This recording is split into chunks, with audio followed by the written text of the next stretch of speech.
but also cymatic shapes. These are the moats, we're told, right? Because we're all taught that castles and, were these square buildings with a moat. But when we can see them from above, there's these intricate cymatic patterns, and clearly you can see why we call them StarForts, because they look like stars. So here's one in Portugal, one of the StarForts, the huge amount of terraforming around it. Amazingly, this one is still in pretty much pristine condition compared to the destruction of most of the ones you find today. Piano notes. As you can see, these are all cymatic. A sharp, B, C, and they're all these cymatic shapes. These are cathedral windows, this line here. These are, rose windows, they're all in cathedrals, and these are cymatic patterns, which are created through frequency, so either harmonics or intention. Down here we have, this is our DNA, so these are fractals or cymatic patterns of our DNA. This is what we get when it's good intention. We get these perfect, geometrical shapes, and when it's bad intention, we get this goo. So this is like a polluted river, and this is like a clean river. And so if we tie this back to the cathedrals that have got these windows, and they're connected to the ether with all these spires, and then what else do we have in cathedrals but these things called organs, right? And we have these things called organs in our body, and the DNA, cymatic is the same as some frequencies in these windows. So what this is all looking like is these are healing factories, or not even healing, wellness, I guess, just to keep people well. They're pumping out frequencies. You can literally Google any city of the old world from the 1600s and back, and it will come up in these starfort shapes, and every single one is like Venice, and there's canals everywhere. Those were the highways of the time, but they were also so much more, with all of like this hidden technology, infrastructure, and buried history. And you can see this one again, always these big cathedrals in the cities, but here's one of the stars, right, or batteries attached into the wall. And there's even another one of these more sort of irregular shaped ones out here, but they always have these stars attached, to these star cities. And again, the canals, and you can see this is a big island kind of thing as well. But the thing is with water's free energy. You float a boat, you use the current, right? The current. How about the water wheels? What are water wheels? Water wheels are harnessing electrical power. Electricity just as much as it was the physical power and mechanical power that they used out of it. What's to say that windmills and water wheels weren't actually generating hydroelectric and wind power a few 500 years ago? This is a drawing. This is New York City, right? Battery Park is because this is what was there, a battery. All right, we are live. We have Campbell. And we have the Dutch Sense. Mike, you are muted at the moment, though. Good day, Campbell. Hello. Hello, everybody. Welcome. Thank you for being here. I feel very honored. Very good to see you guys. And I'm recording at my end so I can play it back on my YouTube channel in a premiere. And you guys can come over to the chat room over on my YouTube channel, and we'll watch it back with thousands of more people and get it out on my main YouTube channel when it's all done here. So that'll be cool. That'll be great.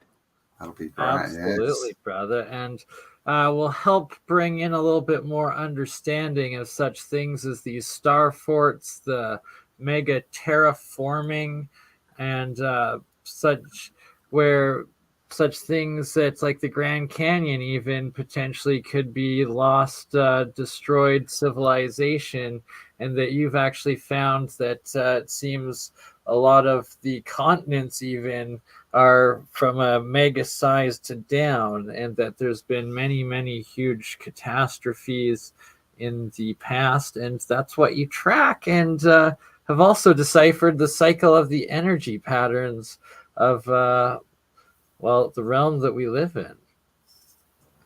You're very kind in your assessment of what I have found. For those of you who've never seen me, I don't normally show myself on camera. Okay, I'm on here with these two guys, and they look way better than I do, just so you know. Man, oh no, it's really good to be on here, and we're going to talk about a few of the things that I found. I'll do a screen capture, and we'll show the indisputable evidence of giant structures that I found while searching earthquakes. The way it all started, and I will explain as we go along how I found it, how I found you guys, how I found mud flood and Tartaria and all that, because starting about 3 years ago, I was clueless on all these topics, and I actually came across a music video of a guy playing drums, recent Tartarians, and I came across that by searching. I was searching for the ancient history of Greece. I was searching up these. Somebody had told me a legend of Zeus and Kronos and the gods of ancient Greece and tossing mountains, and they had these 100-handed creatures that were the size of mountains that could toss mountains. And those creatures fought with the Titans against Zeus and the gods, and they got tossed down to a place called Tartarus. And I was searching Tartarus, and up comes recent Tartarians drum guy, which then led me to Zardos and a bunch of videos by him who I'm like, what's this guy talking about? And that then led me to go look at things in a little bit different way on the shapes of things. And next thing you know, within a few months, I'm noticing earthquakes striking. And the earthquakes, as I zoomed in on them, I noticed were part of these. Well, I'm not doing the Illuminati sign, just so everybody knows. I'm doing a diamond shape, the StarForts shape. Illuminati confirmed. Okay, it's this shape, like that. Okay, it's a diamond shape, not the Jay-Z, whatever. But I'm just doing that shape with my hand so you can see it. I'm not making any hand signals, guys, just so everybody knows. And the owl on my head is from Night Owl Seeds. Long story on that. Okay, I'm just getting that out of the way right now. But I will, if you don't mind, I'll turn on a display capture, and that will show you my whole screen here. This is going to show you everything, including the back end, whatever, but I don't care if anybody sees it, because we're going to jump right over to Google Earth, and I'll show you starting. And sorry, shout out to Andreas Zardos, who we're actually live on the Zardos channel right now, and I sent Zardos a link, so he might join us if he wakes up, but probably won't in time, as we had a late one earlier before this. But yeah, it's funny how the world works, and that it was the topic of Titans, you said, in Tartarus, and then your first stream here, you met Mike and talked to Mike and all of his research on Titans, and it's just it brings back the actual real possibility that what we've been taught to believe as fictional legends of our histories were in fact the actual realities, and real histories are a lot closer to them. And that the Hopi legend, I thought, like the 5 realms where they go of the sun and of humanity, where one gets destroyed or goes underground, comes back up and stuff, but that it was like it went from the Titans or the turtles back to the Titans, to the giants or the gods, the Titans, giants, and then us, and then potentially even going into a new 5th age of the sun too. And that's a whole nother rabbit hole or portal or black hole, white hole, Dutch, that I want to go down with you too. Of is the sun white now, or is it now a white pulsar? Do you know anything of that, of the sun cycles and the changing of it?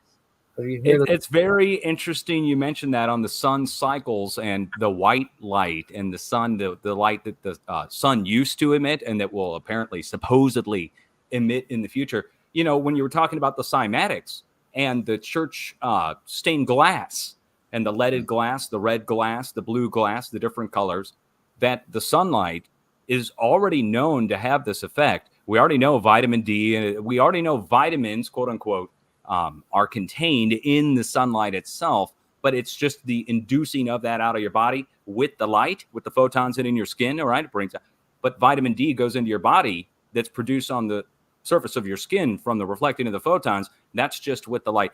Now, do I know if it's white or not? I can tell you that I've seen some videos on YouTube over the past few years showing the difference between what our sunlight used to look like, let's just say 20 years ago, and what our sunlight looks like now. and that it does appear to be whiter.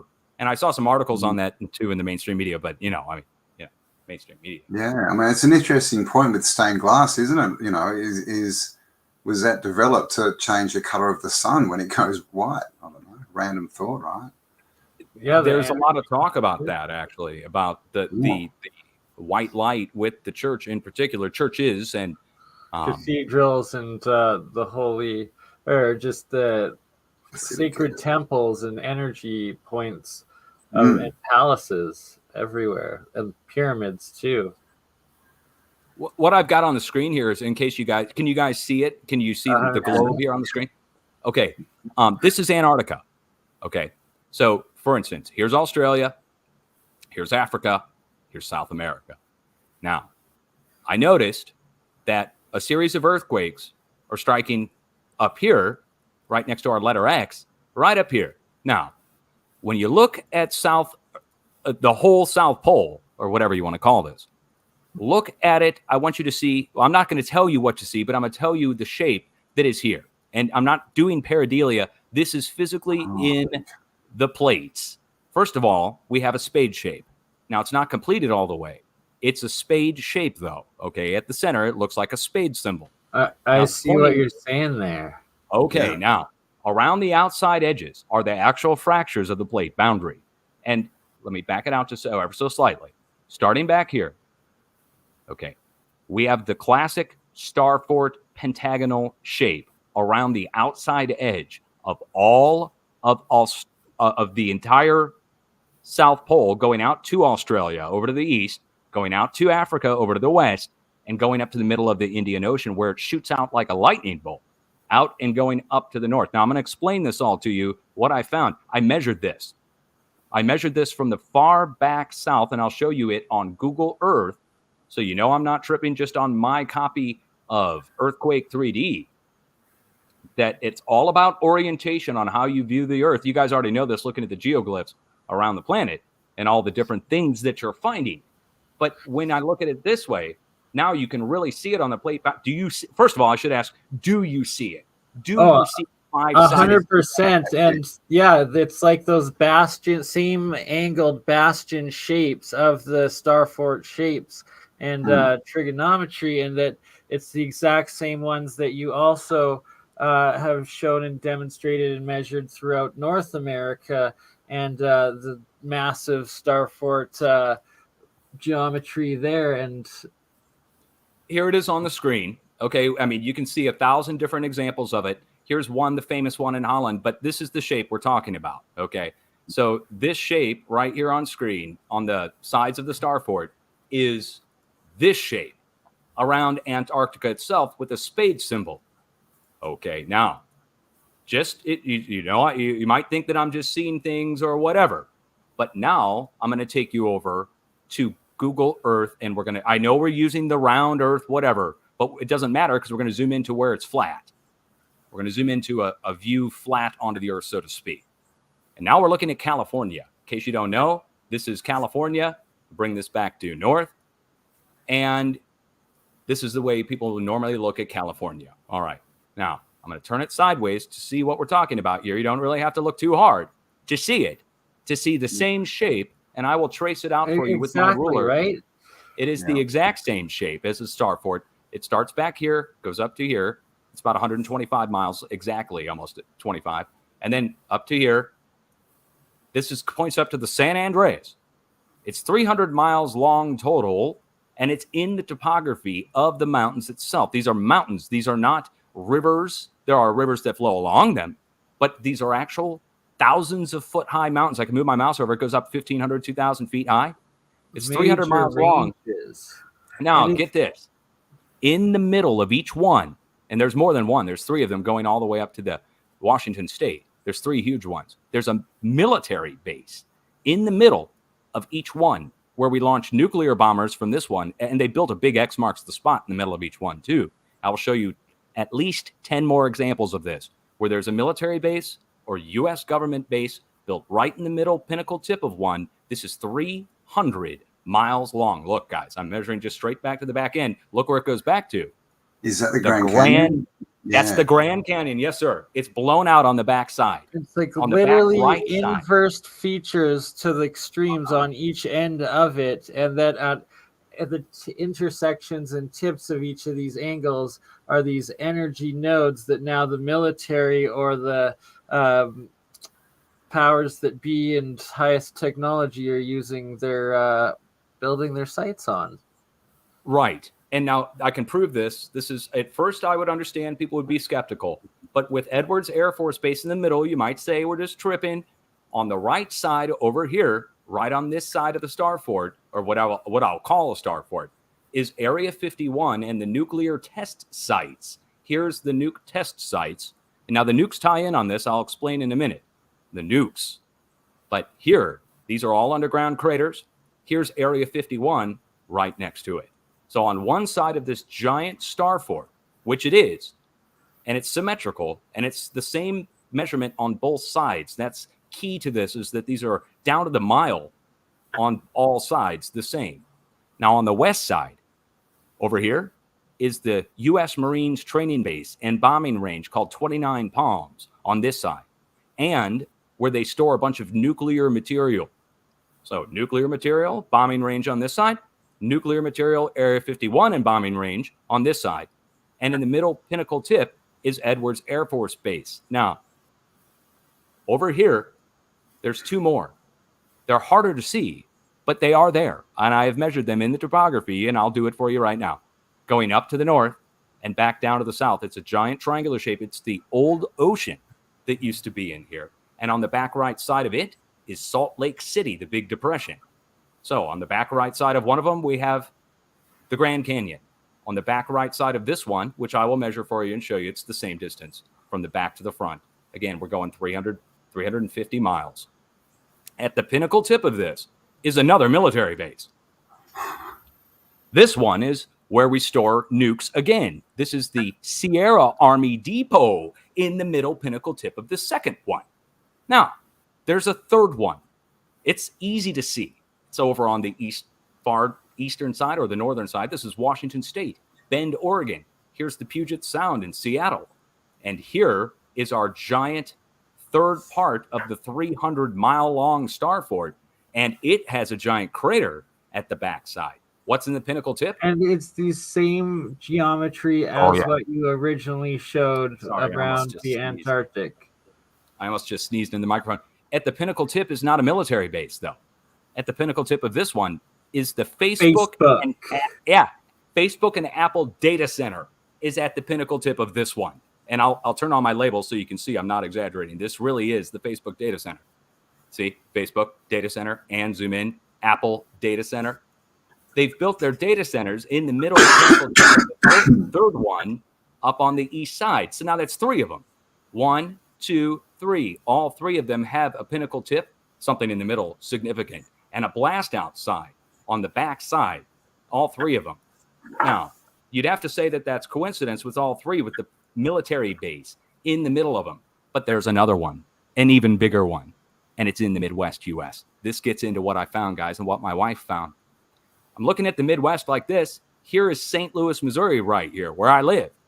And on this over here is the town of New Madrid, Missouri. You guys may have heard of the town of New Madrid from the Great New Madrid earthquake. Right here, town of New Madrid. So what I want to show you is the exact same shape in the actual mountains of Missouri pointing down to Oklahoma. And on the left side is New Madrid. On the right side is St. Louis. On the far right side over here, Kansas City. And on the pinnacle tip, Muskogee, Oklahoma, and Tulsa, Oklahoma. On the left-hand side is Little Rock. We're built out at like a pentagon all the way around it. And this one is 300 miles long.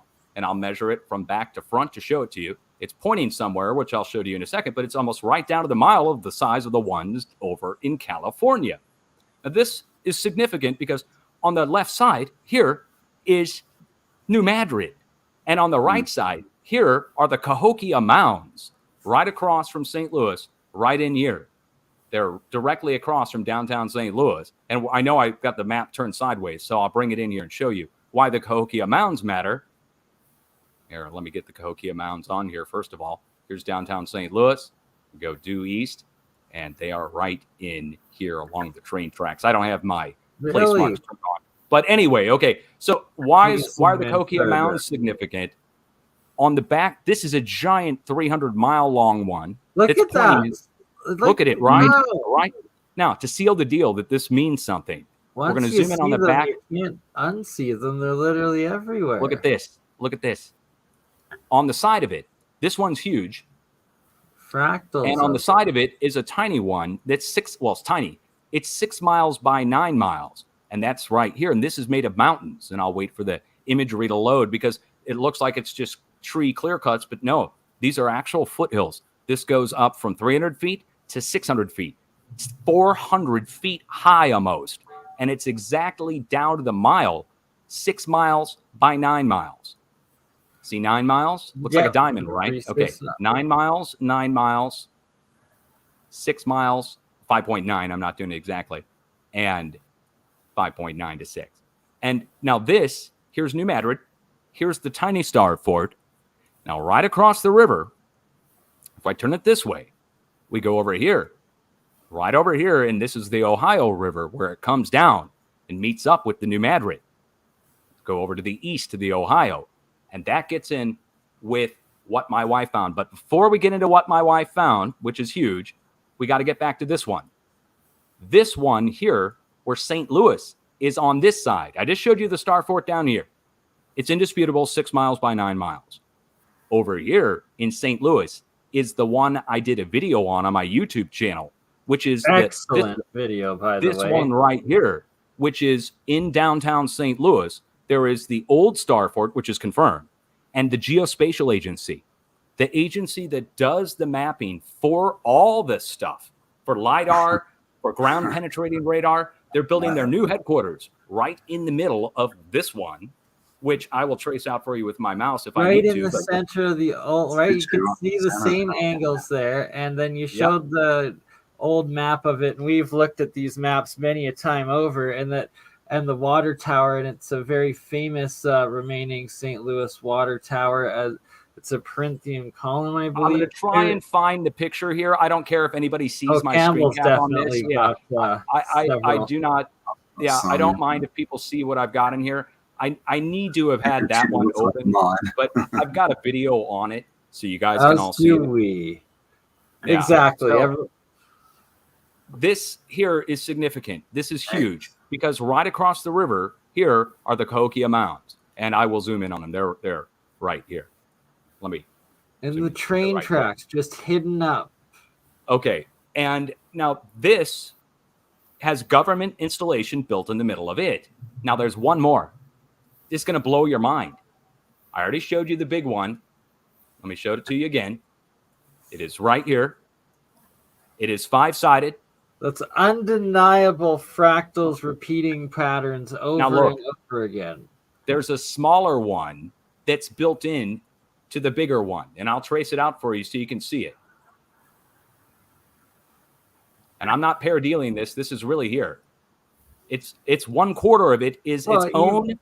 You measure them out over and over again. It's the numbers don't lie. Numbers can't lie. And this is just the geometric structure and fractal structure of the realm or of matter of the earth, and how the energy unfolds. This one right here, let me zoom in on the middle of it because look what's here. Fort Leonard Wood, Missouri, the big Army training base. Yet another fort. And another big thing people need to understand is that the average definition of a star fort, or what you should have in your mind, they start with what's called a bastion fort, is what they're known on Wikipedia and in history books. And they're also known as batteries. And there you go, that shape right there.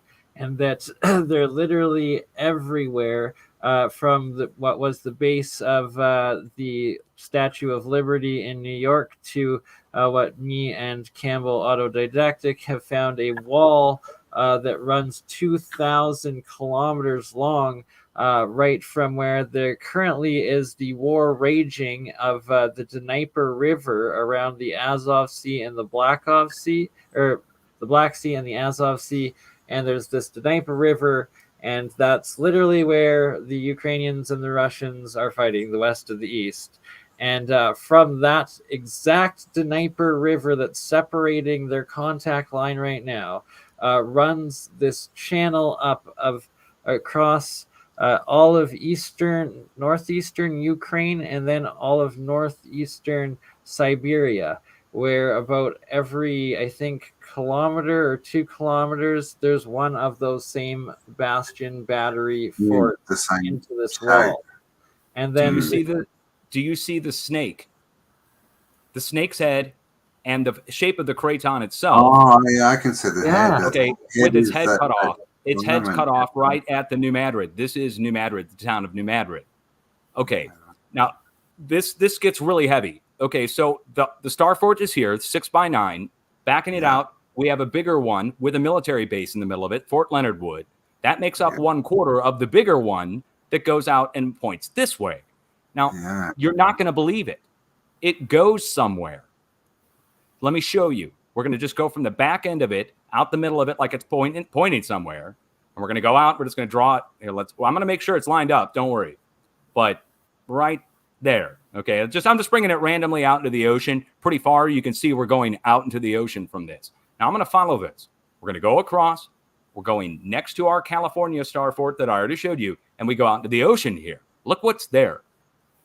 This is one of the more famous, quote unquote, UFO places, according to the mainstream media. They said this was, at first, they said it was a mistake of underwater bathymetric measurements and that the ships must have been crisscrossing in a way that caused the shape. The size of it, like those are mountain ranges and trenches. Like that's such a macro size. It's unbelievable.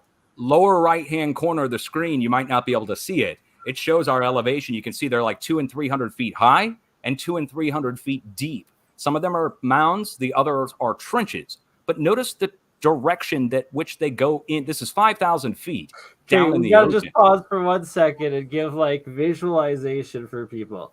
They tried claiming that they had misdredged these themselves for how they got them there, and it's like these things are a difference of 400 feet from the 200 up they go and the 200 down they go, that they've carved into the bedrock and uplifted. It's 100 miles long.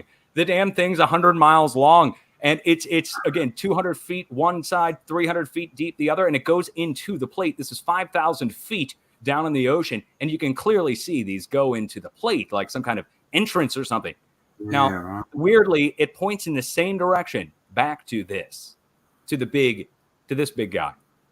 Now, I understand there's going to be people that try to say that's pareidolia, but with the military bases in the middle of each one, and what does this point to? The famous Muskogee Airmen Base from World War II. World War II, Muskogee Airmen were training there of all the places out at Tulsa.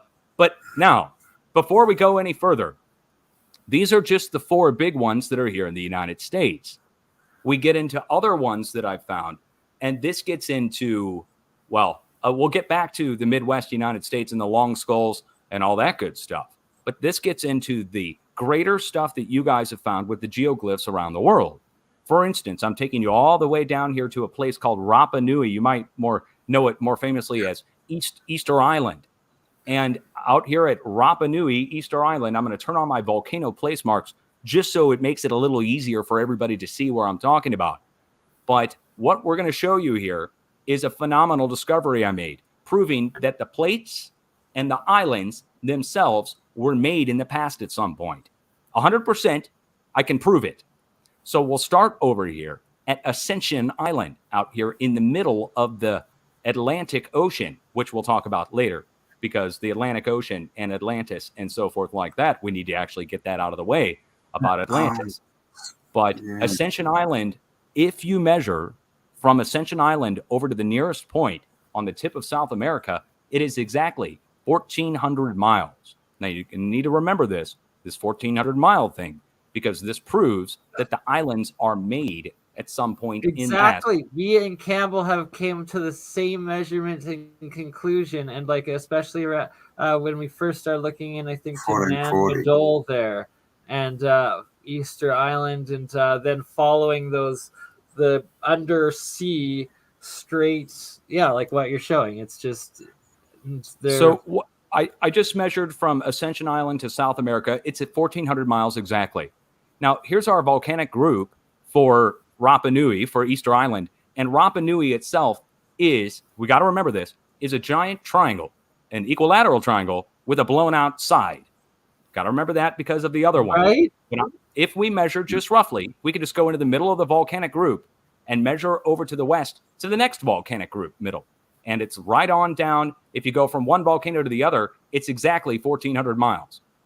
Okay, now that's weird. Okay, now that's 2. Now I'm going to do it again. We're going to go 1,400 more to the west, and where do we go?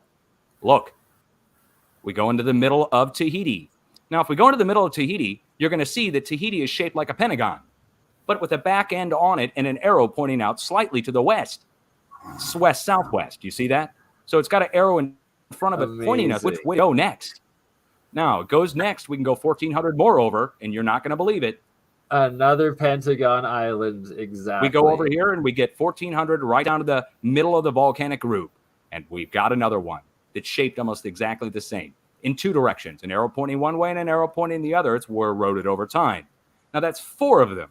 1,400, 1,400, 1,400, 1,400, going across the whole Pacific and Atlantic, connecting the land masses all the way across equally. Did you hit Nan Madol yet? No. We haven't gotten to Nan Madol yet. So, so we had the one that was a pentagon and the 2 arrows, one on either side. Now we had the next one that was 2 arrows going into each other. And then let's see, another 1,400.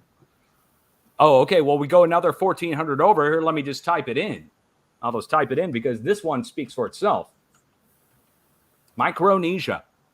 You may have heard of Micronesia before. It was right on the edge of all of our nuclear tests that we did over here at the Bikini Islands. And we blew the heck out of this place. Here's the one, the famous Bikini Atoll, where they did several of the tests. And you can see it's symmetrically shaped. And it may have been, guess what? It was called Operation Castle, by the way, with with the nuke test that they did there. And there's nuclear again. But I want to show you Micronesia. This is what BurnEye's talking about. Here's Micronesia as a whole, the whole island chain. But the island of Micronesia itself is a giant pentagon. Boom. Now, you might say that's a pareidolia moment where you're just seeing 5 sides. But to prove that it's 5-sided and it's meant to be 5 sides, we go on the east side of the pentagon, and here is the famous Nan Madol and Na Island and all that good stuff. And that's right here. Nan Madol is an ancient star fort made of hexagonal basalt columns, which is fully acknowledged to be built from the sea and out, like the man-made reclaimed land. And it is essentially also the star fort. And Dutch, if you don't mind actually like exploring a bit of that island itself, going back into it, you'll see there's a whole bunch of canals that they're recognized in the Nan Madol area of being man-made and part of it, but then they actually run through that entire Pentagon Island. Perfect canals throughout some of the areas and around the coast and stuff that you'll see that it's interesting. This is indisputable. It's I don't know exactly where you're talking about, but you're right. It goes all the way around. But the canals he's talking about, guys, in case you don't know, are connecting in between. Some of them are some of them are there you can go. Now you can see some of those lines right there, because these are trees that are growing on top of the basalt man-made islands, and that it goes all the way through, and that you'll actually see those, and that it's like a Venice almost channels, and all basalt and completely man-made in the middle of nowhere, and once again at that exact 1,400 mark. It's indisputable that it's pentagonal shaped and that there's a Pentagon fort on the side of it. Now, get this. The week that you guys talked about this on your channel, that very week, a hurricane, which they call a cyclone, or what I think, a cyclone. Yeah, cyclone on the other side. And it went and hit Japan, but they named it hurricane or cyclone Nan Madol the same week that you discovered the Nan Madol thing and put it out over on on my prediction. In case you didn't know that. They love that's what doing they did. that. It's for the algorithms. I swear to God. It's they'll create just like so it doesn't automatically go to Nikola Tesla every time you type in Tesla. Okay. So to Elon Musk and trying to sell you a car. It's they do it with movies all the time, right? It'll bring you back. Okay, now this is the mind blower on the 1,400-mile thing. I think the 1,400-mile thing has to do with an ancient wall that exists going from here on South America back, and it's actually octagonal, and I will measure it out for you. The curvature of the Earth actually interferes with us measuring this, which makes me skeptical on the curvature of the Earth. But when you measure it, it goes almost like the shape of a star fort. Now, wait till you see this. This is gonna blow your mind. Here is Australia over here, going out to a pinnacle tip of Fiji. You see it, okay? Yeah. Now look what Alaska and Hawaii are doing. They're opposing each other, wouldn't you say? Hell, like one arrow pointing one way, one arrow pointing the other. Now, in between them is an avenue that I've found that's exactly 2,000 miles wide. It's 2,000 miles wide exactly all the way across, and it measures from Easter Island all the way over to Nan Madol, and it's a 2,000-mile wide avenue. And I'm not doing an exact measurement. You can see it's from undersea. It's exactly 2,000. Yeah, and like they're so straight. Like it's nuts. Okay, so it's an avenue, and in the middle of this are three huge supervolcanoes, we're told, that look like giant craters. There's one here, and one here. This one is the most well-known, called Tamu Massif, but it is in the middle point between the two opposing arrows, which are forced this way, one going one way, one going the other, with this giant avenue in between filled with giant craters that goes back over to South America and connects in this way. And you have to look at the Earth upside down and sideways to even see the damn thing. Now, before anybody thinks that I'm tripping and that I'm just seeing shapes, let me remind you again one more time that the five-sided Antarctica with its spade shape in the middle, or its StarForts shape of a continent itself, points to the north, which points into another one that's hard to see, but it's here. It's right here. This one goes up and points into the number 7 shaped bend of the Carlsberg Ridge, comes back out to the U.S. military base of Diego Garcia, and goes, it's hidden in the ocean, but you can see it now, that there's another one. This one points into this one. And this one is the same damn shape. It is. It's indisputable. I already measured it. It's just like the one in California, only it's way bigger. Like, I already measured it, and it's indisputable. It's like... Yeah, I mean, I've already measured them. It's down to the point, down to the mile, 2,500 miles on either side. Now, people will say, Dutch, you're just seeing things. But let me show you... No, you're measuring the numbers, and that's literally the proportions that it gives. Here's how we view Earth normally, and here's how you're going to have to view all of Europe, Asia, and China going forward. Over on the west side is India. Over on the east side is Russia. As we go to the north, see out here, it's submerged, but out here, up here at the North Pole, matches over here at Saudi Arabia. See it? And then we go to the north, and you have UK. Like that same angle again. Yes. It's a fractal. It's like it's another. This is a huge to see it. Once you see it, you can't unsee it. It's literally right. It's a giant equilateral triangle. Yeah. I'm going to measure it. I'm going to measure it for you to prove that it's the same size all the way up to Portugal. But the curvature of the Earth is totally screwing with us on this. But you can still see it from point to point. It goes out on both sides, and it's an equilateral triangle that goes across this way as well. Now, you might say, Dutch, you're tripping. It's just the same. Here's Scandinavia. Here's Turkey. Here's UK. Here's Italy. You see how they branch off like a Christmas tree? Now watch. Look. Here's Spain and Portugal. Look at Portugal right there, bro. This is Spain and Portugal. Look at Spain and Portugal. The home of the StarFort, right? Wow.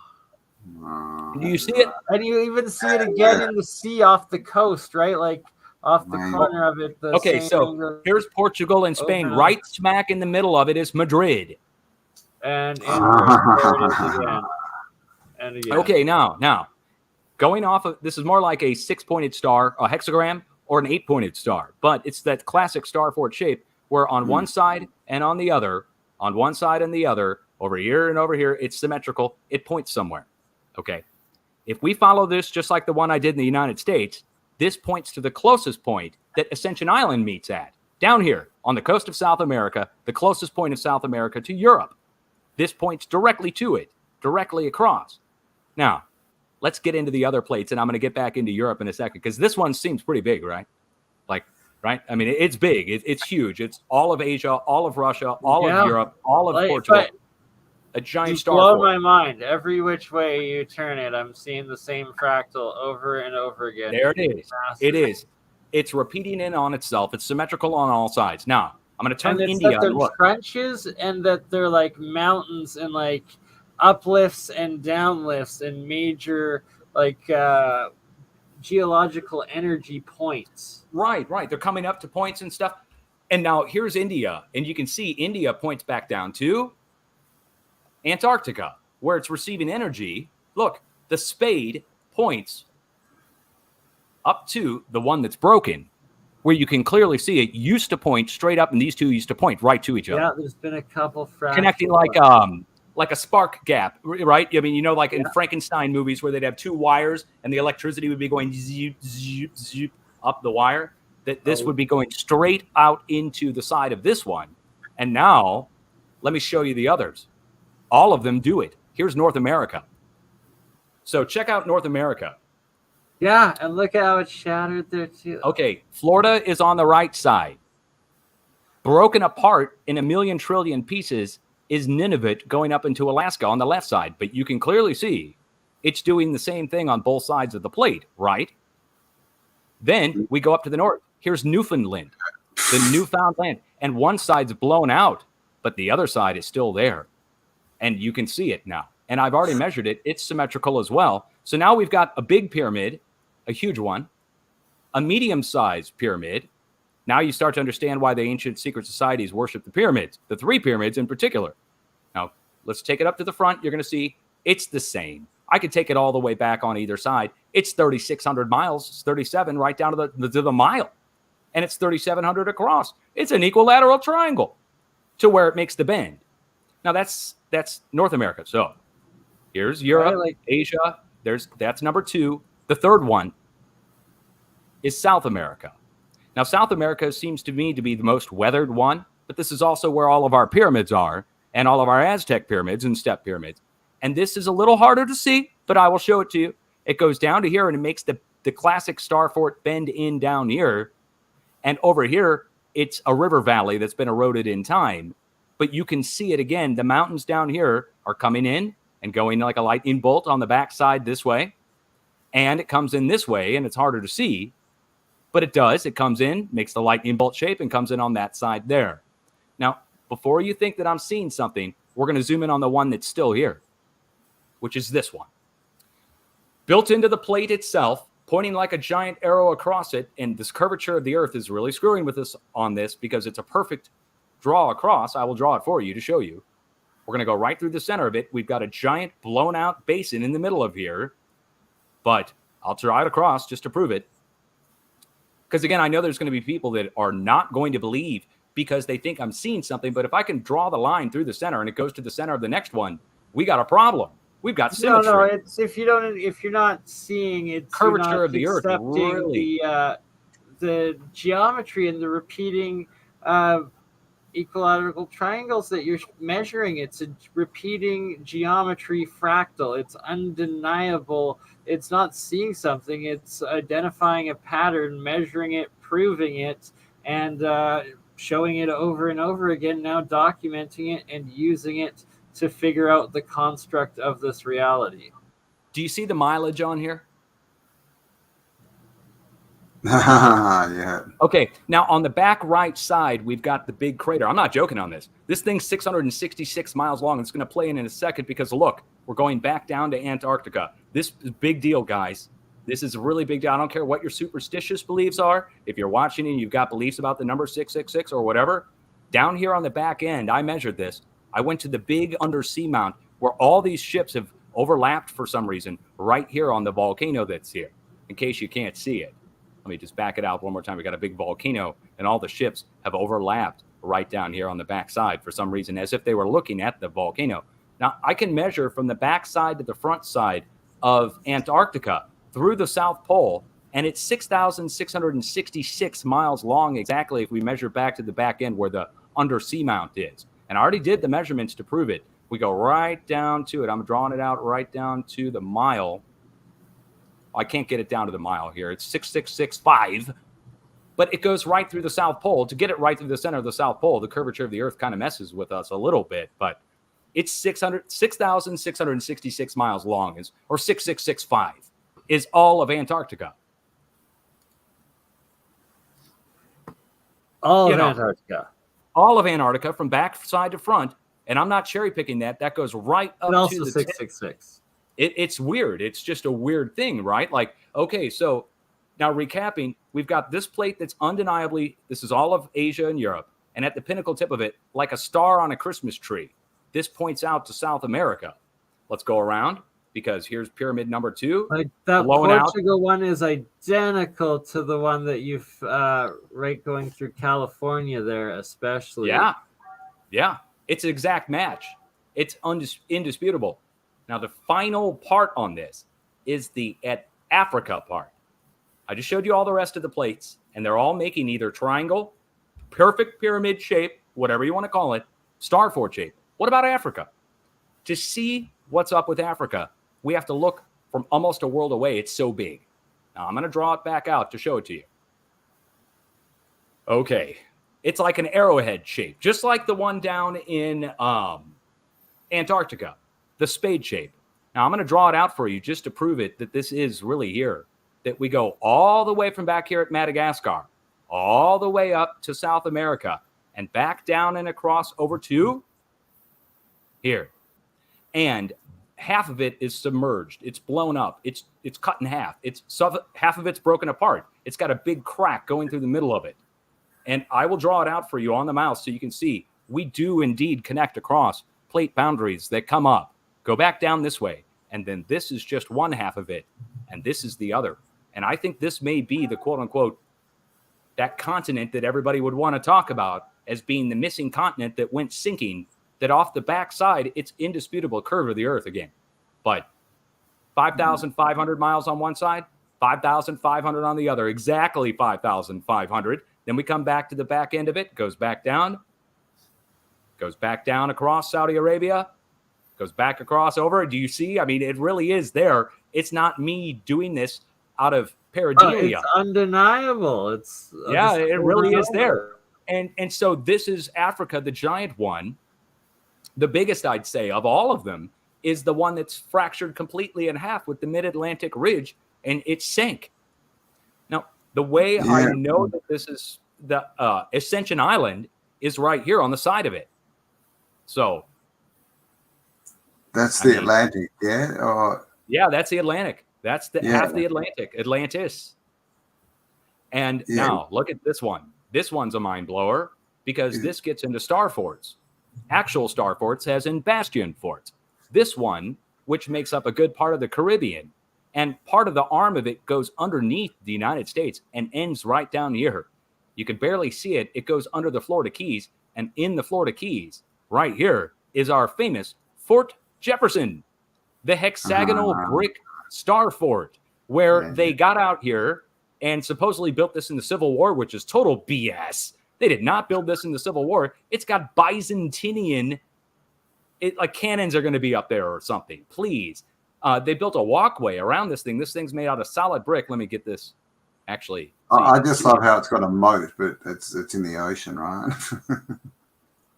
Look at it. Oh, Byzantinian construction. And they got a big radio tower they built on it, by the way. These are the that's right. Like how many hurricanes have gone through this area and that it's completely withstood and surviving? It's impossible, Now it's got an island over here that points in a direction. They're all man-made. The Starfort Islands, at least 2/3, if not probably 100% of the Starfort Islands are man-made islands, just like they admit Nan Madol was that we just showed you a little bit earlier. and that's a key part of it. Now you're seeing these same fractals being reused in an architectural layer and building method on these same exact energy points and being used by man in the architecture, or somewhat. I agree. No, I agree with everything you just said. That Key West, Florida, right here on the screen, the southernmost tip of the United States. If we go due west of Key West in the nature preserve, we've got an old StarFort shaped, arrow shaped island, and in the middle of it, we have an old carved geoglyph of a iguana, which was not in the United States until the 1700s. So this is older than that, which means there was this one. You showed me this. The last time I saw it, I was just like, showed all of us this. I was watching live, and like, this is Key West. This is west of Key West, and then here's our StarFort out here, built in the ocean, that they said was built in the Civil War, but I'm challenging that. I don't think it was. How did they build islands during the Civil War? Like at that time period, it just like it's impossible. 16 million. During the Civil War, we decided to take, and Campbell, you've done several videos on that one. And how many bricks is it or something? 16 million. 16 million bricks they would have had to make ship out to on ships, apparently. Yeah, it's just a silly story. And I mean, what point does a fort in the ocean serve? Like boats would just sail around it. It doesn't make any sense at all. Yeah, and cannons can only shoot what, 20 miles at the most. Exactly. So you sail 25 and just go ha ha ha ha. It's right. Like dumb. Now, I made a video on this part, which here are the Florida Keys. Just showed you the StarFort, indisputable. This is in the shape of the StarFort with the geoglyph inside. But this one was controversial. But up here in the woods, or well, not the woods, in the swamps themselves, is another one. Now, I'm going to trace it out for the people who can't see it, but it's right. What drew my eye to it was this right angle in the trees itself. And I was looking through the Everglades. I just so happened to be, looking through the Everglades, and I found the StarFort. Now, really, the way I found this was the giant city. Do you see this, first of all? Now, on the inside of it is another one. Another one. This one. Yep. And it's got this on the side of it, letting us know that this has been made at some point in the past. That's circular, perfect circle. Anyway, this thing is out here this is a small one inside of the greater one that's here, that's in the swamp. This is now swamps of southern Florida. But the real thing is this. This is what it is. This, I'm going to turn it around so you can see it better. But I made a video on this already. And this is, well, I already measured it, but I'll measure it again for you on here live. It's 2.5 to 3 miles. Depending on where you measure on the corners, where the blown out corners are, it's 3 by 5 miles.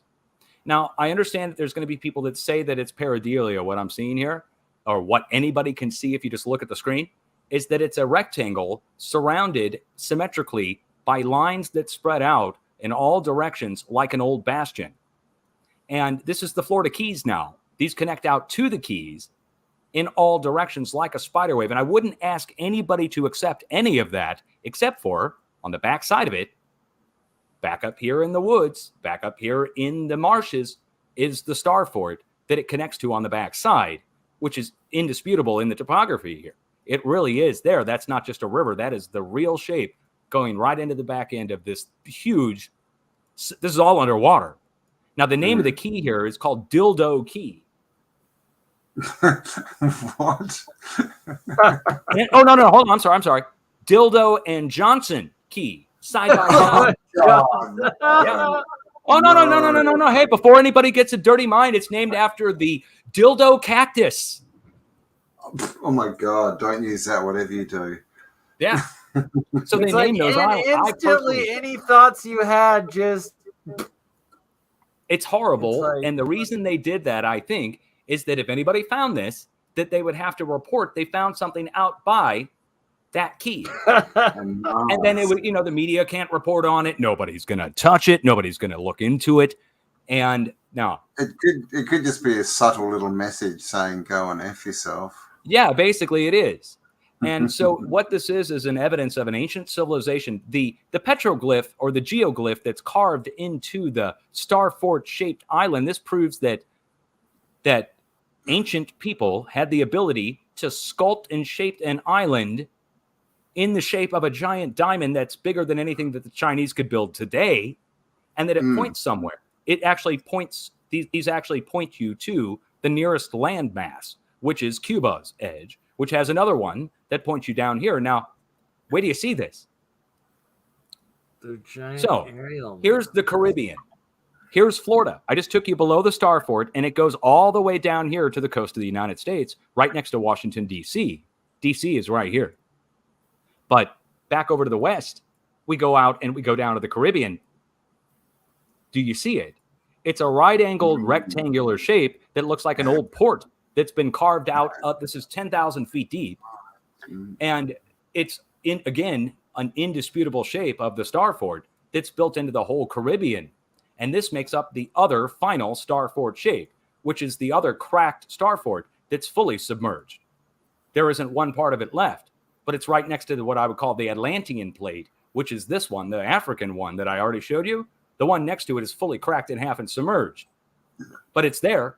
It goes from back here, following our fracture zone, right up into the pinnacle tip, where we go right into Central America, Mexico, where guess what's right here?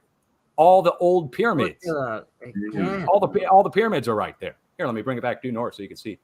Oh, okay, that's right, Central America, yeah. Right. So here's the coast of Mexico. Here's the coast of Cancun. And if you guys have ever been to Cancun or Tulum or any of those places along here along the coast,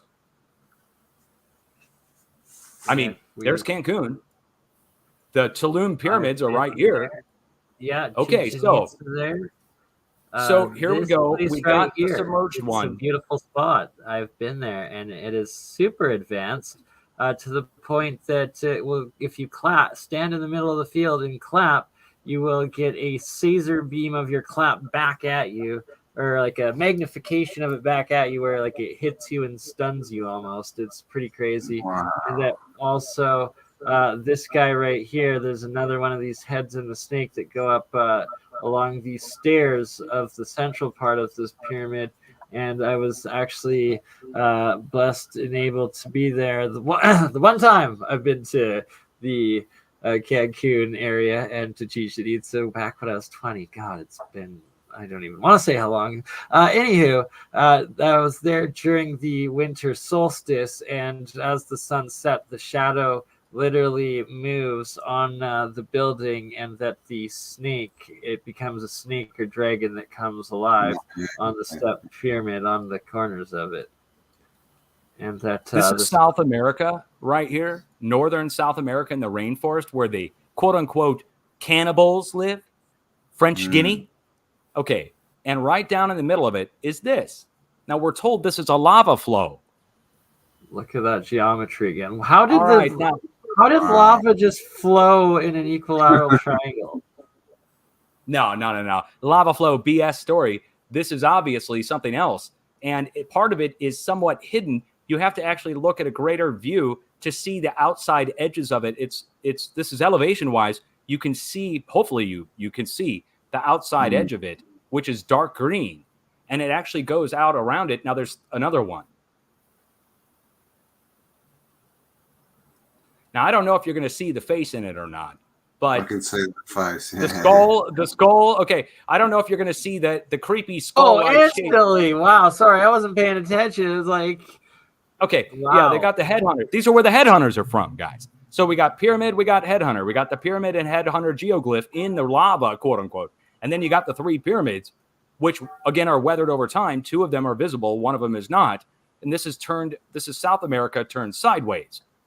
Now, I'm going to bring you into, wait till we get to Australia. You're going to love Australia. But I got to bring you into the others first. Here's South Africa. And at the south tip of South Africa, here's, of course, South Africa. But what I want to draw your attention to are the mountains. There, the same as your California one. And those are mountains. Like that's what's the craziest part is like, this isn't just like lines or trees, pareidolia. No, this is identical geometries repeating itself over and over and over again, and it's the highest points and like the lowest points. Like those are mountain ranges. It's just nuts. Yeah, and it's blown out on the back side, back right side again. This is Southern Africa, all of Southern Africa being one of them, a part of a giant structure that was built a long time ago. It blew out on the back side, which makes me think wireless power flowing in like anode cathode. You're going to be flowing from one side to the other and out the tip, right? And now, Australia, you ready? I'm ready. Azay! Oi. Seriously, are you ready? Because look at South Australia. Here we go. We're going to go in and zoom in on Southern Australia. Now, these are mountain ranges too. This is not forestry clear cut. Let me just prove that to you. So you see how we go from plains up into foothills. Okay. Now, it's a little obscure and a little hard to see, but I'm going to draw it and I'll prove it to you. So coming out the backside, and it looks truncated at the front end. It is truncated, but it does go out to a pinnacle tip out at the plate boundary. We're going to go down the other side and see that it's a perfect match.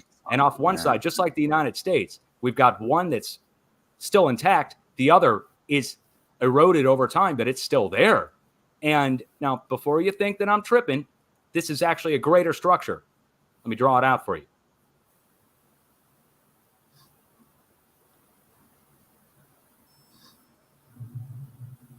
Now, on the inside of it, hold on, I'm not doing it perfect. There we go. On the inside of it, it makes a curve inward, and it's been weathered over time, but you can see it still in the actual between valley and mountain on both sides. Now, I know it looks like I might just be seeing something there, and it goes back, but on the back right side over here, look what we've got. Is that the HARP facility? Yep. The hexagonal HARP facility, which is called Exmo. Wow. Just like the one over in the United States in Florida, only it's an old StarFort made of brick. Wow. It's the same thing, though. It's the same size. It's the same size, guys. Go compare the one over here to the one over in the Florida Keys. Now look at the other side of Australia. This is Tasmania out here off the coast. But I'm going to draw it out for you again to prove it to you, just in case you don't believe. It comes down in the topography itself. Hold on, let me draw it out for you there. Comes out and goes down into, I know this is going to be the most hard to believe, but when I turn it sideways, you're going to understand what I'm showing you in about 2 seconds. Okay, now, here's what we're really dealing with Australia. And I'm just roughly drawing it out because the curvature of the Earth really does interfere with us. But we are going into and bending around, coming in, going down, back out, and back around. Now, in the center, what appears to be a backwards eye of Ra almost, which is right where all of our deep earthquakes are happening. So on this side of the plate, you might say, okay, look, this would be the biggest stretch, I think, on all of the plates that I've found so far, is that this one is an equilateral triangle, but it goes in through the center of the plate, and it's really hard to see. This would be, when you back it out further, you can see that energy points over it certainly is part of the arrowhead shape, but that cuts into this, which is, of course, the one that I've already showed you. So this one is the only one which I would have to ask you to see the shape because it's on its own. But now that you know what to look for, you can definitely go. And guess what's right here? Uluru, Ayers Rock. Where it comes together. Ayers Rock is right there. Let me go turn our borders and labels back on. Up a little bit, yeah. Where are my place marks? Hold on. I got place marks that show it all here. It's up where it says Australia. It's around there a bit. Yeah. It's like right at, there we go. Okay. So coming back to the middle pinnacle tip of it. There we go. So on the back side of it, where it comes back down and goes back up in, Ayers Rock, I'll call it Ayers Rock's on the back side of it. It's not directly at where it bends, but it's just when I see that, and I have to show you, the other plates are all doing it. Australia is the one, to me, it seems like it's the most mysterious one. The one that's connected between them all, submerged. People were asking me about Asia and what's going on over here. There are smaller versions of what I've been talking about, but this goes from Taiwan to Japan to Guam back down to Philippines. And it's symmetrical again.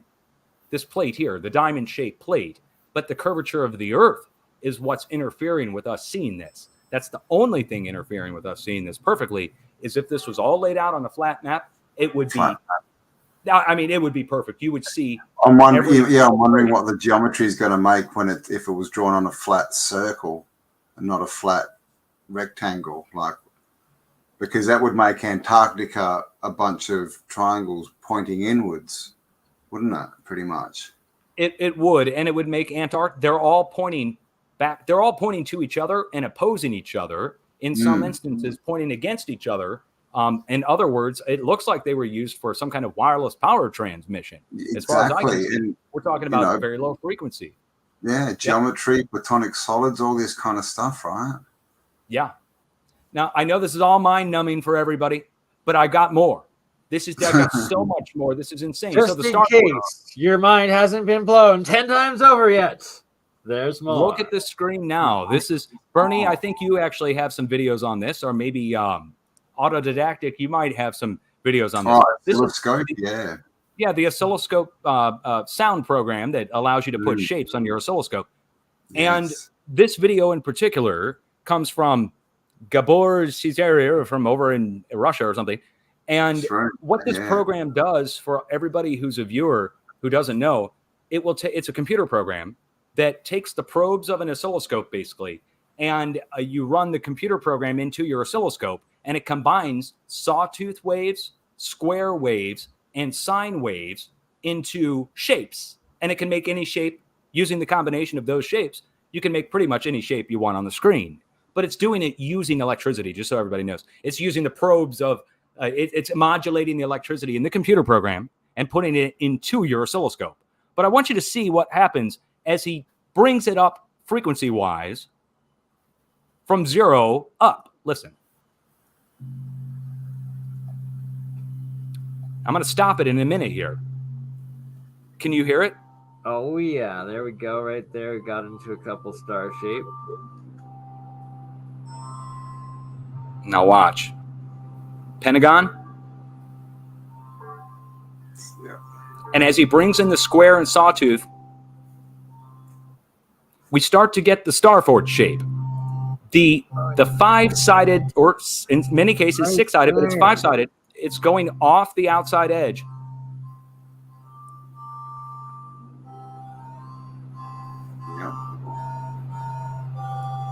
Okay, so what's happening here is the combination of a sawtooth wave, a square wave, and a sine wave, all three together, are making that StarFort, that pentagonal and hexagonal, with the shapes off the end of the StarFort. That tone. That tone in particular. Now, that tone in particular ties in with 180 hertz of all things. And 180 hertz matters because of the conch shells inside of the Indian mounds. And guess what resonates? Guess what? Yeah, conch shells found inside of Indian mounds. Do you know what they use to make old cement is seashells, right? Yeah. Concrete. Yes. Concrete. Yes. Concrete. Oh, hey. Hey. Concrete. You might be onto something there.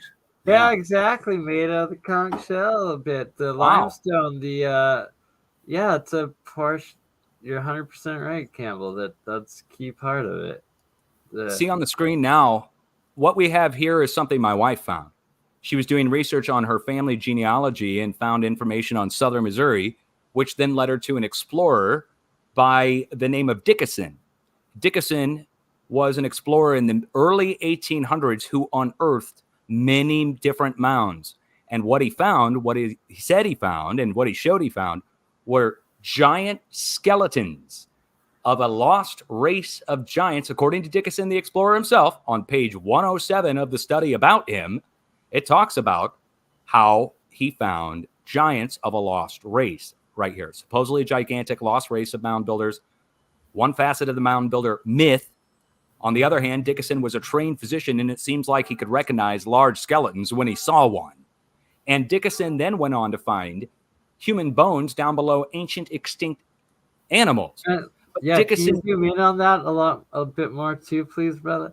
And shout out sure. to Duchess. Thank you for all of your wife's wonderful work. And like that right there, the different layers are identical to what I see in the Badlands of Drumheller, Alberta, right by where I live. In this city's backyards, there's these mounds that flat-topped and alternating similar colors of these dirts. And that this is portraying that there's essentially levels of different giants buried within it. And it also, I can't help but how similar it is to that Freemason pyramid and all the steps on it. Kind of creepy. It is, actually. Yeah. It is. Now, look at the size of the trees in comparison to the size of the skeletons. Yeah. And now in the middle, they found in many of the middles of the mounds a giant skeleton holding a conch shell. Now the conch shell is the 180 hertz, and the 180 hertz, when you blow the conch shell, whoo, and it makes that tone. Guess what else is working on that tone? Transmission lines in the third harmonics of transmission for power in your power lines, which explains why they're building these power lines over the different mounds, because they're collecting this 180 hertz energy. Yeah. And now to seal the deal, look at this. I'll take you into what this guy found, and we're going to go through. This is from a painting that he did, or that he had commissioned, of his sails down the Ohio and Mississippi River Valley. And what he found was stuff like this in the rivers, stone heads, ancient carvings on the hillsides, labyrinths that they called them, huge mounded bastion forts, as they called them. And these are all cave paintings. Now, when he got to a place at the Ohio River, let me take you back to Google Earth now. This matters. We're going back to Missouri over here in the United States, if I can get the proper orientation. There we go. And we're going right down here to the town of New Madrid again, to our StarFort, the 6x9 mile one. Now, right across the river over here is a place called Cave in Rock, Illinois. And at Cave in Rock, Illinois, this ties in with what my wife found, which is this. Let's zoom in and go take a quick gander and see. And they might have a better view of it here. Hold on. Let me see if I've got a closer zoom-in view on the cave here. There we go. So the cave has some pretty interesting stuff in it, like an Ouroboros of a snake eating its tail, a symbol seen in other cultures around the world. And in the lower right-hand corner, what you're going to see is that look that you make when you find a 12 to 15-foot tall long skull. Nice. When you find the long skull in the Cave in Rock in Illinois, and look at what he's doing. He's making a little kind of ghoulish, but over here, we're going to go over and look at this guy, which is a younger version that's still mummified, but he's covering his eyes. Now, this matters. A viewer sent me something of I think they're called the Caracas mummies. Maybe that's not the name. Caracas. The Caracas mummies. Caracas, mummies. And the Caracas, hold on. Got to spell it right. Paracas from Peru. There they are. And what do? They cover their eyes. They're covering their eyes. And they're always in that seated position too, yeah. Yep, they're in this position right here. And now hold up, because they are from all the way down here at Peru, on the edge of our 666-mile-long StarFort. Right by the Nazca right in here. They're right from there. Yeah. All the way up here doing the same thing means they're connected, obviously. But to prove that they're connected, there's some other weird things that are in this giant panorama painting from across the country, or across the Midwest United States. Huge mounds. And let me see if I don't have all the pictures open at once. Look at this. No. Oh, now this is big. This is really big. This isn't just like a small little statue that they have carved here. They have it in a greater scene. I want to say, let me see if I can get the greater scene. There it is. Wow. So that's huge, right? And look at him. Look at him. The guy's an Indian guy from India with a bald and a third eye. Look, he's got the third eye. Yeah, or He's got a third eye. Yeah, come on, he's got the third eye. He's got a goatee. He's bald. That's a llama or something from over in Asia. Where is this? So, Mississippi Valley. Yeah, 1800s Mississippi Valley. Wow. Okay, now, so this guy went across and started excavating all kinds of mounds. He documented everything across the area. He was part of something that they ended up calling the mound controversy. And I want to tell everybody who's listening now, you need to get on this. You need to start looking up Dickeson, Dickeson, and mound controversy. Apparently, there was a huge controversy about who built them. And these naturalists, including a guy named Lyell, who ties in with earthquakes and volcanoes of all things, Lyell got involved with this. According to page 108, Lyell shows up on the scene to debunk Dickeson. And Lyell's a naturalist who Darwin quoted. In his voyages across the ocean, Darwin brought Lyell's books as inspiration of his wonderful volcanology work, where he went into the layers of the earth and put numbers assigned to him, which are totally bunk. And Lyell's a chill. What's Lyell's hilarious, I've got to say, like,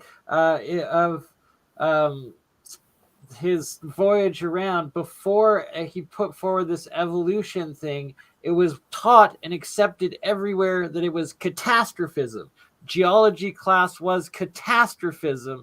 History was Atlantis, and that there was something big before that, and that everything happens by these mass catastrophisms. And then they came with Darwin and got rid of that idea and got rid of pretty much everything else that could have existed before it. Because YOLO. Here's an example of something that many mud flood people talk about when they show San Francisco houses, and the houses built on top of mounds. So when you look at those San Francisco houses and they're built up on top of that, and you're like, why did they build that there? They built their houses originally on top of the mounds. And some people say it was just, because they liked building on top of mounds. I'll say they were probably using wireless power. And those houses were tapping into that. That's why they built into it. But look at the size of these. And look at the labyrinths and the nature of the size of some of these structures. I'm going to take you back to the start of this panorama, and let's see if we've even got it in here. I don't know if this is going to be it or if this is the first one.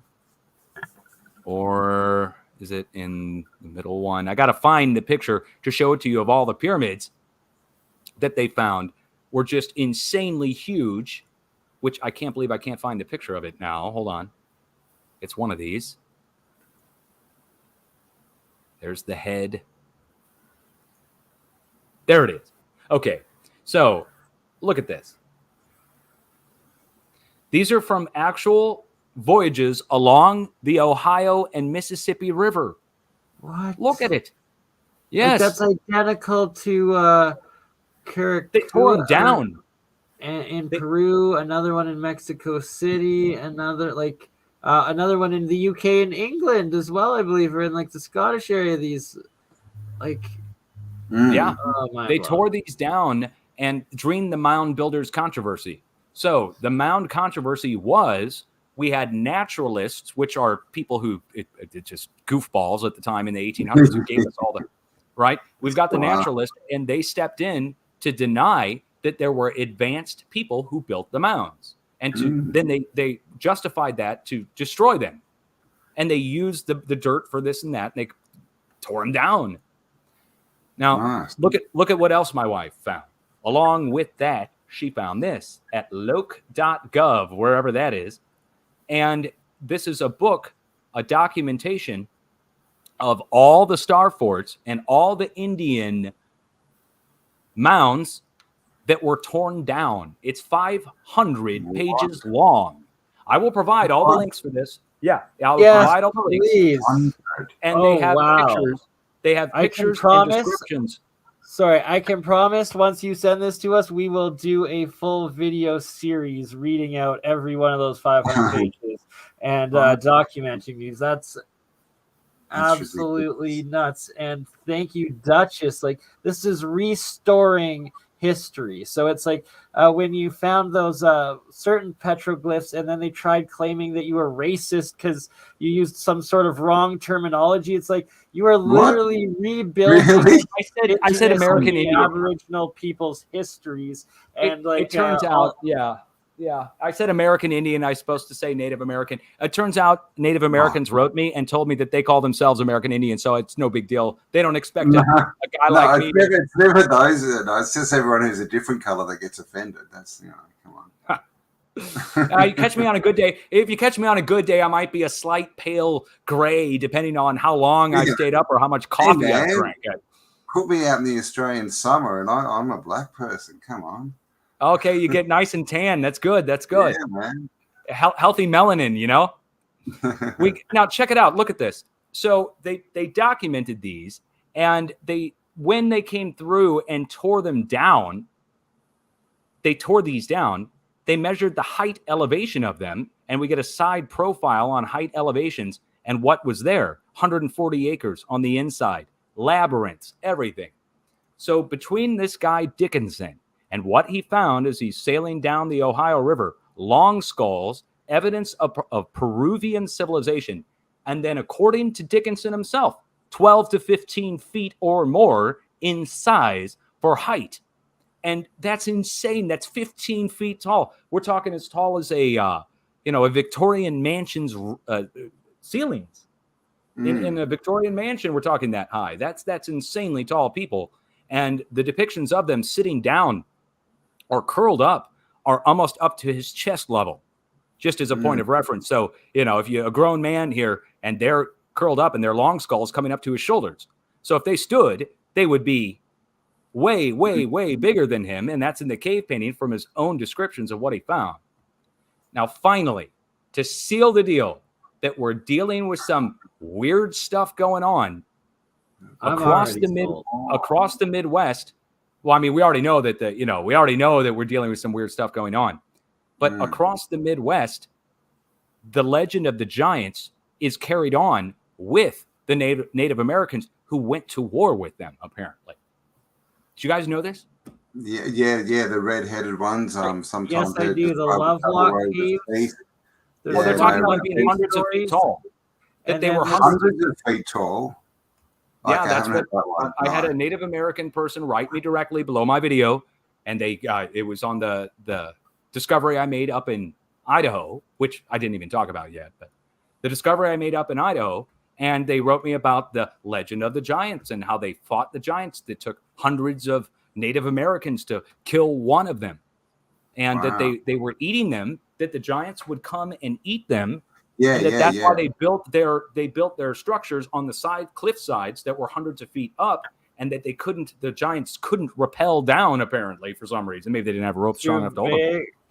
And the little paths on the side of the mountains were too narrow for them to tiptoe across to come over to.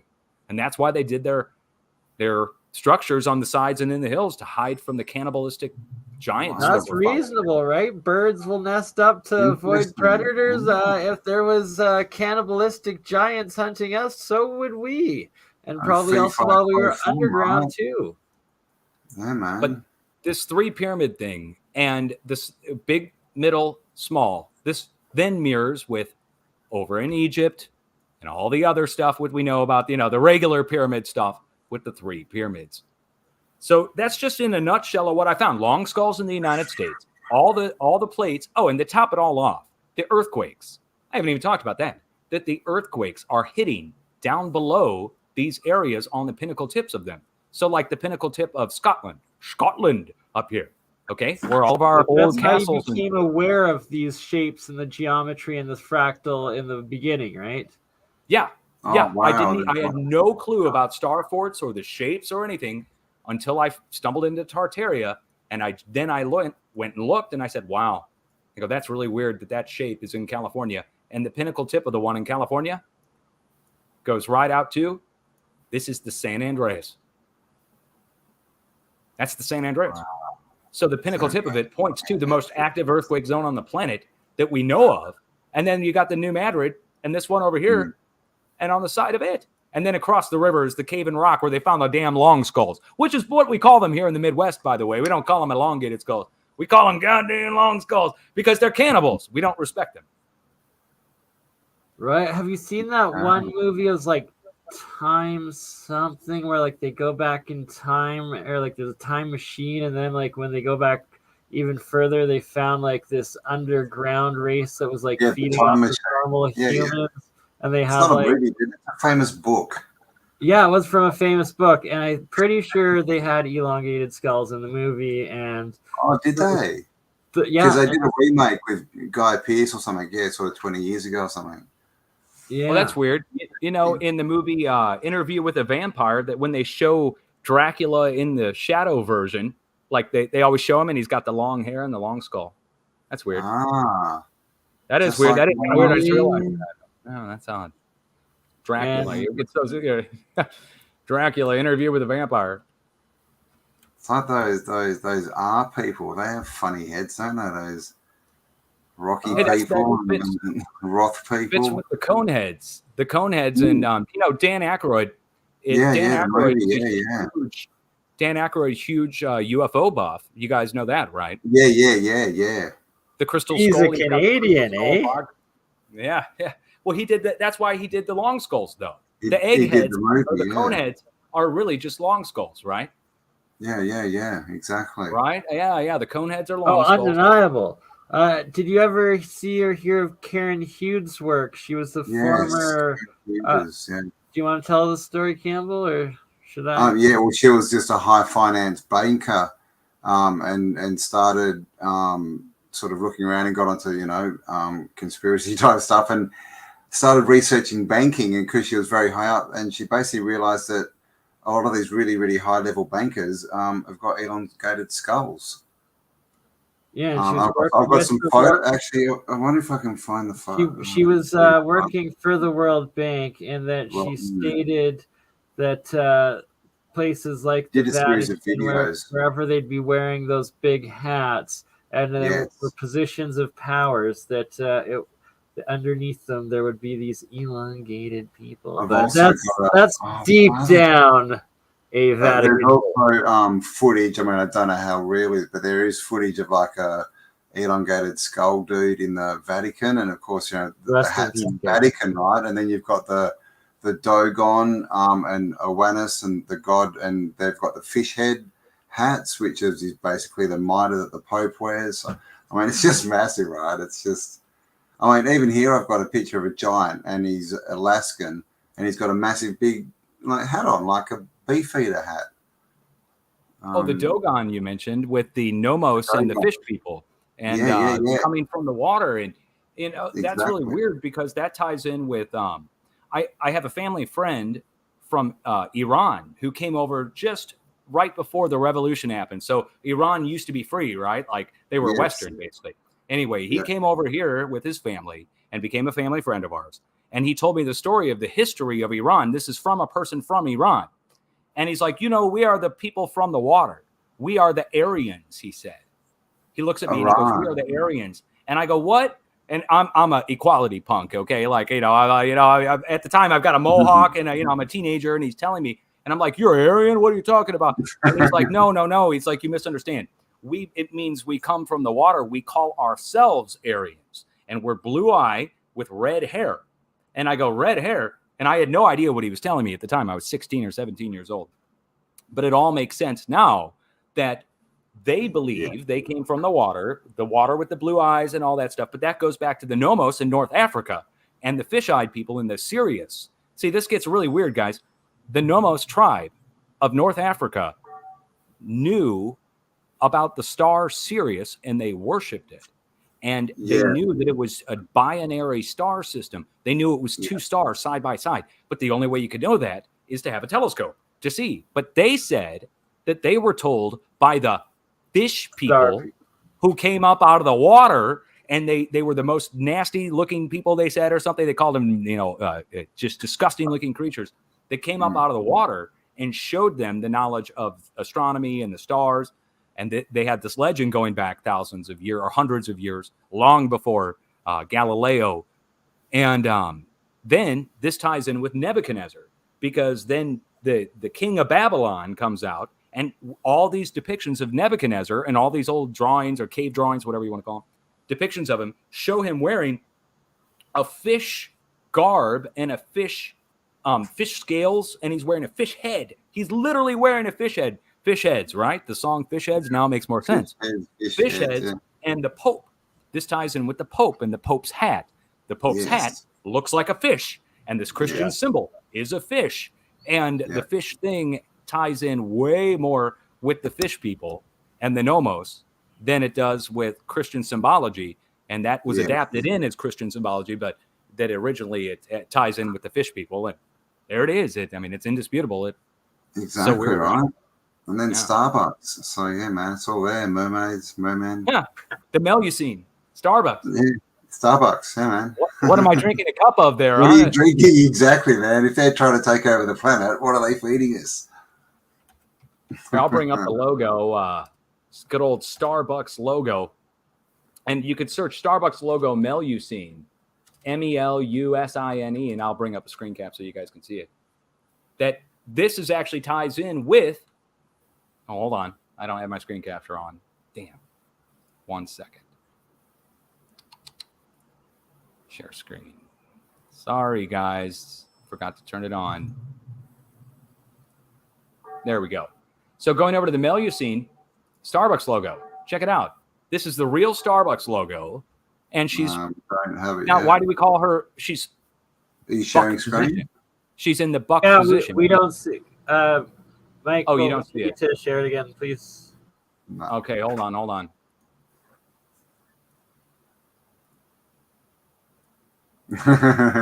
Bernie's a fish head. Okay, we got it now. Yes, sir. Yes, we can. Here we go. So this is the Starbucks logo. This is the one that they've got on all the cups now. And you can see an ancient depiction of the Melusine here. Yep. Now, what you do is you mate with her, okay? And out comes the juices of life. Nice. Now I don't know really, but the legend goes back a long way. I was exaggerating. I'm coding. And it's Ishtar. That into sirens as well, right? Who used to sing boats into the rocks and stuff. Right. Now this again. Now why did Starbucks adopt this as their logo? Right. Like that gets into a whole separate thing about why those symbols are used. But the fish people. This ties in with the fish people. So when we talk about the fish people, we're talking about things that this isn't me making this up. I just want everybody to understand that, we're not talking about me making up the fish people. That's on the Starbucks logo. The Starbucks logo ties in with Melusine fish people, going back to the merfolk. And God, this goes into a massive story to that one. Yeah, it's a domino effect of weird stuff that we would have to talk about to even explain this to the viewers. But this plate stuff, I cannot stress it enough. The plate thing is the biggest thing. It's proof, guys. If you needed proof of man-made structures that are huge, that are the size of continents, that are 1,400 miles spaced out across the planet, this should get, I stand by it. I'll stake all my EarthQuake, all my reputation, all my everything. Those are made at some point in the past by someone who had the ability to make plates. Yeah, we'll definitely do a bit more on that. So I've got to get a round map now of Google Earth and plot it out on a flat surface and see what we come up with, because there's clearly some kind of shape there. They wouldn't be just random, irregular, regular shapes, would they? There's got to be a pattern, but because it's all been contorted onto a ball, we can't see it. Yeah, exactly. So, Dutch, you had also mentioned that in your forecasting model that there was a segment where it's like the energy disappears for a couple of days or something, and it had you questioning the geometry of the realm. And can you explain that a bit more? Oh, yeah. Oh, definitely. I'd love to. Okay, so as we watch earthquakes, let me go ahead and let me turn the display capture actually back on. Sorry, I have to keep switching between it, but I don't want to hog your screen the whole time. This is all for you. You take as much as you need. Yeah, guys. Hogwarts. God bless your heart. Happy St. Patrick's Day, everybody. Happy St. Patty's Day. Happy St. Patrick's Day, guys. Okay. Let's go over and show you the earthquakes. Okay. So in the past several years, my viewers and I all watch the earthquakes start at a certain spot, usually with our deep earthquakes, and they usually start down below the pinnacle tips of these giant plates, which I've now proved to you, at least all of them look like they're StarForts shaped, and all of them are StarForts shaped, except for this one, which is where all our deep earthquakes are coming up from down below. So in other words, down below Australia, down below the Indo-Australian plate, deep earthquakes. They spread out, and they go out and follow the plate boundaries. And the plate boundaries, I show the USGS map of all things. I know USGS, but here it is. Here are the plate boundaries. They're red lines that you see go out across the planet. Now, the earthquakes follow those plate boundaries. It's no shock. I mean, you push up on the underside of something, and it comes up and goes, the pressure comes up and goes through it and passes out away. Now, what I noticed is that the earthquakes, they flow out and they go over all the way till we get to the mid-Atlantic ridge, to those fractured plates that I showed you. And when they get to these X's, we see the energy, either one of two things happens. Either the energy goes back through the planet and comes back out the other side with new deep earthquakes on the antipode, the opposite side of the planet, or somehow the energy gets from here back around and down to here and starts over. It's like Scooby-Doo running out the side of one screen and coming, or a video game. Mario runs out on one side and comes out on the other. And I can't explain it. Other than there may be, I'm sorry. Yeah, there may be an explanation, but the explanation is more disturbing than I think anything that anybody's proposed, which is when our energy goes out and gets over to here, that it is going back around and coming back out on the other side. But on the other side of what? On the other side of what? There's more out there, man. Yes. Have you looked at any of the old maps? Have you seen like the 14, like the Monty Planisphere and things like that show more land in the middle and on the outside? Mew, I've seen it all. Oh, yeah. Yes, I've seen the Mew maps. I've seen the old Asian map that shows the other continents spread out much further. So I've got two possible explanations for this, and both of them are disturbing. One is that we're missing, there's a reason they're not showing us the Earth from far away. There's got to be. Otherwise, we'd have a live stream of it all the time. Yeah, so there's something they don't want us to see. And the only logical answers I can come to is A, there's land masses, like the Earth really is round, but there's land masses, huge continents, that they've been hidden from us, that if we're watching a live view of the Earth, we would see something west of California float by, huge. We'd be like, what is that? That's a giant landmass out there in the middle of the Pacific. What is that? It's a giant continent. And it lights up at night. There's people there. What are we doing? Like, okay, that could be there. Yeah. It could be that Earth is not round, though, but it's not flat. It could be oblong. It could be that Earth is more like a StarForts shape, like a diamond, like a faceted jewel. A geometric shape would kind of make more sense, based on what we see in our experience. It's troubling whichever way you go. So whether the earthquakes are going through the planet and coming back out the other side, or whether they're going around the outside edge of some kind of flat. Exactly, around the circuit. Right. That we're dealing, there's some reason they're not showing us Earth from far away. That's not good. Like, whatever the reason is, it ain't good, man. Because, it's been long enough, we should see it. So, what are we going to find out? That Earth is like a jewel? Are we going to find out that it's flat? Are we going to find out that it's an asteroid shape? Is it going to be shaped like three pyramids? I mean, what is it going to be? All the plates in these shapes lend me to think that might be shaped more spiked-like, which would fly in the face of flat earthers and round earthers. I'm a spiked earth, a COVID earth. I just don't know what to do. All I know for certain is that the seismic is going from one side of the planet to the other. When it gets to our X's, it goes through or around. And if it goes around from the axis, and this ties in with Edward. like And when evidence Haley- essentially of like a toroid or a hollow Earth, like if it's, especially if it's going through, like it should be dense and blocked, but it could be a hollow straight through shot and a toroid. So does that line go from the Arctic to the Antarctic, your line of X's? Yes. Basically? Oh yeah. That's Doesn't the it? So mid. it's literally cutting it in half. Oh yeah. The Mid-Atlantic Ridge is a fracture zone that starts at a super. That's let me the show you. Atlantic Ridge. Okay. Yeah, let me show it to you this way. This will make a lot more sense. The Russians, everybody missed this. There's a giant supervolcano down, or a crater at the pinnacle tip of the North Pole. Here's the physical North Pole. And here is something I found on my own when earthquakes started to strike here. Can you see this? Yeah. Okay, this is a 60-mile long by 30-mile wide caldera. It's the same size as Toba's supervolcano. And this is where the Mid-Atlantic Ridge starts at the North Pole.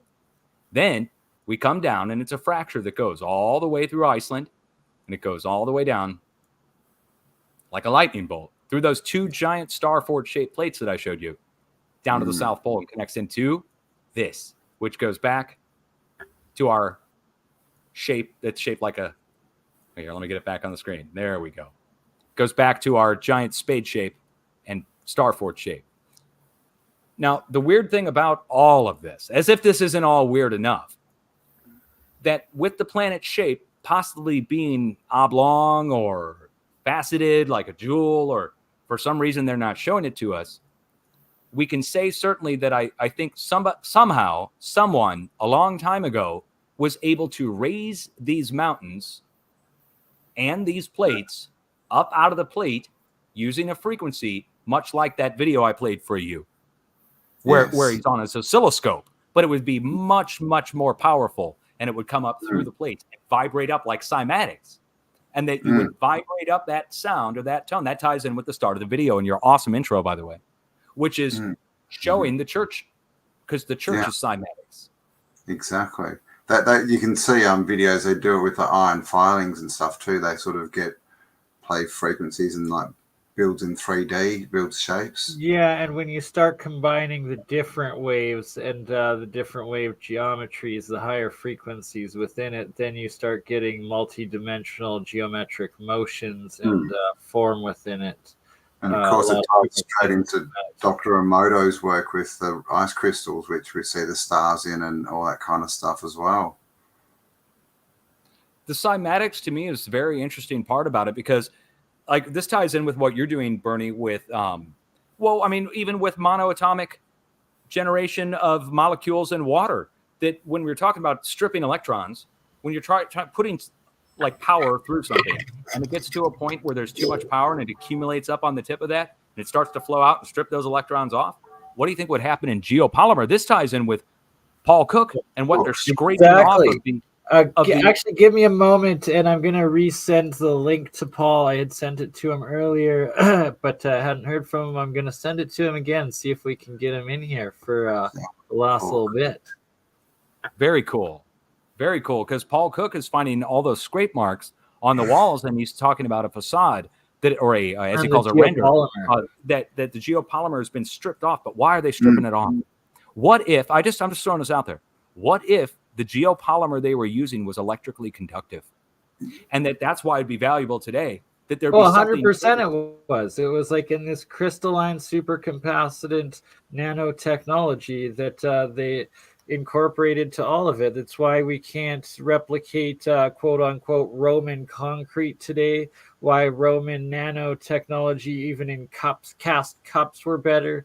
And then when you start getting into these massive layers of geopolymer structure that currently they claim as naturally formed, and then looking at it and seeing that it's actually mega ruins, mega remnants of these underground, under mountain catacombs and cities and past civilizations, and it was all made of geopolymer. And geopolymer is essentially cement concrete, except that it's exponentially harder on its Mohs hardness scale of how it solidifies or bonds, how it bonds, and that it's actually a chemical reaction bonding that the geopolymer forms into, as opposed to concrete or sandstone sort of thing where it's just pressured bonds, etc. That's very weak,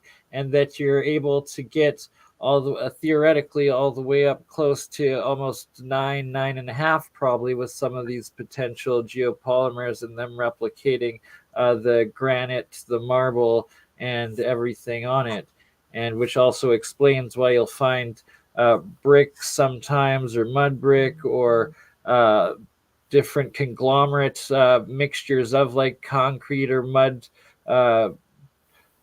concretes in the pillars or in the inside walls of these ancient structures, and then this inch to foot thick basalt or basalt, or what's the one I'm trying to think of? Dolomite, granite, as well as the Quartz. Yeah, quartzite is in it a bit. Yeah, the granite stuff, but there's a term for it. Paul knows it, and it's a specific term for the geopolymer of granite. Yeah, it's oh gosh, like schist or shite. Right?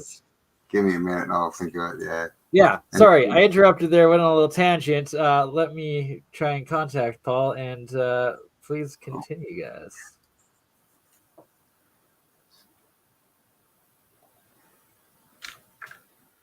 Sorry, I was muted. I was just looking for a video from the University of Texas. It was a working group on geopolymer released by the University of Texas. It looks like it's been deleted, but I think I might still have a link on it.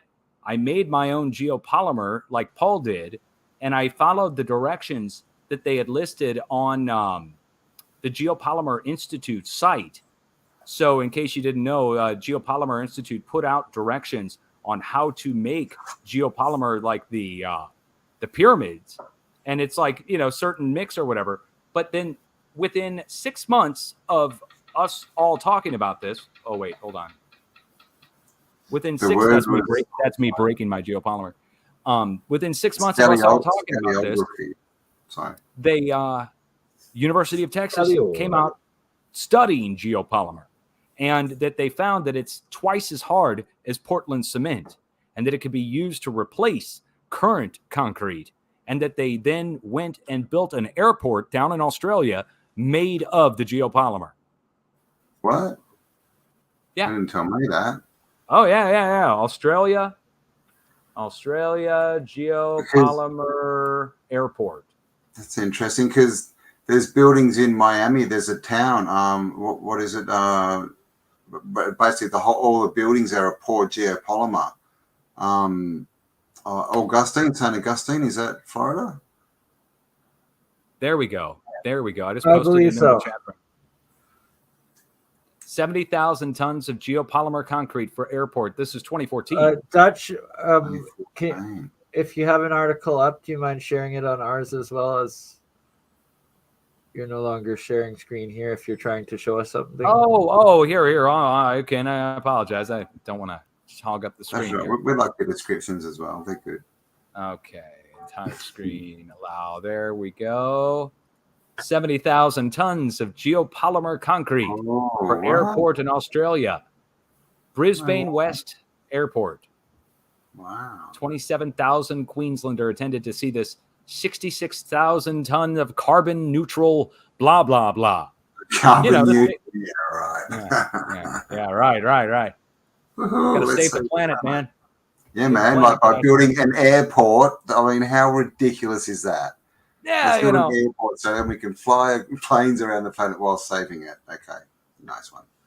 But the geopolymer stuff is really, really interesting, because they could have mixed in what's with all the radiation and the nuclear next to these spots. What if they mixed in some kind of uranium that we didn't know about, and that was providing some low amount of power in the geopolymer, uranium-based okay, geopolymer that had its own power source built in. I mean, it could be, and it all overloaded.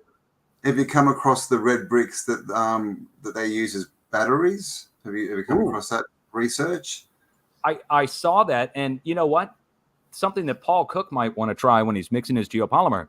You don't want to really touch it or handle it with your hands, but graphene, that graphene will transfer and hold power if you put it in layers. Remember the Indian mound that we were looking at with the layer of coal at the bottom? Yes. That the layer thing will generate power, actually. That if you... it's a capacitor. That's a capacitor. Yeah, basically, yes.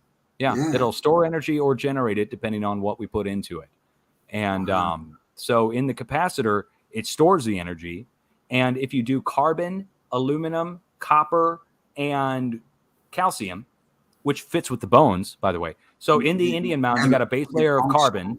Then you've got the and then you got the conch shell in the middle to project it out. Now the conch shell was worn by kings and queens back in the day. They would wear a conch shell over their third eye, or the center of their forehead. Third eye is pineal, but they'd wear it over the center of their eye, just like the Egyptians with the coiled snake. So the Egyptians have the coiled snake over their third eye, the conch shell with its coil over their third eye. And then I'm not saying I'm not into any of that. I'm just saying that, like, frequency wise, it's all on 180 hertz or so on the conch shell thing. 180 hertz ties in with electricity. And then we get into the kings and queens. And in the kings and queens, they had scepters and orbs, right? Yep, and crowns and jewelry. The Egyptians. Looking into electroculture, and obviously with BurnEye's kind of stuff, orgonite and all that. And that ties into the jewelry they were wearing. And I did an interview, and with all this, like, tensor coils and that, they're actually tuned. So they're making tuned tensor coils. So literally you could tune it like a bracelet to 180 hertz or whatever you want to. Speaking of bracelets, getting into the Egyptians kind of show the same thing. Instead of a scepter and an orb, the Egyptians are using the Ankh or Ankh. The Ankh, yes, and the Jed pillar, yes. Okay, see how they're holding that?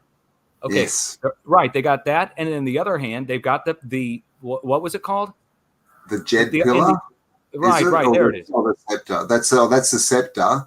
The Jed pillar is the capacitor. You know, the pillar, and it's got the lines across it. Yeah. Depictions of a Jed pillar and an Ankh sort of together. You know. Now they all have some kind of elongated thing on their head. Yeah. And they all have the coiled snake at the third eye or something at the level of the forehead. Okay, each one of them. And I propose that this flail and hook is the same thing as this. This is a Vajra. Yes. These were both. Now this is. Yeah, we went over. I went over this in an interview last week. Like this exact. You know about Elon Musk, right? No, who's that? Never heard of him. Yeah, Elon Musk posted this tweet, and he said, "This is what's on my nightstand." And on the nightstand, he's got 3 American books: the History of America and Democracy, red, white, and blue books in the back. He's got Diet Coke cans. He's got a fake gun from some video game, and then he's got the Vajra, and then he's got the classic gun pointing the other way. But now the Vajra he carries around with him everywhere. The Vajra is... Oh my God, I need to make a Vajra. They're everywhere, those things. Vajra wireless power. This gets into depictions of the goddesses. Well, actually, the gods. Vajra power projection, maybe? Maybe I won't bring it up. I don't know.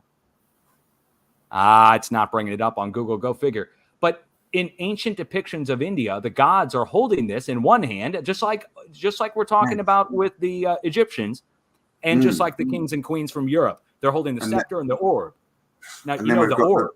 The scepter and the orb, and the Egyptians, the holy hand grenade, the globus crucis. The orb, and the Egyptians have the flail and hook. When you shake the orb, it makes a bell sound. Did you know that? That on the Yes, inside, I did. Yes, boom, yes. boom, boom, boom, boom, boom. Yes, Yeah. I didn't. Yeah. Yes. So Yeah, it's got to be wireless power. With the thing on the head, it's got to be for projecting your thoughts or controlling people or something. It would make sense that they, like, if they were really powerful, why wouldn't they be able to force people to do things? You know, subject kind of thing. They like they would be able to, with wireless power, force you to be able to build a, force you to be a slave or force you to build a pyramid. The kings and the queens, right? They're the ones with what? The ones with the power. Right? I hadn't thought about it that way. It's all in the spelling. Wow. I mean, and we elect them, right? We elect them to power. We go to the polling booth between the two poles and we elect them to power. Electricity, elect. Yeah, yeah. So, yeah. Or elect, ELECT, RICITY, electricity, right? Electric. Exactly. It's and the trick of electing them. Yeah. Wow. The spell casting, exactly. Spelling, man. It is. It is. Now that gets into language and tone and yes. And then you can go straight into like throat singing, the cathedral. Devil, easy tiger, mate. Oh, there he is. There he is. Oh, I'm starstruck, man. I'm blushing. My man crush is complete. Says the guy with 600,000. You're making me sweat, dude. You're making me sweat. Yeah, all right, mate. Big up, guys. How you doing? Oh, Kirk, welcome. Brother, one love, easy tiger. Yeah, listen, I'm doing this on my phone, by the way, and I've got 6%, but I thought I'd jump in and say hello to everyone. Yes, Much love, brother. Glad you did. We'll have to do a whole nother one planned out here. Yeah, 100%, man. Definitely. So I look a bit rough, mate. I've been out and about collecting nuggets, haven't I? Oh, nice. Yeah, can you see that? Watching. Oh, wow, nice. Yeah, I can see where you are. Yeah, mate. Yeah. I'm on the field now, man. The geopolymer on the site, boots on the ground. Geopolymer. Geopolymer. Yeah, I wanted. I'll take you in here. I just went in here. I don't know where my phone's going to do. Oh, wow. Jeez. Caving in that red layer. I know, mate. I know. Wow.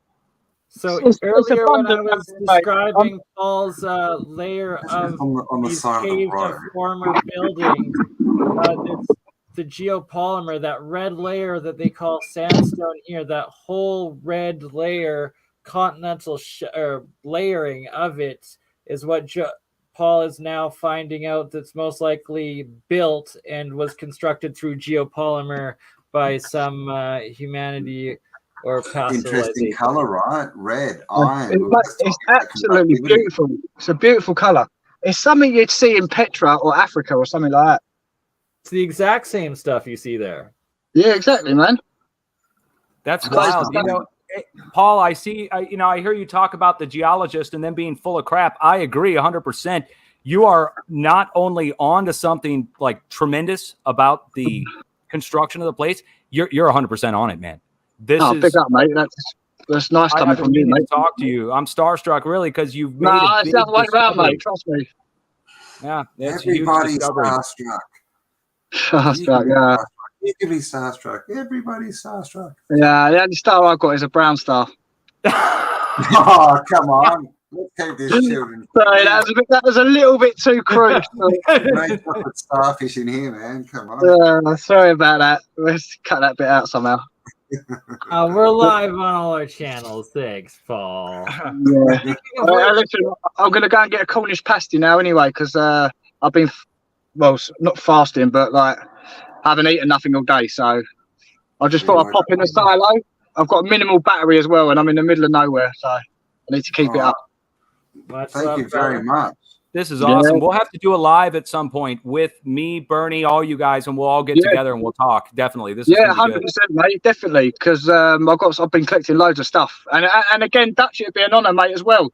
I mean, like me and BurnEye and Cam, we're like peas in a pod anyway. So to do a session with you would be something else, mate.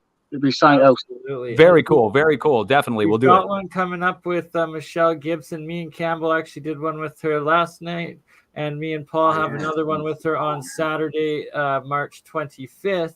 And she would be another perfect researcher to connect to all of the alignments and macro have you checked out her geometries work? you're finding, Mike? Michelle Gibson has done a lot of stuff on Earth alignments and things. Yeah, and canals and stuff, man. So yeah, that'd be brilliant, mate. That'd be absolutely brilliant. Well, this is great. I'm gonna jump out now, guys. Anyway. Cool, Cheers, brother. Paul. Much love. Great to see you anyway. All right. Ta-da. See ya. Ta-da. Ta-da. That guy will put a smile on your face every time you hear him talk. I'll tell you what. Isn't it? Yeah, I know. That Cockney, yeah, man. I don't even say our plan. I don't know if you've seen any of the Science of Sound series that we've been doing, Dutch, but Ominous, my good friend Ken the beatboxer, his ideal dream location to perform is the Sophageum in Malta. Malta. And, Paul Cook, he started out finding most of this stuff, the geopolymer, and discovering it in the StarForts, being in Malta, which is a giant island that is one massive star, island. It's crazy. It really is. Well, there's also Analog, Ben from Waking Up with Analog. What was that island? I can't remember what it, but he's got proof that there is an island that was man-made, right? It's just so we've got to go to Malta, guys. Right? We got to go to Malta. Let's go to Malta. Sorry, to finish that thought. We are going to get Ominous, and we are going to do an episode of the Science of Sound and a giant meetup of all of us in Malta and do. You coming, Dutch? I'm there. Right. Duchess and I will both be there. I'll bring my better half, and I'll bring a frequency tone generator so we can hit 180 hertz. Oh, yes. Yes. Yeah, nice. I'll bring a frequency tone generator and all the meters and everything. I'll bring my Geiger counters. I'll bring all the electronic equipment, EMF detectors, everything. I'll bring it all. Oh, man, let's do it. And wow. Also, we're going to have to do 180 hertz dance party. Well, yeah, it'll be like the Matrix, only without any about naked women. Yeah, bugger. It's a dance party, not a rave. Who's Morpheus? Party. Is burning Morpheus then? Does that mean he's leading the underground rave? It's going to smell a little hippie-ish. You might get a few whiffs of some stuff. Right. Well, it's the Sophageum is underground, so it's gonna, music performance. Sophageum, yeah, man. Can we get Hutchinson there?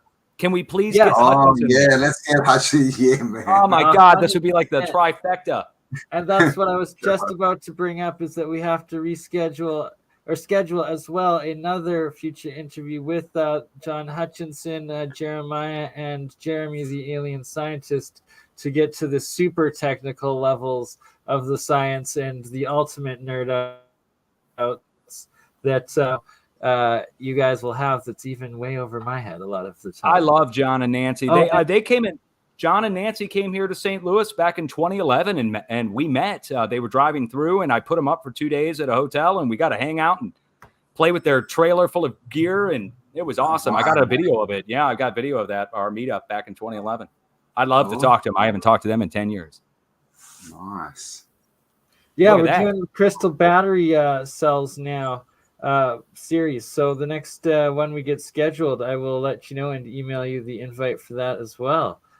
Just a couple files of old maps that decided to open up, and this is a repeating one from what seems like the pre-reset of Terra Australis, where Australia was part of Antarctica. And I would like to get your thoughts on this, Dutch. Does this seem to be going along those same ridge lines or fracture lines that you found? And I have shout out Eric Hecker's comment up here. He's another good one that we'll have to have on a future technical panel. Eric spent a year working down at the South Pole. And I don't think... you're muted, Dutch. Wow. Okay. Well, working down at the South Pole, I could tell you a story. There's a chief scientist of a place called Leidos, Leidos.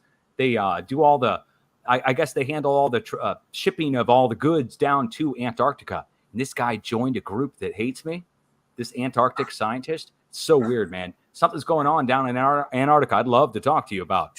And we should definitely talk outside of this. In Antarctica. Jeez, I'd be proud of that. Wow, That's cool. wow. These maps here, I'll tell you what. So, for instance, the first map you showed, if you bent that around origami style, that the bottom of the Earth, that would bend into that ace of spades shape. Yeah, like a flower of life. Really, I would say. That's what I'm seeing, right? You're seeing those yeah. equilateral triangle points out on like the fractal level. I'm pretty sure it will overlay on the now indentation there. So it would have what was once up is now sunk. That's something else. The way to view all of these StarFort things that I found so far is either turning the Earth 45 degrees or 90 degrees. So, I mean, we're talking about, 45 or 90, like a full right angle. You have to turn Earth on its side to see them properly in their proper orientation. And we know scientists already told us about this goes into something else entirely I got to bring up, which is Halley's Comet. And Halley's Comet, the discoverer of Halley's Comet, was his name Edwin? Or Edward? Yeah, Edwin. Yeah, Edwin. Okay. Halley discovered the Halley's Comet. But after he discovered the Halley's Comet, he sailed to the high seas on a pirate ship, what looked like a pirate ship. And he took a special compass that he made that measured the north and the south pole, what he called the fixed poles, the north and south fixed poles, and the two other poles that he said are moving along the equator. And that he was taking the ship. When was this? Following the equator. This is Edwin Halley in the 1700s. Following with a special compass he made, the moving inner poles that he called them, with the inner sun and the hollow earth. And that Edwin Halley believed there was an inner sun in a hollow earth with two different poles. The fixed poles are tied to the crust, and that the actual moving poles are going along the equator. And he sailed around the world following them. And nobody knows about this. You have to go look it up in freaking old books and shit to find this stuff. God. Yeah, for real. And nobody knows what kind of compass he made it himself. And I'm trying to find out if I'd make it if I could. I would do a fundraiser if I had to. So have you heard about I can't remember his name. There was a guy and he was a UFO researcher from New Zealand, and he was following UFOs and he found that they were always taking the same path, and he ended up mapping these power, I guess, grids, and all the UFOs were basically using these grids for power and flying around on them. I can't remember what his name is, though. I'll have to find it out. I mean, and then I just can't help but think of the big friendly giant and that kind of stuff, right? When they step into upside down land. Is there another Earth underneath us, right? With another sun and like two poles or something? Oh, God. You're doing my head in, Dutch. Right? Like this gets into the earthquakes. That there's something going on down below down below the San Andreas, the pinnacle of the StarFort, down below the New Madrid, the biggest earthquake in U.S. history. This gets in the Titans, the giants, and the difference between a Titan and a giant. A giant would be something that we would talk about maybe being 10 or 15, 20 feet tall, like what I showed you with the mounds. But then we get into the Titans, and this is how I found Tartaria, which was searching the ancient Greek legend. And I found out that there was a war between Kronos and Zeus, the Titans, who took the side of Kronos, and Zeus and the gods. And that the Titans were thousands of feet tall, they said. Yeah. Now, I don't know if I believe that. I don't know. But in the Bible, doesn't it say that Adam was 900 feet tall? There's in the book of Enoch, it talks about. I was going to say, I believe that's the book of Enoch. Yeah. In the book of Enoch, it definitely talks about giants, Nephilim, fallen angels. But what would we call a fallen angel is somebody who's not from Earth, and comes from somewhere else and not human.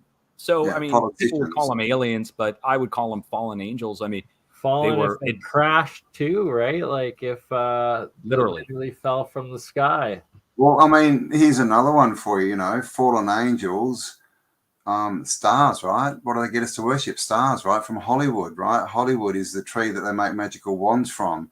And then films are made up of a cast, right? And then they have their news where they do a broadcast. It's all stars, right? And magic, like fallen angels, stars. Oh yeah, this gets into a whole thing about like corporate logos and why did the media companies right, like, oh my god, guys, we could have a discussion on this. My god, I had no idea you were even into it. We're gonna have like a conspiracy marathon, I think. Oh yeah. Oh wait, hold on. Conspiracy. Which 641 watch. Which hat do we wear? Oh, he's got the hat. All right. The Sherlock. We got the Sherlock hat, man. right? Or if we're going to talk conspiracies, I suppose we should put on the top hat, right? Or the Sherlock hat. Elongated, yeah. Yeah, there we go. This one's the best one. The Faraday cage around the dome. I've only got a jester's hat, man. Yeah. Well, you need the Indiana Jones hat, or you need the tinfoil Dora. I've got a tinfoil fedora. You've got a tinfoil Dora. Oh my god. My tinfoil Dora will amplify, and it will collect as well. Oh my goodness, Campbell. That's not real? Is that real? Really wow, I didn't see that. Wow. I have to change my screen, or that actually exists? Yeah, man.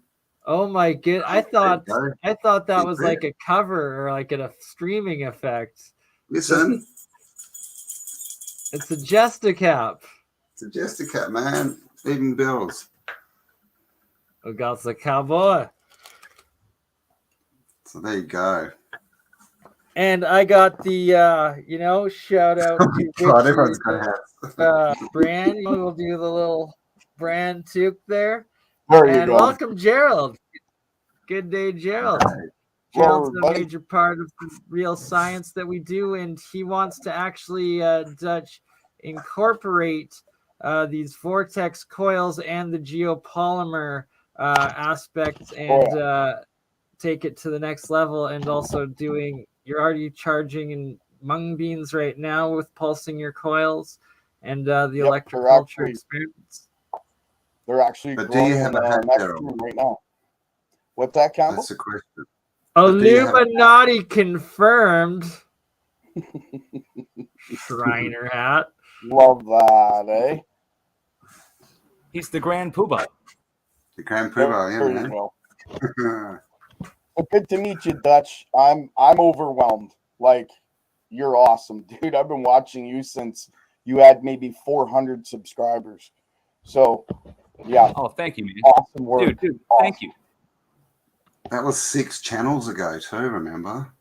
It was. You know what? I said I was going to get that article from NASDAQ, but hearing that you're working on geopolymer, what is it again? You're doing geopolymer for power storage? Is that what it is? Or well, as soon as I get my formula right on geopolymer, I'm actually going to be building a replica of a pyramid that works, because I have vortex coils already, which is kind of like the fire within, if you want to look at it that way. So what I'm going to be doing is placing a specific type of geometrical coil inside the pyramid that's built with geopolymer, and I'm going to see if it resonates in a way where it'll create more energy of a working battery system than just basically a tomb is what they believe it is. So that's my goal anyway. That's what I'm working on.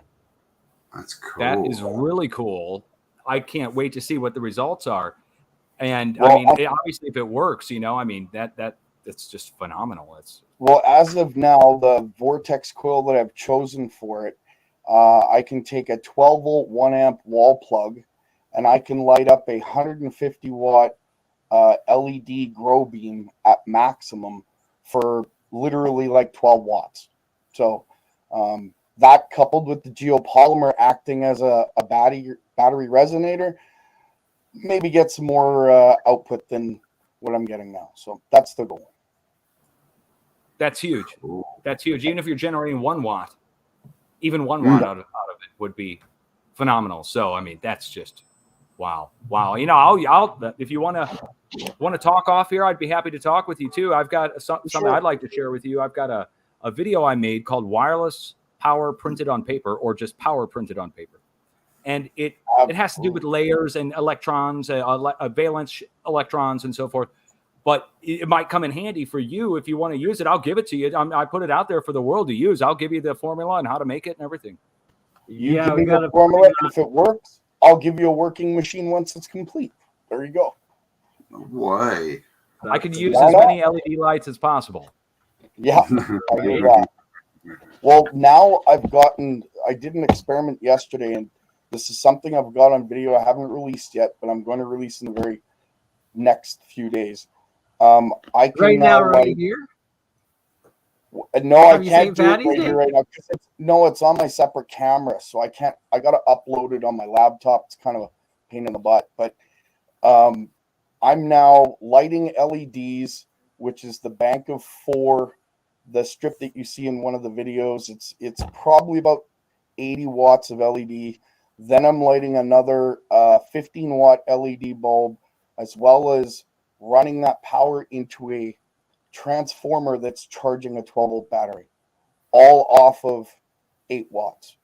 So I'm playing with it, and it's amazing tech. It's going to be released for free. I'm going to go after the market of people that can't build them or don't want to build them themselves, but all the plans and everything and how to build them will be released for free, so that anyone that wants to build them themselves can. So I've been doing tutorials. Those will be getting released on BurnEye's channel because I promised him. So he's got the scoop, but that's coming. So I'm almost there. That's the way to do it. That's the way to do it. I mean, you know, who wants to be a billionaire? Honestly, like, if you really think about it, like, who would really want to be a billionaire? You know, with more money comes more problems. So billionaire would suck. So it's better. They only let you have that much if they have something else on you. You know, like that's what I mean. If you're getting, you know, free land, free electricity, you know, growing your own food, you don't need $1 billion, do you? Well, that's the other part of it too. The electroculture. If we prove it in these experiments that I'm doing now, from what I learned in the past and what I'm doing now, and all the old data that I've gotten from all these newspapers, just blows my mind. We're going to be able to grow food 1/3 quicker with almost double the output, at least at 60%. Wow. So that's going to help a ton of people once they get these experiments complete, if they're conclusive. Again, right now they're experiments. And it's also less water, no fertilizer and less water too, isn't it? Yes, big time. Yeah. And it can all be stem from atmospheric electricity. You could use a little solar panel to start it. It's so easy how this can be put together. So one step at a time, but again, when those experiments are conclusive, then again, that's another aspect to this tech. So my belief system is, when it comes to the pyramids, when they were operating, and I'm sorry if I'm taking up the spotlight here for a moment, but when they were operating, they acted as power systems that ionized the air at the base of the pyramid. And with the ebb and flow of the River Nile, which was much closer to the pyramid at the time, because of what's underneath the pyramid, which is basically a huge piezoelectric crystal, when the ebb and flow of the water would come up from the waxing and waning of the moon, it would create that pressure and high voltage within the pyramid. And the whole high voltage coupled with breaking water from into hydrogen and oxygen, the flow of the gas turning into plasma, with the sound coupled with the resonance of the actual geopolymer of the pyramid itself, acted as an ionization for the whole ground area, like a big electroculture system, and the water acted as the negative. So it was almost like a Garden of Eden surrounding all the pyramids when they were in operation. That's part of the theory. If they remove the water, that would turn them off. Yep. Yeah. And there was a couple other reasons why they shut off. Like, if you go back into the history books of when, I wouldn't say history books, you'd have to actually go into the Bible and you go to Moses when he took the Israelites out of Egypt, he also took the Ark of the Covenant. At least yes, he that's did. theory. Which So when also he did, fit exactly inside the sarcophagus in the King's Chamber of the Great Pyramid. which, because of the way it was built, would act like a giant capacitor. Your capacitor, If yeah, there's a exactly. capacitor in that point, Ah, it would facilitate the pulse within the resonance of the pyramid itself. So, okay, so that could kill it as well. So it was, yeah. so that's part of the theory. I'm gonna kind of release that out all in a series of videos in the near future. But yeah, so that's where I'm at with that. I think you're right, Gerald. You know, I just wanted to show you something that I put it into the chat room while we're talking here, but you mentioned bring it up on screen. Let's all see. Oh, I will. I'll bring it up here on screen right now. Check it out. Look at this. This is now, first of all, you mentioned the capacitor and the water flowing. It's just into St. Louis, Missouri, for instance. Here in St. Louis, here's a plan of the French from the 1790s showing St. Louis downtown. And on the north side, look which way the north is. So north is pointing to the right. But in the north side of St. Louis, we have an old starfort where they're building the Geospatial Agency now, which I showed at the start of this broadcast. This is where the Geospatial Agency is being built now in 2023. And you'll notice that around it is water, and it's flowing out and then falling down a waterfall where they have a bridge. And then it goes down to the Mississippi River. Now, the St. Louis Arch has been built right here along the river, and right across the river are the Cahokia Mounds with their whole layer thing going on with the multiple layers. Earth batteries.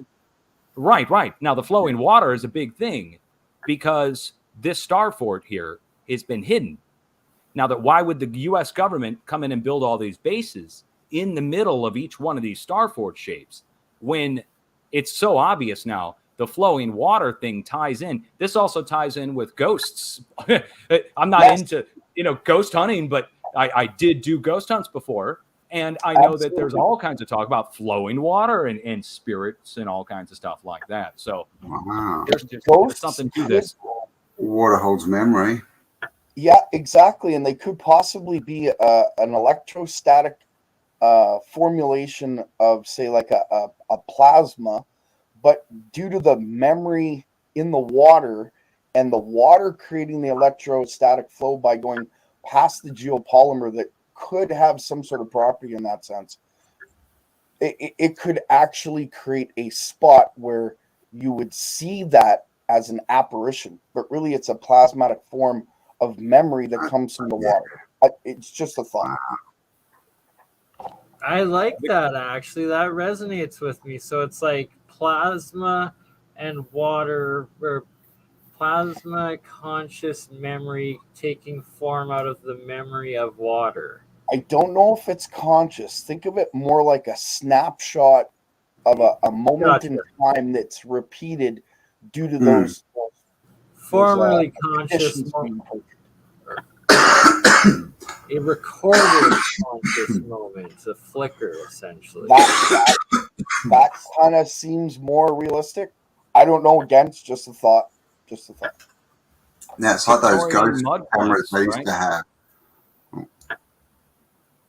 In the 1800s, you've seen those, all like the like they're mirrors, and they get like apparitions and ghosts in them, like these weird machines they had. Yeah, that's seen those pictures.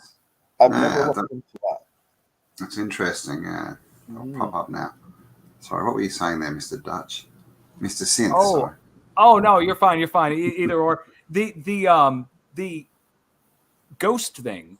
I'm not trying to get too weird on us or anything, but on the ghost thing, that the Victorian mansions are the mud flutters, right? So we've got the Victorian mansions, we've got the mud flutters, we've got the use of what you could call, what would you want to call it? Some kind of geometry? I don't want to call it sacred geometry because that gets a little, but a different that's realm. why it is sacred. It's the geometry that is the structure of the universe, energy, matter, and the realm. Geometry gives off a field, like certain different fields and stuff based on the shapes. Yeah. This could explain the theory of what you're finding, Dutch. You're finding geometrical energy forms that were literally turned into matter of previous civilizations and how they operated, maybe on some sort of a subconscious level. I don't know. But what you're finding is absolutely amazing. So it could be the long skulls have a resonance. You know, I mean, it might be something as simple as a longer wave in your skull and, you know, a standing wave in your skull or something. I mean, possible. That's how they're telepathic. Yeah, definitely, like telepathy. But it wouldn't be mystical telepathy. It would be scientific telepathy. It would be, there'd be a reason behind it. There'd be some reason that would happen. That would explain why they were special, why they were the kings and queens, why they had the long skulls. Yeah. They were literally projecting their thoughts, and it's just possible. And then what do they put on the top of all the cathedrals and basilicas? Are domes, right? What do they call bald men? Chrome dome. Hey, chrome dome, that fits with a lot of church steeples have mercury in the steeple tip, right? Yes, you guys know this about balls. the mercury? Yeah. Mercury, now this fits with something Paul Cook found, which was the mercury arc rectifier. Yes. The rectifier converts AC, the radio wave, into DC for use, and vice versa. Yeah, DC to AC, the rectification, right? And that gets and it self-rectifies so it never burns out. That's the other crazy part about that mercury rectifier. And then they were and of course now mercury is illegal because it kills you, right? Even though kids used to play with it in their hands in the 60s, now it's suddenly deadly. Yeah, same with uranium, right? Like, radioactive. It's supposedly it's like lead. Lead. And where did we get radiation from? Like Marie Curie, right? Mercury. Oh yeah. Oh, hey, I didn't realize that. Wow. Yeah, Marie Curie, yeah. it's everywhere. It's all spelling right. They tell us, man. They tell us. We just got to work it out. In your face. It's straight up in your face. It's like Woodrow Wilson being president during World War I, right? Like Woodrow Wilson, Calvin Coolidge, Franz Ferdinand, they're all double-letter names. It's like, wait, that's World War I. Like, World War I, Woodrow Wilson, Calvin Coolidge. World War I, where they had planes, flying around that were invented literally 3 years prior, and then suddenly they had machine guns mounted on them and planes everywhere, and it's just dumb. The plane story. You guys know I found a steam-powered plane, right? Oh, no. Yeah. Built by Langley. Look this one up. Search Langley. That first aircraft carrier is named after this guy. It's hidden in history. We demand you are the screen hog today, so you've already got it. You just post it up, please, for us to see. All right, let me get it here. Let me search Langley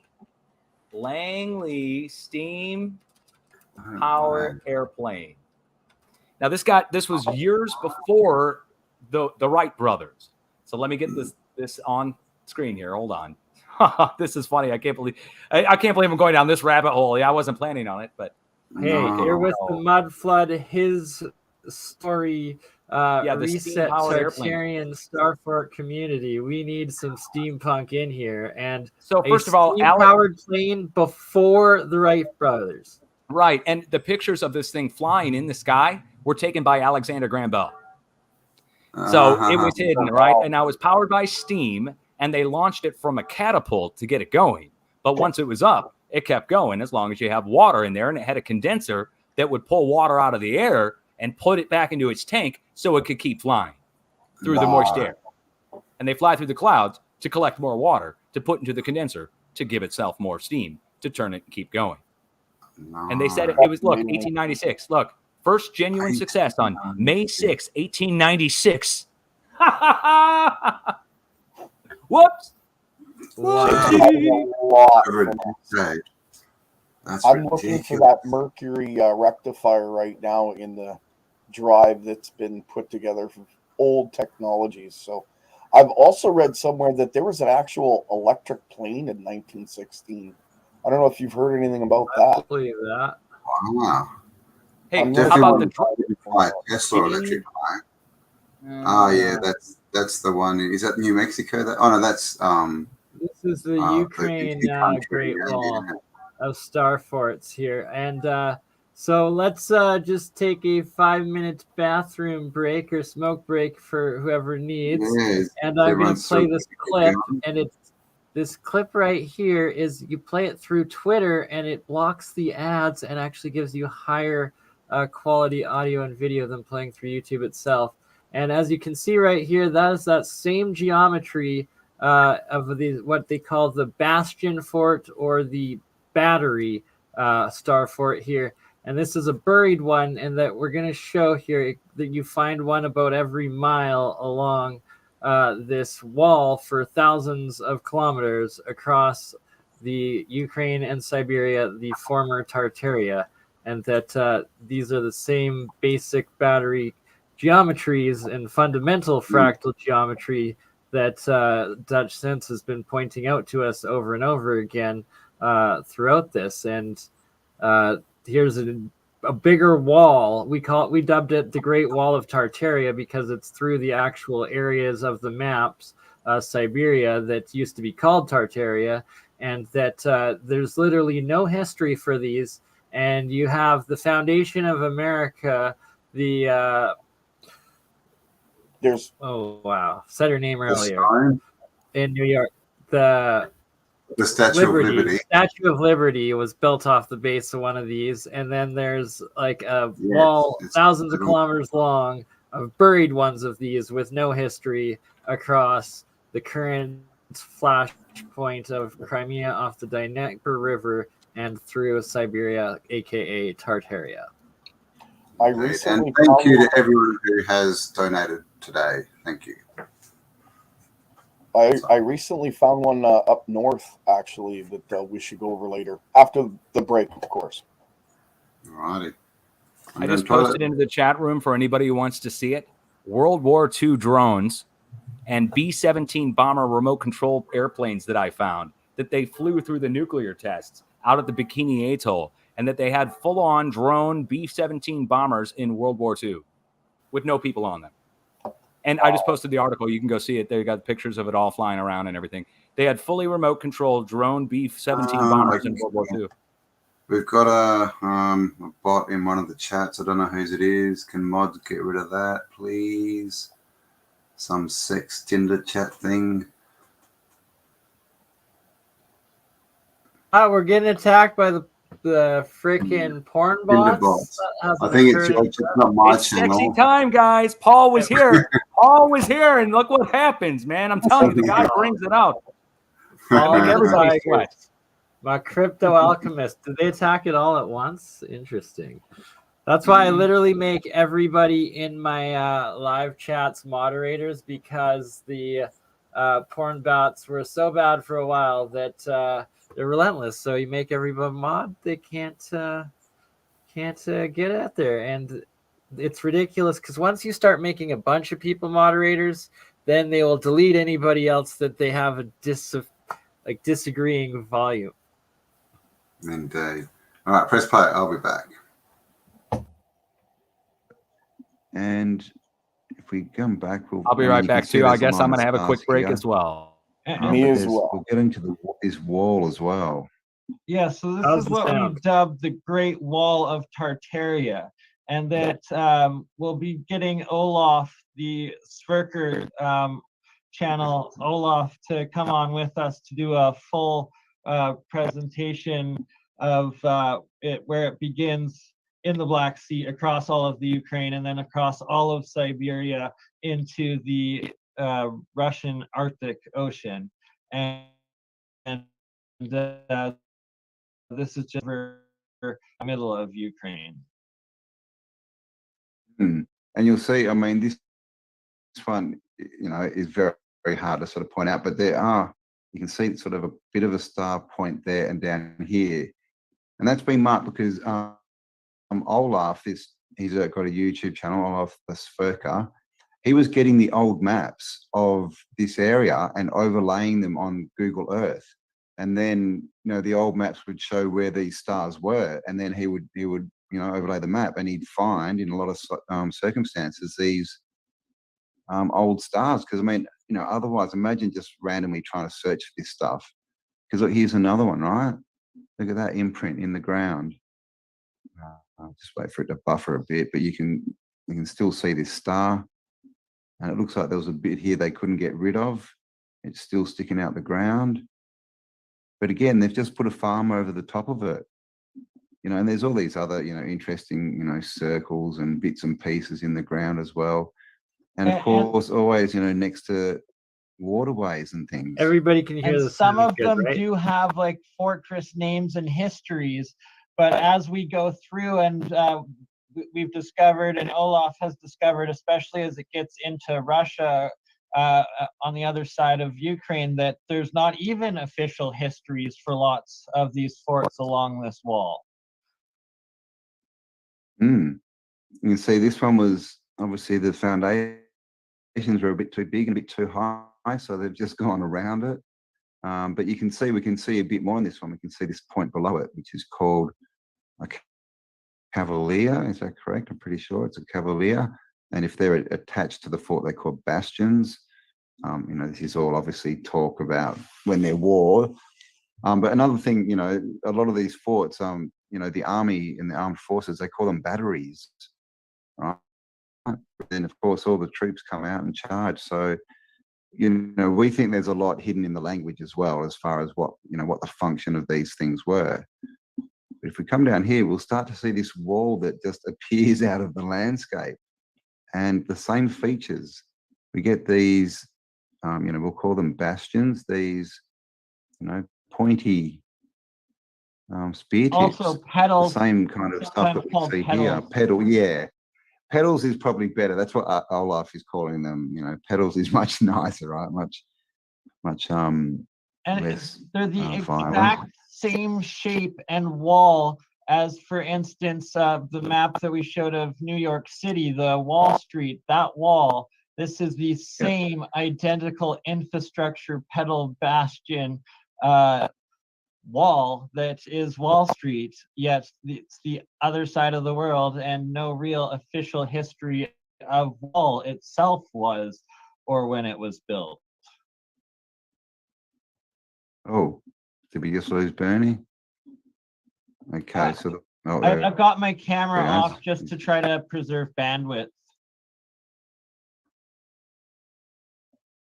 Oh, you keep cutting out a bit there. Okay, so we're just following this wall.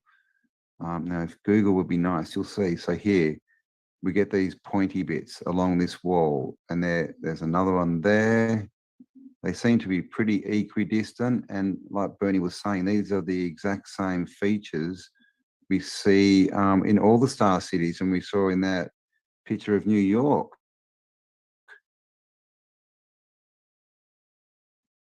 On Wall Street was this exact same kind of wall, and we don't even know, you know, why they have these, you know, bastions, these pointy bits, but they're everywhere. They're equidistant along all these old structures.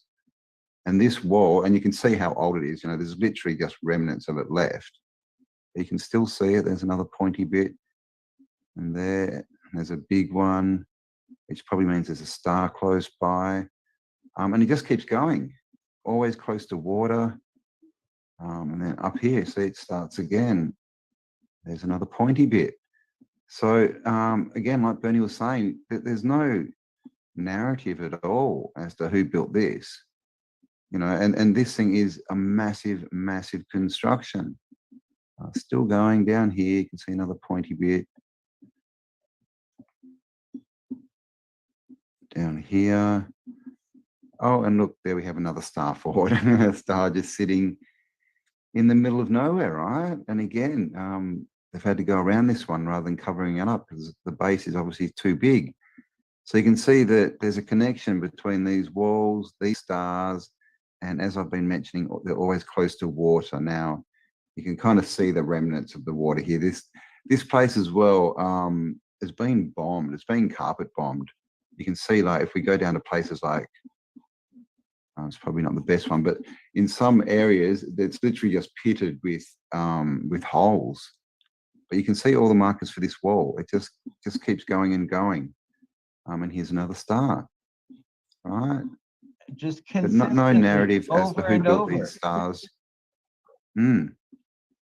So it's like we've been saying, this is the same stuff that you can find in, you know, the Americas, in Africa, in Europe. You know, it's the same stuff. That's why we keep saying it's built by the same civilization, right? Like there's a bit of the wall there you can see.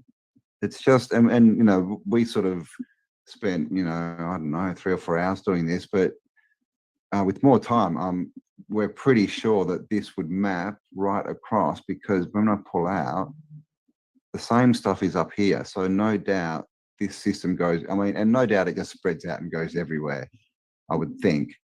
But up here, you know, we see these same canals and these same, you know, StarForts and things up in, what's this? Is this the Baltic Sea? Yeah, this is just off of the Baltic. Be the Sea of Tartary, didn't it? Right behind. Oh, that's the Baltic there, yeah. Yeah, is that either St. Petersburg? Yeah, behind St. Petersburg. But so this canal system through St. Petersburg actually goes through the rivers, connects to Moscow. All right, I paused it there. I'm seeing your comments and requests. I will be posting all the links for Gerald's channel for this video and everybody else's. I'm just going to finally run to the washroom quickly as we wait for everyone else to get back. There's about 5 minutes left in this current video, and then we will take it to the next topic. Love you all, and enjoy the rest of this clip. Then goes south all the way down to where we were going through the Black Sea and Azov Sea and the Dnieper system there. And right there, that's a prime example of an old star. Exactly, that entire coast. And it's, yeah. And this is an interesting one. I think this is probably partly because of you know, water levels rising. It's this canal. It's right on the coast. And surely some of the canals are newer developments and newer infrastructure, but it's that when there just has to be comparative research of bringing up all of the old maps, sourcing them, and you'll be shocked at how many times there's actually even more canals in the ancient older maps than even do exist today, and you end up finding dried up ones and everything. It's just mind-boggling each time we go in. Yeah. I mean, clearly, you know, some of this is new, and some of, you know, they've done, you know, some retro work and that, but the old system itself is, you know, is definitely old world, because, you know, it's not complete. You know, it sort of goes along, then you find some covered up bits, and then it just sort of pops out somewhere else. But they obviously, you know, are tying into it, you know, where they can use it. But I mean, so yeah, this is, look, if you look at this area, if Google Lattice, I mean, you can sort of see, it just looks like it's been decimated by something. Like the landscapes you see out here, they're just very strange. Not that Google's being very helpful. And there's these just like pitted with holes and stuff. Like down here, you see all these just sort of random kind of holes, and they're just sort of everywhere. So it looks like this whole place was literally bombed out. You know, look, I mean, look at this landscape. All these, right, and it's very strange. Like Alaska and the Yukon as well, and then all of the Siberian coast. And they claim that it's from this glacial ice scarring. But when you go into some of these ancient maps that we'll go through at the end here of Tartaria in the northeastern Siberia, any former civilization, yet you'll see these castles and these cities all marked on these rivers and stuff. And then when you go through on Google Earth, it just looks like these massively blown out, bombed out former ruins and war zones. It really does, and Google's not eyeing on that. Let's have a look. But this kind of stuff, just these kind of random, you know, holes everywhere. It's just all over this region, but also these lines in the ground. I mean, that could be a road, but look at this. This looks like a big foundation of some kind of big building. And even when we come in on these cities, we get this look where they all kind of splay out from a centerpiece. That's another thing, is all the cities, they seem to be laid out in the same way. There you go. So make sure you subscribe, share this around, guys. Stay awesome, and we'll talk to you all next upload. Bye for now. Every city, Estonia, and that it's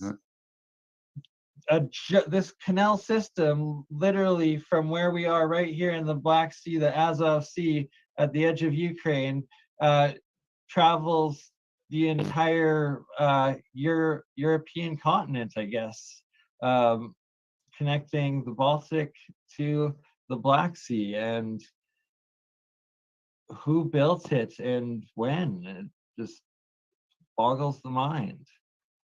It's ridiculous. This one, as you can see, like all dead straight, but it just goes on forever. And they enter, oh, come on, Google, they enter lakes often, and different sort of water features, and then they just pop out the other side and keep going.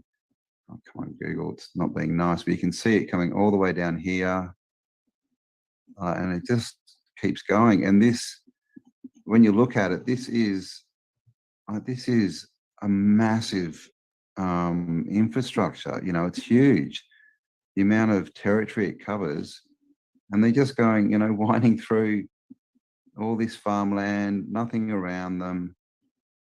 And as you can see here, they have these lakes, and they'll come in one side down here, and then they just pop out the other side. So this was a fully integrated system, you know, of water, and you know, we don't know, but we think that the water was something to do with, you know, the power, the electricity or something, or at least, you know, the frequency. You know, obviously water you know, is current, right? But just like electricity, but the you see them infrastructure connected of the up with the travel and stars. trade too, right? That they had these full of water highways across the entire world that they had built at a time that they shouldn't have been able to even measure the ground to be stable to do this. It's crazy. It is. Now look at this. So this is, can you see the imprint here of this star in the ground? And 100%. clearly We have the imprint of another star. Just so everybody knows, when I'm typing in chat, it's putting what I'm saying, so Dutch this sense, has just been leveled, and as just being built said a farm by on the top of it. everybody, including this a BurnEye and lot, Zardos and a bunch of these, other people. I don't know why it's doing that, showing but through. just so you know, they're not. And there's more along this They're line. not So you can typing see, what I I'm mean, imagine typing. how old that is. It's Like, almost we're not all there typing the same anymore. thing at once. Just letting And everybody this know is that. I don't know why there's it's a wall that connects all these, that goes along next to this man-made canal system. So, you know, we're finding all this stuff, and it's all connected. Here's another one, right? Like this imprint of this star, and they've just built a farm over it. But that's clearly a star, you know, what they want us to think is a star fort. Just the foundations of it. And if we come back, I mean, you can see there's a line of stars here, but we'll get into this wall as well. Yeah, so this is what we dubbed the Great Wall of Tartaria, and that we'll be getting Olaf, the Sverker channel, Olaf, to come on with us to do a full presentation of where it begins in the Black Sea, across all of the Ukraine, and then across all of Siberia into the Russian Arctic Ocean. And this is just a segment of it off of the Dnieper River in the middle of Ukraine. And you'll see, I mean, this one, you know, is very, very hard to sort of point out, but you can see sort of a bit of a star point there and down here. And that's been marked because Olaf, he's got a YouTube channel, Olaf the Sverker. He was getting the old maps of this area and overlaying them on Google Earth. And then, you know, the old maps would show where these stars were. And then he would, you know, overlay the map, and he'd find in a lot of circumstances these old stars. Because, I mean, you know, otherwise, imagine just randomly trying to search for this stuff. Because look, here's another one, right? Look at that imprint in the ground. I'll just wait for it to buffer a bit, but you can still see this star. And it looks like there was a bit here they couldn't get rid of. It's still sticking out the ground. But again, they've just put a farm over the top of it. And there's all these other, interesting, circles and bits and pieces in the ground as well. And of course, always, next to waterways and things. And some of them do have like fortress names and histories, but as we go through and Olaf has discovered, especially as it gets into Russia on the other side of Ukraine, that there's not even official histories for lots of these forts along this wall.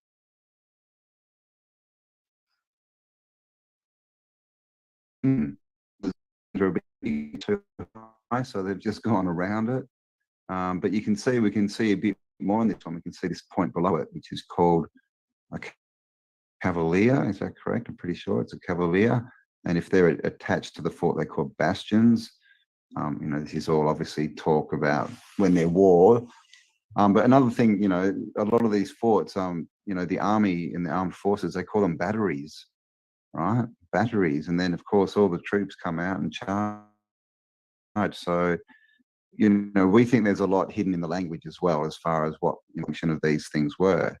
But if we come down here, we'll start to see this wall that just appears out of the landscape. And the same features. We get these, we'll call them bastions, these, pointy spear tips. Also petals. The same kind of stuff that we see here. Pedal, yeah. Petals is probably better. That's what Olaf is calling them. Petals is much nicer, right? Much and less they're the violent. exact same shape and wall as, for instance, the map that we showed of New York City, the Wall Street, that wall. This is the same identical infrastructure petal bastion wall that is Wall Street, yet it's the other side of the world and no real official history of what the wall itself was or when it was built. Oh, did we just lose Bernie?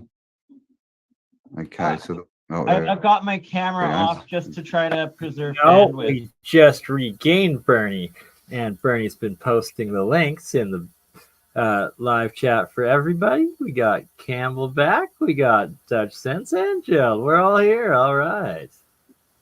What did you guys think of that one? Catch a little bit of that? I could go on for 2 hours on everything that you guys said there. I mean, the giant wall, the wall with the StarForts along it reminds me of the 1,400-mile long islands out in the Pacific, that they're spaced just like that along a giant, what I would think would be wall, but ancient, absolutely ancient. Well, yeah, we'll have to measure the distance between those bastions, and because it's probably all based on like an ancient cubit length or something, just different ratios. Right. Like the 1,400-mile thing is really weird. I bet it'll be divisible. It'll be divisible and like scale perfectly ratio with that 1,400-mile and 666 mile or kilometer one that you're getting. Guaranteed it will scale into it. Oh, you're muted again. And of course, 666 is 18. With 180. Oh, it was 1,400, wasn't it? 180 was the tune, wasn't it? That's right, the frequency. Yeah, I don't know what the deal is with the 666 on the Antarctica, but that fits with the astronaut guy who said it was the most evil place that he had ever seen or something. It's like, okay, all right. It's getting a little weird, But, you were talking about the StarFort things, and I wanted to show you something that you might not know about that's in New York City. Yes, and please. Most people just kind of gloss it over and ignore. Here we are in the Bronx, okay? And I'll zoom it out so we can see where we are in the Bronx. Yeah, as you would imagine, big projects, huge brick structures. But what I'm going to do is I'm going to turn you around, and we're going to look at what the projects are built on top of. Okay. Now, okay, yeah. So the projects are built on top of what's called Fort Tryon. And we're told that this is the old English fort that used to exist that was here, but it's not. It's huge. It goes on for 10 miles. And those apartment complexes are built on the foundation walls of that StarFort. Like, look at that. Yeah, you can see it. Have you seen the pictures of the Bronx in like the 60s and 70s? Yeah, the how crumbling destroyed Bronx. it is. They got destroyed, completely destroyed. Is it Oh, look, gonna let they us blurred it see? out. They literally blur out the parts, and then Wow. the Wow. parts that are closer are most So- likely a new facade. And the You got- dual word amazing. meaning of facade, it's hilarious how when it was the new found land, reclaimed land, and they refacaded all of the architecture, these old world castles and stuff. Look at this. Your mind's going to be. Look at this. This is what the new buildings are built on top of. This, which goes. This is, again, I can't believe it. Now, you're not going to believe it, but there's old brick buildings that are on top of the StarFort that are built new brick buildings on top of the old brick buildings that were there. Yeah. Apparently, even before there's brick, there's the Fort Tryon or whatever it's called, and that's a load of crap. It's not Fort Tryon. Now, I'm going through here, and as I'm going through, I found hidden structures that New York has deliberately hidden. And they've allowed ivy and other things to grow over what were there, which are giant megalithic stones of massive proportion. Now I'm going to back it out and show you where we are in New York in case you're familiar with New York. Let's bring this back due north. There's Fort Tryon. Fort Tryon, yeah. Okay, now we're going to go along the highway right here, and we'll show you what's really there. This is mind-blowing. They've allowed ivy to grow up on the old walls that are here, and they are old walls that are here, and some of them it started to collapse. They had to come in and clear out all the ivy to fix the wall from it collapsing and everything sliding out from underneath. And this is what's there. Now, up on top of here are a bunch of old brick. See these brick buildings here? Oh wow! All of these, they have castle tops on them. Every one of these. Sorry, I got to stop you for 1 sec, Dutch. The castle parts, and that you see it's like that cobblestone wall of amalgamation, and that is castle. So that's still old world, but that's like the newest old world, the crappier facade it's of smaller, the it's not old megalithic. world. And that's guaranteed below that is then the geopolymer layers of the base foundation of these structures on the macro scale from probably the Atlantean, Lemurian, or giant ages, or in modern science we call it the Younger Dryas event, or the time before the last ice age, aka 12,000 years ago, aka, as Graham Hancock points out in all the work of Randall Carlson with him, of how the oceans actually rose 400 feet in only a matter of a couple of years at that period in time, and that it was a massive catastrophe, and that what we dub mud flood in this research community is that there's all of these cathedrals and leftover mega structure buildings that are found, and that nowadays when they're renovated, they dig up and dig below the foundations, and that there's buried layers of even larger entrances, of windows that are covered by like tens of feet, like a couple of stories lots of the time, and that these aren't the bottom layers with these windows and bigger doors that have been covered for mud the entire time aren't even included in the original blueprints and schematics and architectural drawings of these refound, reclaimed, robber baron facaded buildings and architecture. Yeah, they didn't build any foundations, man. It was just all old buildings. This was already here. They built this house on top of it, an Art Deco house on top of this old, what looks like an old bridge footing. Now, when you look at that old bridge, that's massive, but here's the current new bridge, the Brooklyn Bridge.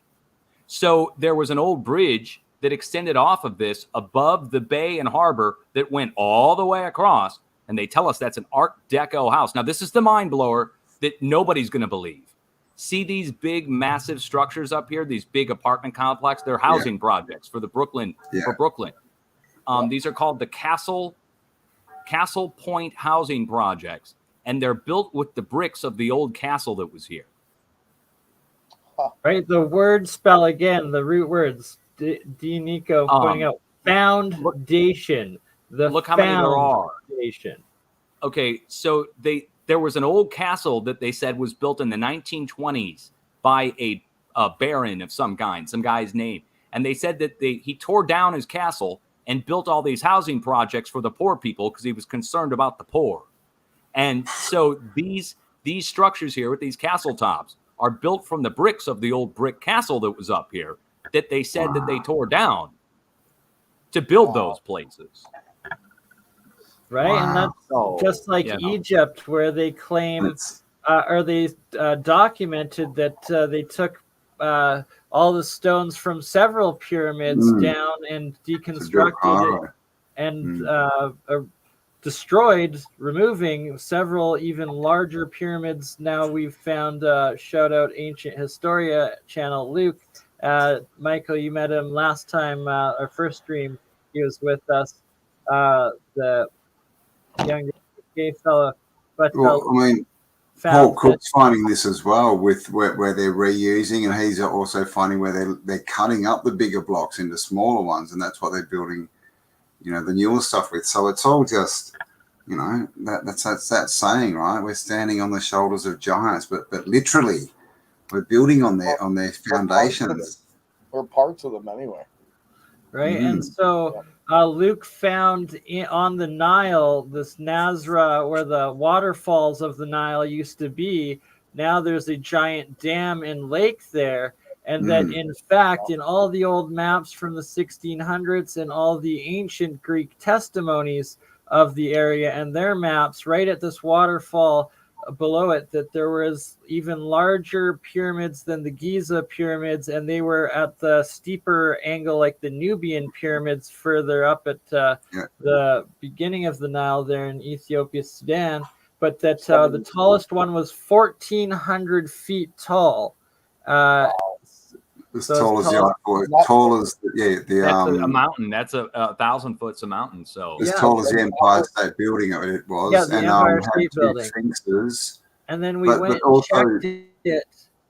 We pulled up Google Earth and we checked the spot right where below where the waterfall would have been, and then now it's covered by a lake. But where that 1,400-foot pyramid was, there was a giant stone quarry. It was one of the main quarries now, right where all the ancient maps and pictures depicted this 1,400-foot pyramid is now. And speak of the devil, welcome, Luke. They changed they changed the course of the Nile. And so what you were saying before, Gerald, about water needing to be on, to rise up to set them off. If they change the course of the Nile, then they take the water, the current, right, away from it and turn it all off. They would shut down the negative aspect of how that electrical circuit runs. My question was that Nubian pyramid, 1,400 foot high, not a question, more of a statement. That's built at 76.345 degrees angle. That would make it an antenna, almost like cell phone towers today. In fact, I kind of wonder if cell phone towers are built at that same angle. Yeah, I've heard that. It's important. And there's also all that research that the Russians did on the pyramids with the different angles at the top, and they were like,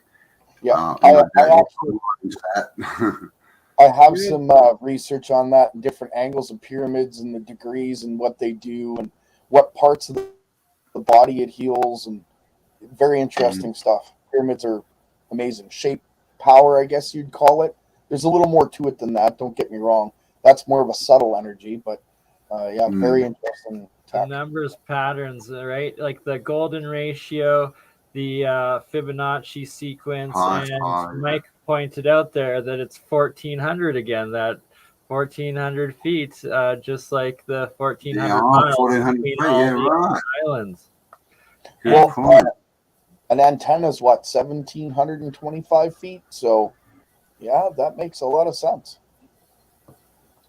Is that not what it is? I got to show this part in correlation. This is the Grand Canyon topographical map. And I just didn't want to interrupt you. Sorry, bro. Oh, okay. Hello, Luke. Welcome, Luke. Ancient Story. So yeah, this is 2 topographical maps of the main pyramid complex section of the Grand Canyon, where King Cade's discovery was reported, and where this Isis temple is. This is the closest one of the 50 pyramid-marked temples that anybody can see or walk up to access. Not a lot of people know that this entire area of the Grand Canyon is not just a no-fly zone 24/7, 12 months of the year, that they actually have active denial systems for drones there. Shout out to good friend Rex Bear at Leak Project. He's gone there a couple times, and he has it on camera where he had his drone going over trying to explore it, and then all of a sudden, just boom! They crashed it. They freaking fried it. Well, and then I was just after the on video that he has it filmed, and it's on his channel, of the Apache helicopter coming up from out of the canyon, and like they were chased out by an Apache helicopter, and they were just on the edge of the Grand Canyon, of the main site that you can look out to here and see. What if it's a no-fly zone because it's still producing electricity and it's stuff? It was the actual area that sank the drone because it's stuffed with the electrics. That's possible, and Why that is would there a explain why military the compasses always start spinning in certain areas around these places. There you go. Possibly. It's in operation then, because I'll tell you this: all the research I've done in the coils I build, they make my compasses spin, or I can direct at what pole goes where. If I want the south pole on the bottom, I can do that, or I can make it continuously spin. So that's when it's operating in like a vortex, and that's exactly what a pyramid does. It's torsion mechanics. It builds a torsion field above at the top of the pyramid itself. So if it is still operating, and you're absolutely right, a drone in the wrong spot caught that wave, be gone.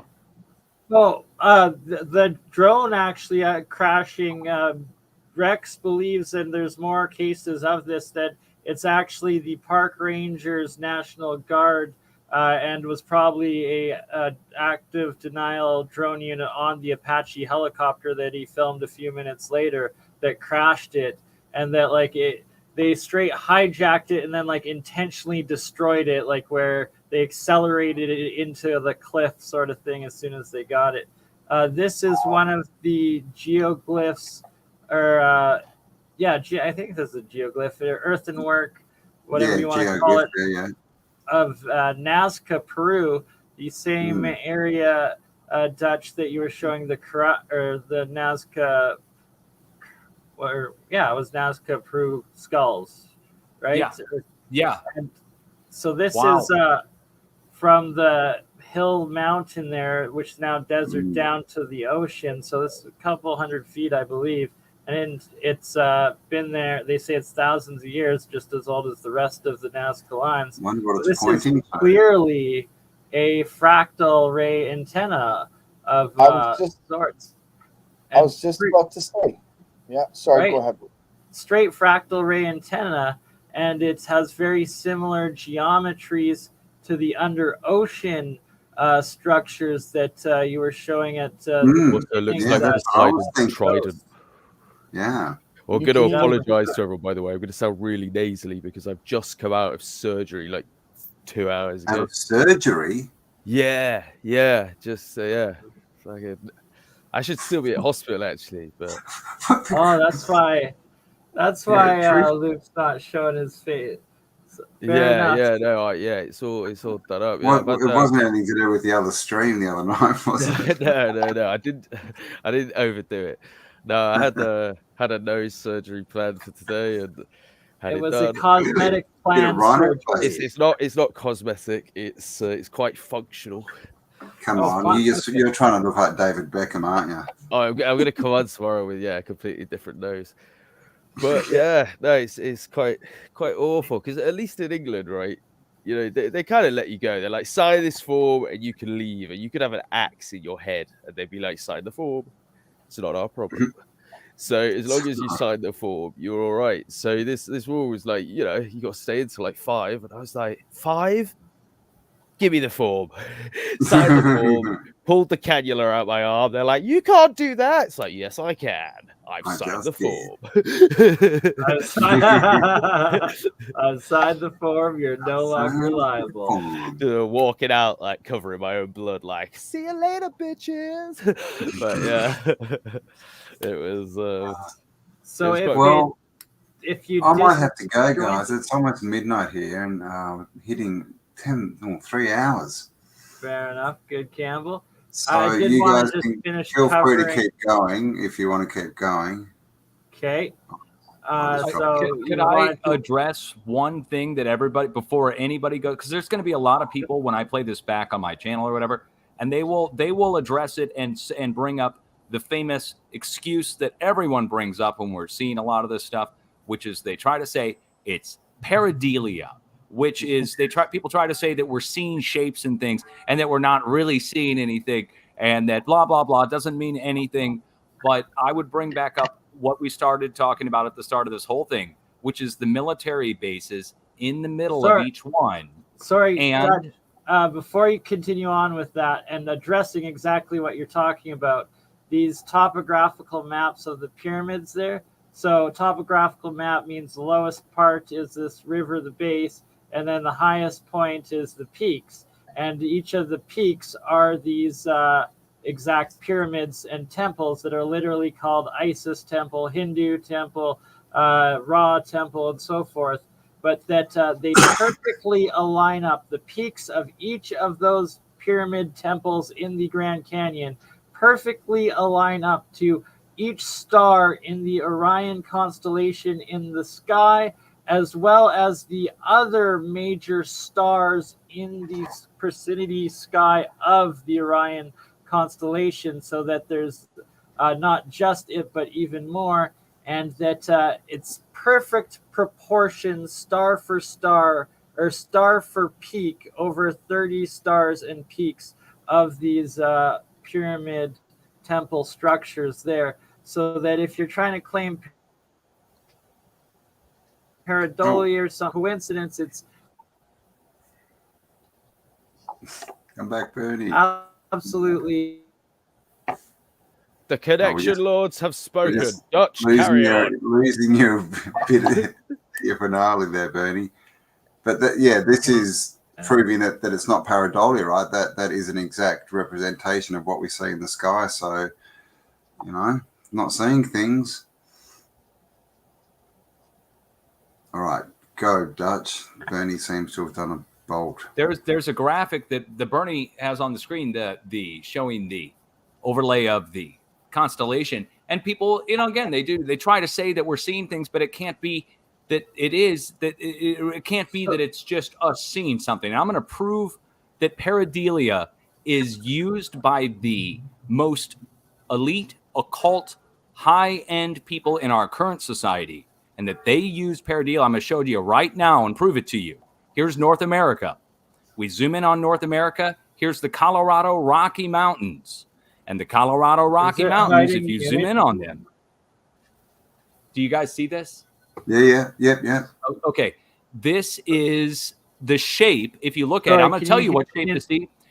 It's a bucking horse shape, okay, where it's got two hooves on the front and the bucking horse. Yeah. And it's got this weird mane on the back that's spiked.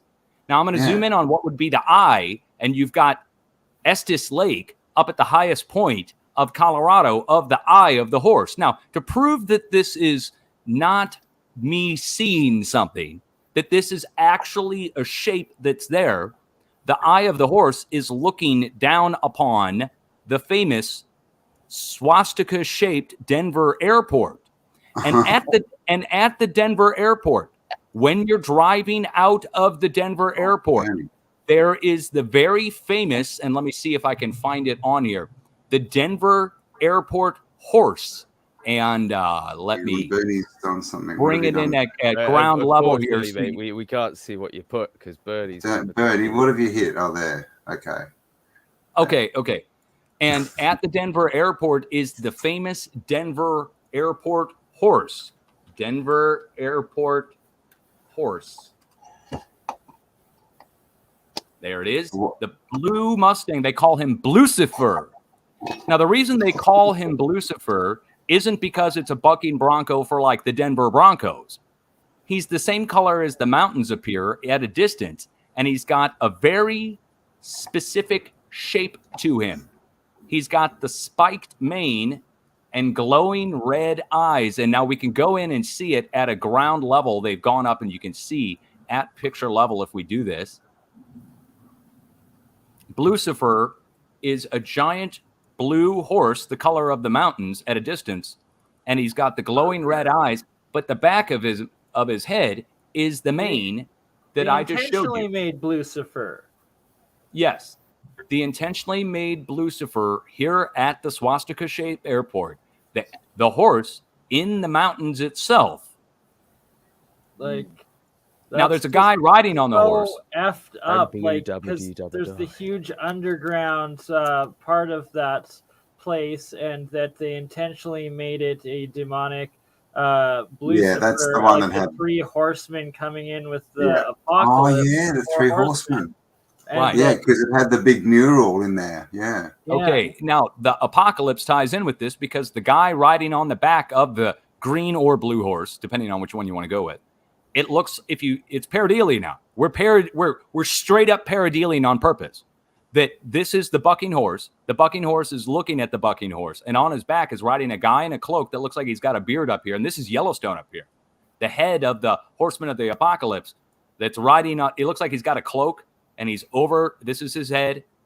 This is his nose and his eyes. You heard it here, folks. Yellowstone is going to erupt. Well, no. I didn't say that. But that this is pareidolia. This is pareidolia first. And to prove that they're using pareidolia now, I'm going to show you one more example of it. There's a movie called Zardos with Sean Connery. It's a very, very strange movie where Sean Connery is wearing this. What? Oh my and gosh. Sean Connery, the movie starts out and it says the gun is good and the male appendage is bad, but they don't say the male appendage. They say the P word. I'm not going to say it because I don't want to get your stream banned. But Sean Connery plays a mutant in the future. And in the future, there's this giant head that lands and they pour grain into the mouth of the head. And then the head takes off and flies through an invisible barrier to an Illuminati base made of mirror pyramids. And there's people that are living forever in this Illuminati base, but they require food.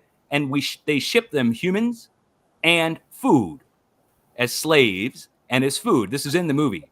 Now, the head of Zardos. Why is it called Zardos?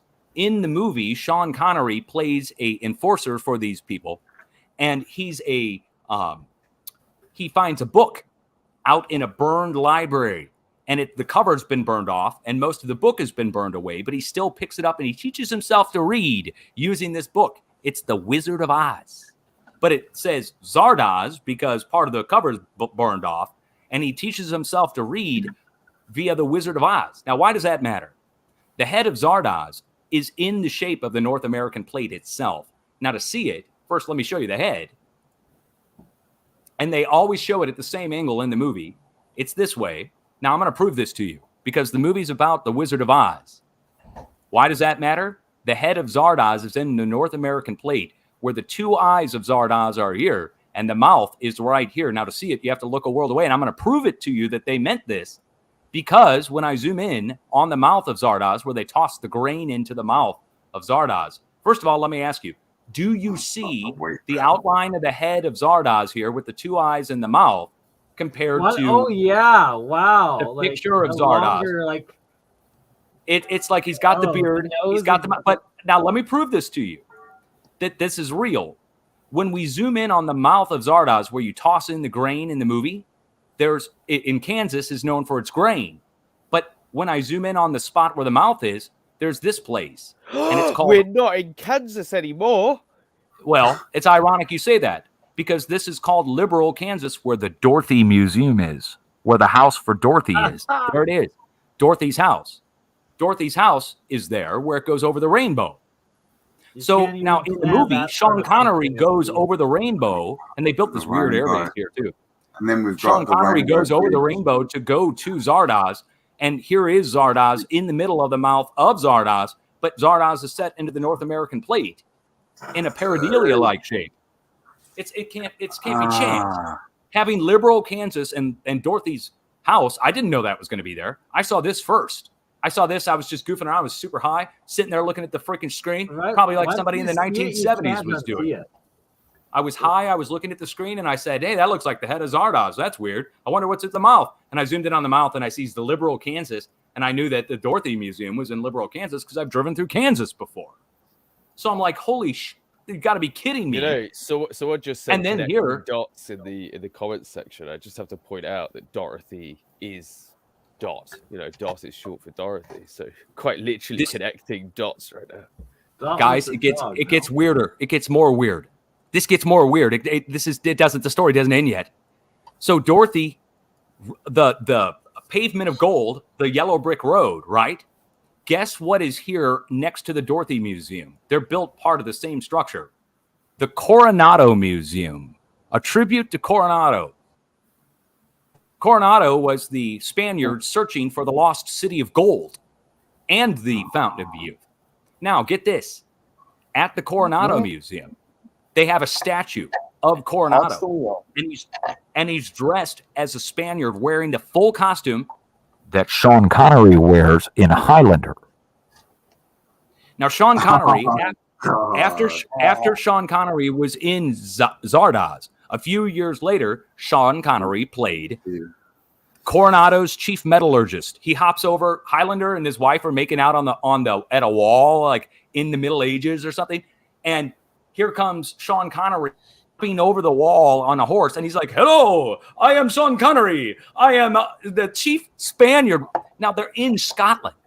Why isn't Sean Connery playing a Scottish Highlander? To be fair, Sean Connery always plays a Scottish person, even when he's on a Russian submarine. Right. Russian so captain of the Red October. He's the chief metallurgist for Coronado. In the movie. He announces this in the movie. So now they have the Coronado Museum right next to the Dorothy Museum. And then you've got Sean Connery playing Zardos, who goes over the rainbow to go to the Illuminati base, where there's a secret underground Illuminati base where they're living forever.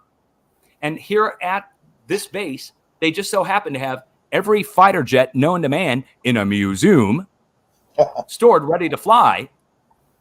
Really? Yeah. What? Would it In the suck middle of if the you were mouth the of guy that Zardos. gets stuck with one of the shit planes? How many? F-35. This is How true many, paradelia, though. This is like earthquakes have you noticed from that spot? Is that how you first became aware of it, or was it you said you drove through there? I knew about the Dorothy house because I had driven through there going out to Colorado. My wife and I make a southern turn and went down to Pueblo and then went up through the south, and we stopped at the museum, but I didn't know about the head of Zardos until I watched Zardos. And then I didn't put any of it together until I'm sitting there one day looking at, well, believe it or not, I was looking at radar on my local weather map here, which shows it much better, even believe it or not, than Google Earth, because it's a little bit more low resolution. And I'll just say it, I was a little high when I was looking at the map, but it was true paradelia that I saw it on here better, that I saw the head of Zardos here with the two eyes and the mouth. And I zoomed in and I said, oh, wow, there's the mouth of Zardos right there where Sean Connery jumped in. And then I zoomed in and I saw that the direct center of the mouth was Liberal, Kansas. And then I said, oh, shit, that's where Dorothy's house is. And then that means somebody in the 1970s was sitting there tripping on acid or something.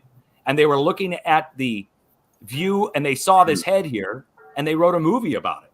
Or there's some real base there. There's like a real underground base there. That's why I'm asking about the earthquakes. Like, I guess if they were expanding it or construction, you'd see a whole bunch of little ones.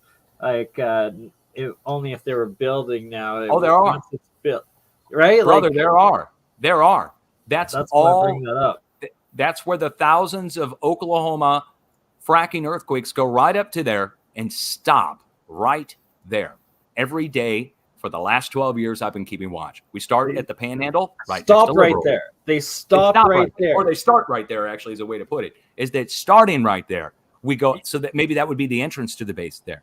and it would go down below all of Oklahoma. That there's not the consistent land, and the waves are like it's a different medium there, so it most likely is an air gap instead of a solid or liquid for those waves to continue through, especially them being seismic waves.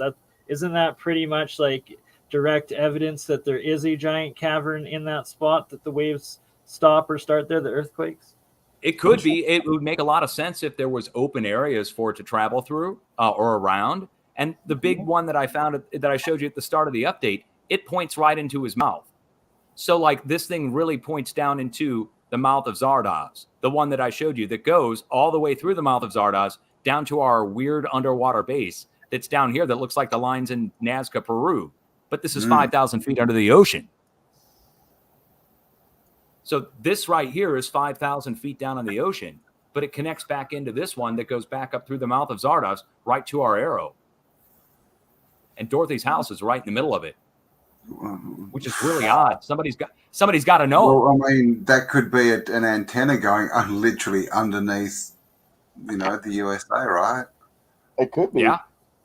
Yep. Or tunnel. So these guys, which I'm going to explore on boots on the ground in May here as the snow melts in Canada, but the famous indigenous Western Plains warrior, as well as in the same Badlands Valleys hill area, there's this guy, the Aztec Mayan feather serpent helmet warrior, and that I also believe to the top of the warrior's head here on the top eastern right is another Olmec's face, as well as what looks like a Viking head on the very top of the warrior's forehead and crown of his head here. But that the Ferrum Foundation has gotten extra evidence of the purpose of all of these massive earthenworks and the evidence that it's not just pareidolia. You see these numbers here, these different sites around the valley in Medicine Hat, Alberta, and that they are in fact what he's deciphered as geoglyphs, or these radial earthenwork geoglyphs. You can see these lines, these straight lines going the same direction as these arrows that he's marked out. And that, in fact, that these are earthen works of megalithic stone or earthen soil that is raised above the ground, and that mark specific lengths and angles that then plot out as these different radials from these sites, that when you take the exact angle and its length and put it on, that it gives you times his mathematical equation that I need to find the time to actually read the chapter to get what it is so I can confirm all of this. But point being, it plots out to specific geographic locations across the world and all the other ancient sites. And that pretty much also confirms that all of these massive, seen from above, terraforming structures were for mapping and keeping track of territories. Now, can I throw out some food for thought on that? I hear whispers. Now, take this with a grain of salt, of course, maybe even a whole bag of salt. But I hear whispers that there's tunnels that are underneath those geoglyphs, and the connections that you made on the topographical maps are actually tunnel connections between point A and point B. So as you go deeper down, the connection itself is actually closer between point A and point B if we're on a sphere. It's interesting thought. Love to find out. Indeed. So apparently with plotting these out, you need both flat maps and the globe. It's pretty interesting that you need both for the system to work. And when it comes to flat versus spherical round, that mathematically neither can be proven wrong. They're both accurate to the point that whether it's heliocentric or, sorry, what's the other term for it? The second one, heliocentric? Anywho, the two different, they both work, and you can never disprove one or the other. Thus, both must exist simultaneously. And for this geoglyphology to work, both also need to be plotted out using a flat and spherical curved mapatures with it. And here you can see the lines. Those are some of those radials, those geoglyphic earthenworks that he uses. So that's going to be one of the main things that we're going to confirm when we go explore this spot in May this summer. And it's going to be a YouTube meetup. So anyone Western Canada, Western US wants to come, or any rich sponsors want to come to Southern Alberta Badlands for the heck of it. Yeah, we're going to do a week here. This, what looks like an ear pod or earbud going up to his ear area, is actually a gravel road and an oil derrick. So that's how large from above this picture is. And that you can see here that it's not, another way you know it's not pareidolia is that this is it from the fall, this is it in like the spring, but this is regular, or maybe, anyways, throughout the different seasons, so that the shadowing and the angles to capture these images, it's beyond a shadow of a doubt, pardon the pun, that to give the actual depth and features of this face and these faces that you're seeing, and that it's impossible. And they claimed the same for the face on Mars, that, oh, pareidolia, and it didn't look like it, when in fact, if you actually do a deep dive into all of the official pictures released, whatever the heck it is up there, that when you give them scrutiny, Richard Hoagland's work, shout out to him, showing that there was, from different angles at different times of year, and once again, it would still create the features that show that these are indeed faces and depicting different things. Just like Dutch, you found all of the geoglyphs down there in Florida of the iguana, as well as the different buffalo and shapes. Was that in Idaho, or where was that one you found? And you're muted, Dutch.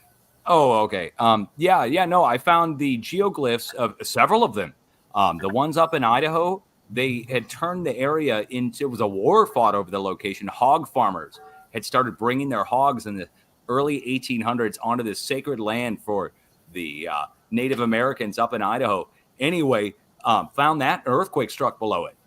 And I zoomed in on it. I said, you got to be kidding me. What is this? People told me first it must be farmers paying tribute to the Native Americans by carving the shapes in.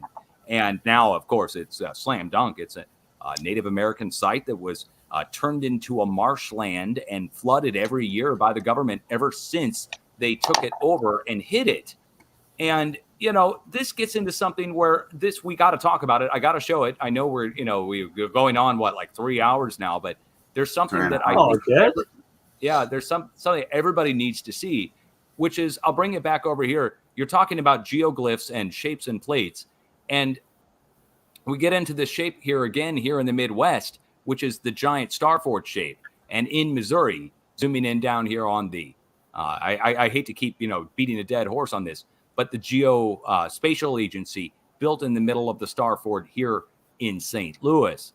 Now, this StarFort in St. Louis is marked here on the map.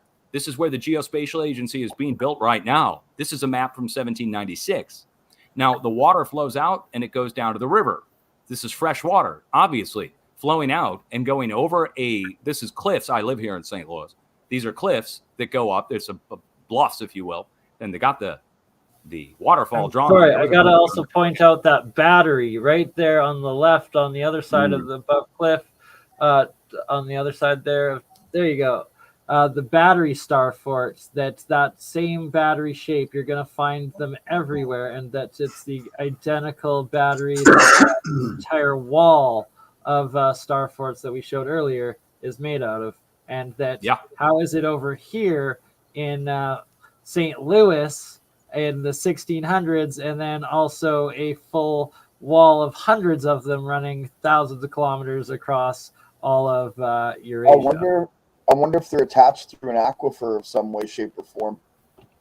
Well, look what it is. Look what's at the tip of this now. Up here at the tip of this now is the St. Louis Water Tower. And so let me bring it in and show you. It's a giant old Tartarian Corinthian column made of brick that's huge. Look at it. Right? Okay, Like, this is it's the water. such This is an the water. anomaly. Yeah, And water that's- tower at the tip of this. Oh, whoa, my Google Point for Earth just point where that water crashed. starts here you're showing is literally where the area of where that water tower currently is. And I think Yeah. you said there was 3 or 4 of the water towers in that area originally. And that Yeah, this is the there's one two remaining? there's 2 huge ones and then a third one that they've built, and all 3 are at the pinnacle tip of it. My Google Earth just crashed while I was trying to show you. I'll zoom back in on it again. Here we are in St. Louis. They have the Geospatial Agency being built in the center of this one. This was not disclosed to the public. They've hidden this. I had to find this myself and make everyone, including anthropologists here in the St. Louis region, aware of this. They built the X marks the spot housing project in the middle of it, and at the very tip of it is the water Wow. tower side by side. That X right in the middle. And then That and water side by tower, the side- white one, looks really similar to the one that you find in Chicago, you know, near the World's Fair. yeah, the one there. Yeah. And then look at this one. Yeah, identical, pretty much. And sorry, I gotta Oh point no, out, this like one's got, Dutch this was one, showing. this one has spots to shoot out of. How So- is like a water tower supposed to have spots to shoot out of? That makes zero That would sense help, whatsoever. This gets into, again, my Google Earth just crashed again as I was trying to show it to you. That's twice now. Okay, so I'm going to get to this. I have to show it to you. They built something down along the river where this fresh water flows to, and it ties in with what they're doing with the rest of these forts around the world. They built a sewage plant to take all the sewage and trash. So here is the Star Fort, and right over here, here's the fresh water coming out, and here's our sewage treatment plant right here. Do you mind zooming They're in on destroying the farm water. that X building? Like the Oh, X yeah, marks the spot. Is that an old world possible, like Tartarian-esque, or was No, that a new rebuild of it? And the They fact built this in the 60s. They came in and Okay. built a housing project here, and So now they they refurbished the outside of it remarked to it. make it look nice. remarked it, and then now they're repurposing, still using whatever energy thing that is with that geospatial thing there, right there in the center too. And that you showed also that there's all the military forts in all of these spots, and that Facebook data center, and now also this freaking geospatial unit. And they built a school at the very pinnacle tip of it that's been abandoned, and it's for sale. You guys want to buy it? Yeah, We should all pitch our fine. money in, buy this place, and turn it into the School of Geophysics Studies of Tartarian Starforts right next to the Geospatial Agency. It would be a slap in their face. Yeah, And free, let's do that. free energy, electrical engineering Right there. community. That's Water what the school is right there. purifying. Yeah, let's do Absolutely. it. All these are dumps. These are all dumps that they built along here. So trash, recycling, turds, everything. Then, get this. An earthquake struck out on the West Coast last month out here in San Francisco. And it was a rare 5.0 in San Fran directly. And they downgraded it, whatever, but it shook up everybody. And I zoomed in on the earthquake epicenter. Let me show you. Actually, a picture speaks 1,000 words because I just showed you the trash dumps there, and this matters. So an earthquake strikes here, and I zoom in, and I zoom in some more. I'm going to turn off the place mark now just so you can see. This place is where the earthquake struck. And it doesn't look like much at first, but then I zoomed in some more, and I said, whoa, wait, there's a satellite array in the middle of there. That must be why the earthquake hit there. Satellites at the center of this little valley. And I thought, what is this? And I turned on the place marks, and it's a trash dump. It's a recycling center. Now, hold on. Look at what And this look at is. that cliff. That's like Hold a on. natural speaker. Hold on. You got This, it, yeah. Well, this is a star fort. Now, let me get a star fort picture open. There's our classic star fort shape, and it's here. And they built houses on one side and a satellite array and a trash dump in the middle. But now that you know to look for it, There it is. Yeah. It's there. It really is there. I measured it. It's perfect. It's the StarFort on all sides, 250 feet going down, and it's 250 feet high. They built a satellite array. On the beautiful metaphor for shitting on our history. Yeah, they are. They're literally shitting on the history. And that is in the hills itself. I can bring it in an angle to show it to you. It really is there.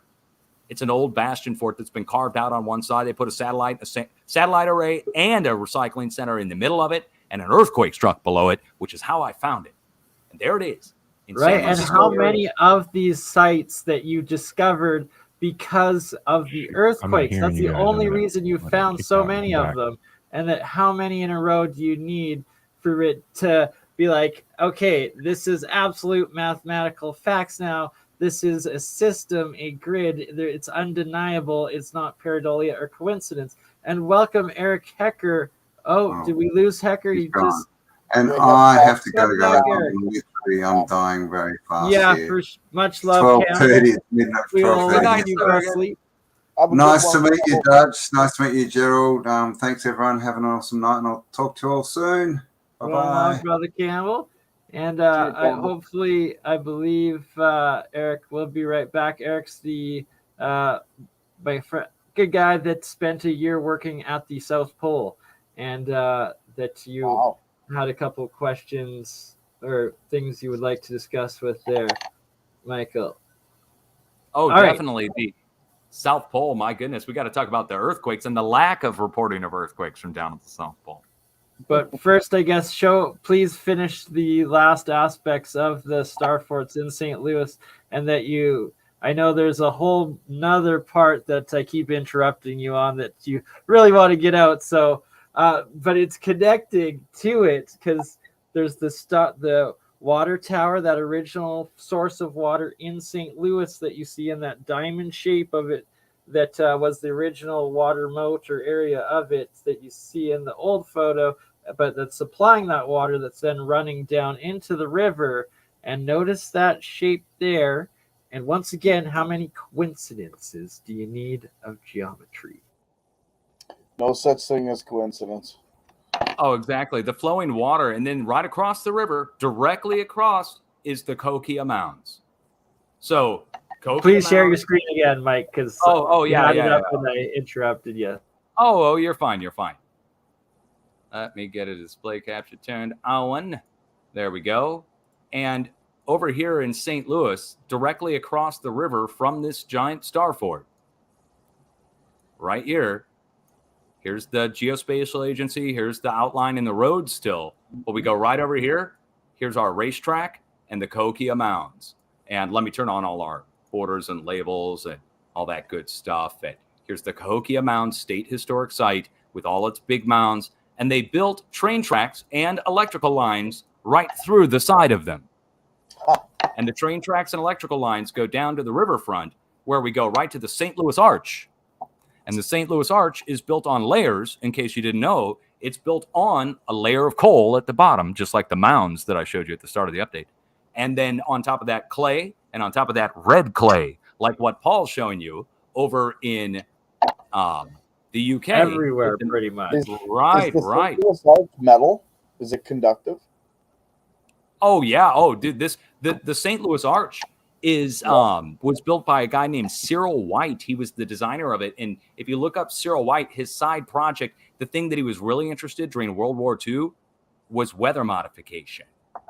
And so he designed the arch to actually be a full ring, and we only see half of it. And the other half, he said, foundationally, goes down into the ground and makes it a full ring instead of an arch. And then across the river, they just built this. They expanded the Gateway Arch Memorial to have the pool. Now, the pool and the phallus are something we should talk about at a separate time. You'll see it in Washington, D.C. You'll see the obelisk, which is shown an obelisk representing the phallus, and then right next to it, a pool of flowing water. And usually the pool of flowing water has suds and everything coming out of it. And they do that on purpose. That's kind of an occult thing going on there. But it has to do with geometry and flowing of frequency and stuff. It's not occult.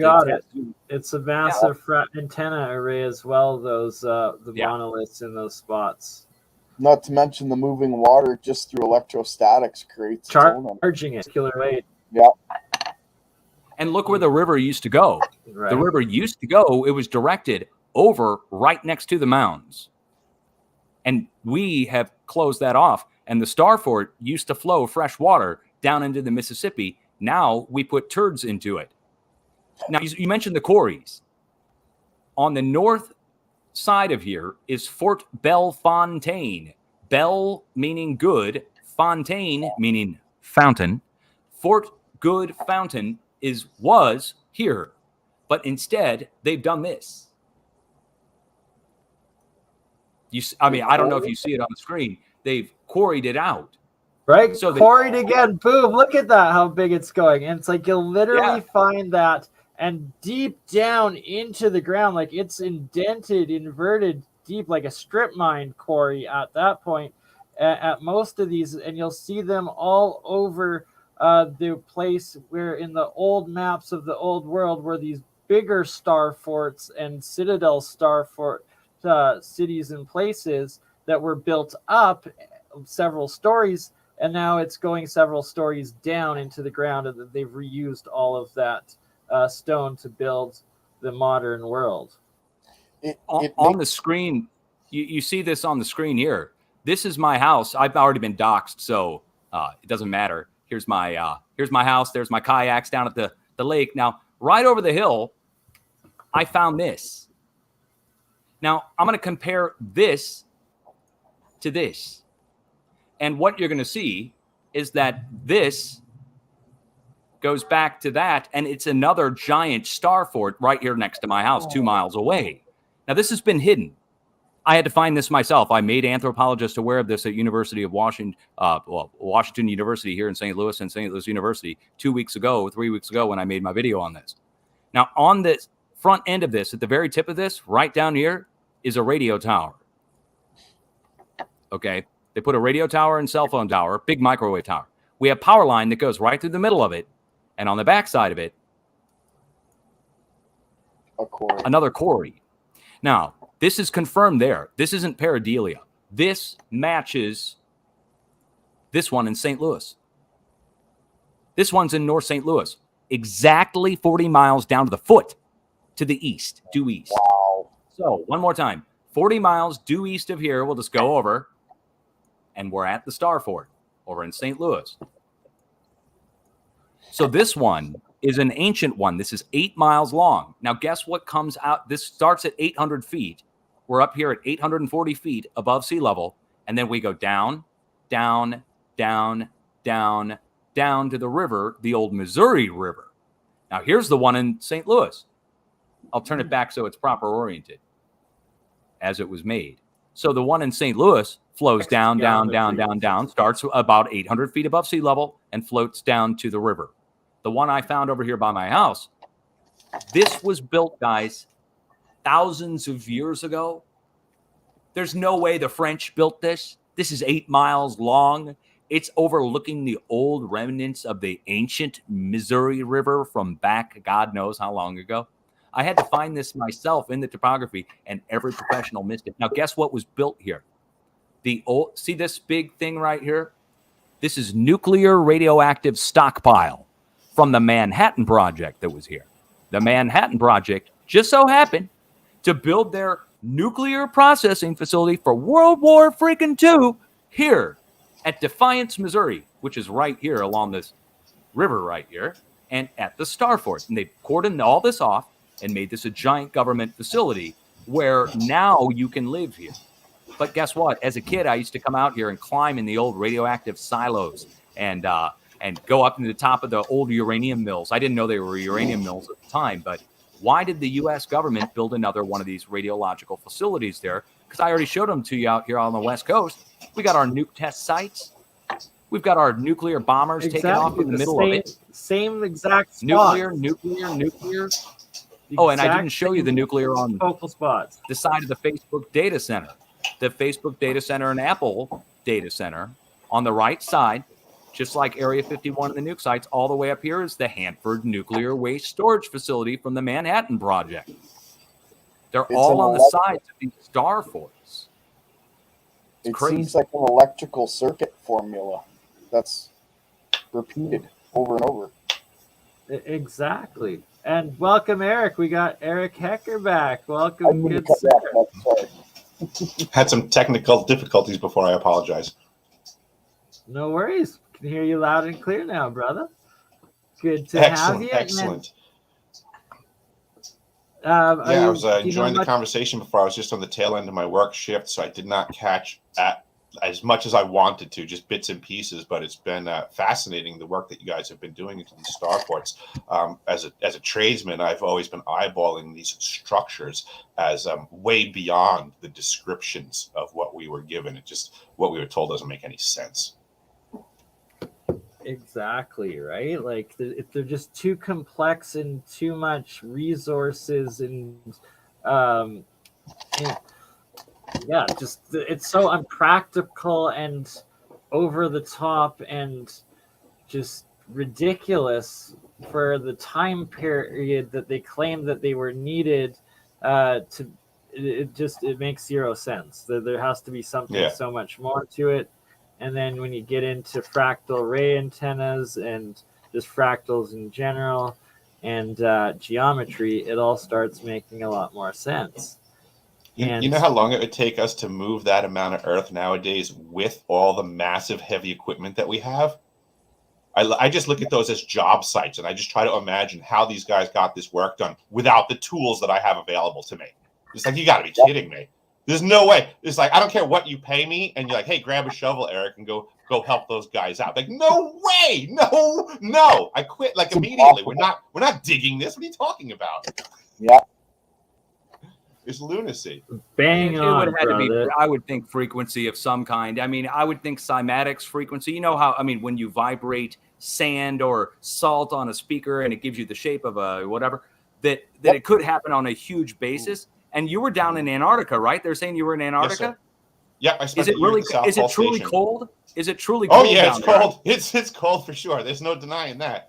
It's ruthlessly cold. How about the summer though? Like compared, like is it hot in the summer when it's 24-hour sun though? Like does it it's a relativity thing for sure, and there's a lunacy. So the hottest day that I was there was actually Christmas Eve, December 24th of 2010, and we got as hot as -5 degrees Fahrenheit, and it felt hot because of the atmosphere conditions being so thin.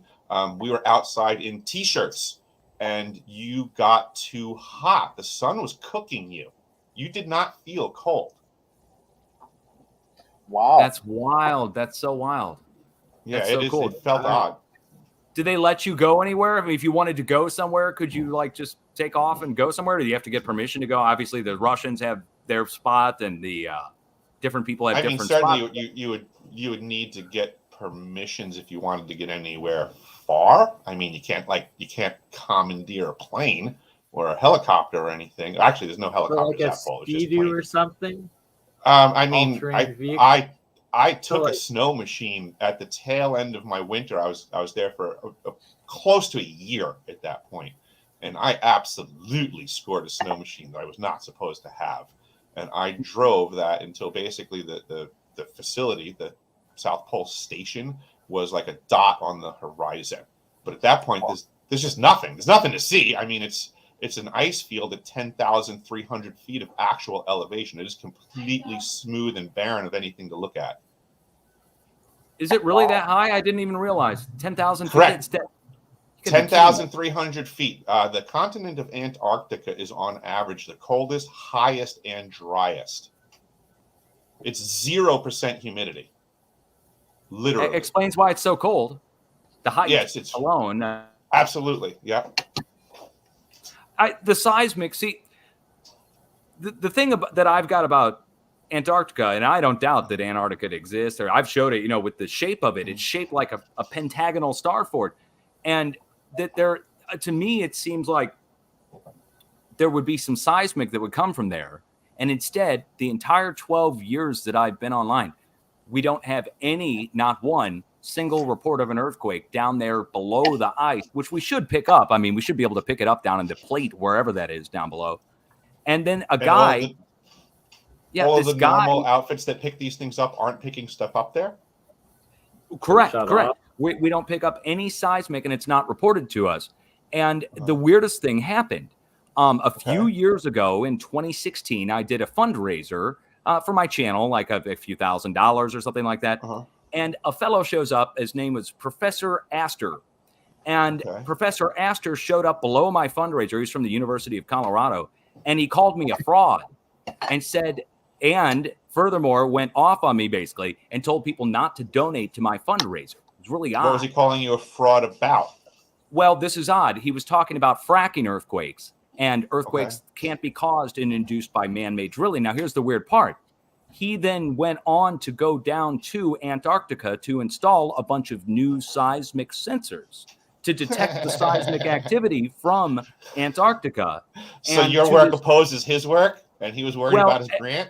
I have no idea. It was really weird. I didn't know who the guy was, but he ended up going down to Antarctica and installing a bunch of seismic, which we don't get any info on. And did they ever, do you know of any earthquakes that were ever detected down there while you were there? I don't. But then the other thing, like the first thought that crosses my mind is you have 2 miles of ice. Is it possible that that's a very effective dampener so that you don't feel the effects? No, I think that would actually, in fact, cause more, or at least on the smaller scale quakes. You'd think they'd be happening all the time from the constant ice shifting. Well, I mean, that did happen all the time. So how do you make a distinction? Like we had ice quakes all the time, but I couldn't tell you that's an ice quake or an earthquake. What's the difference?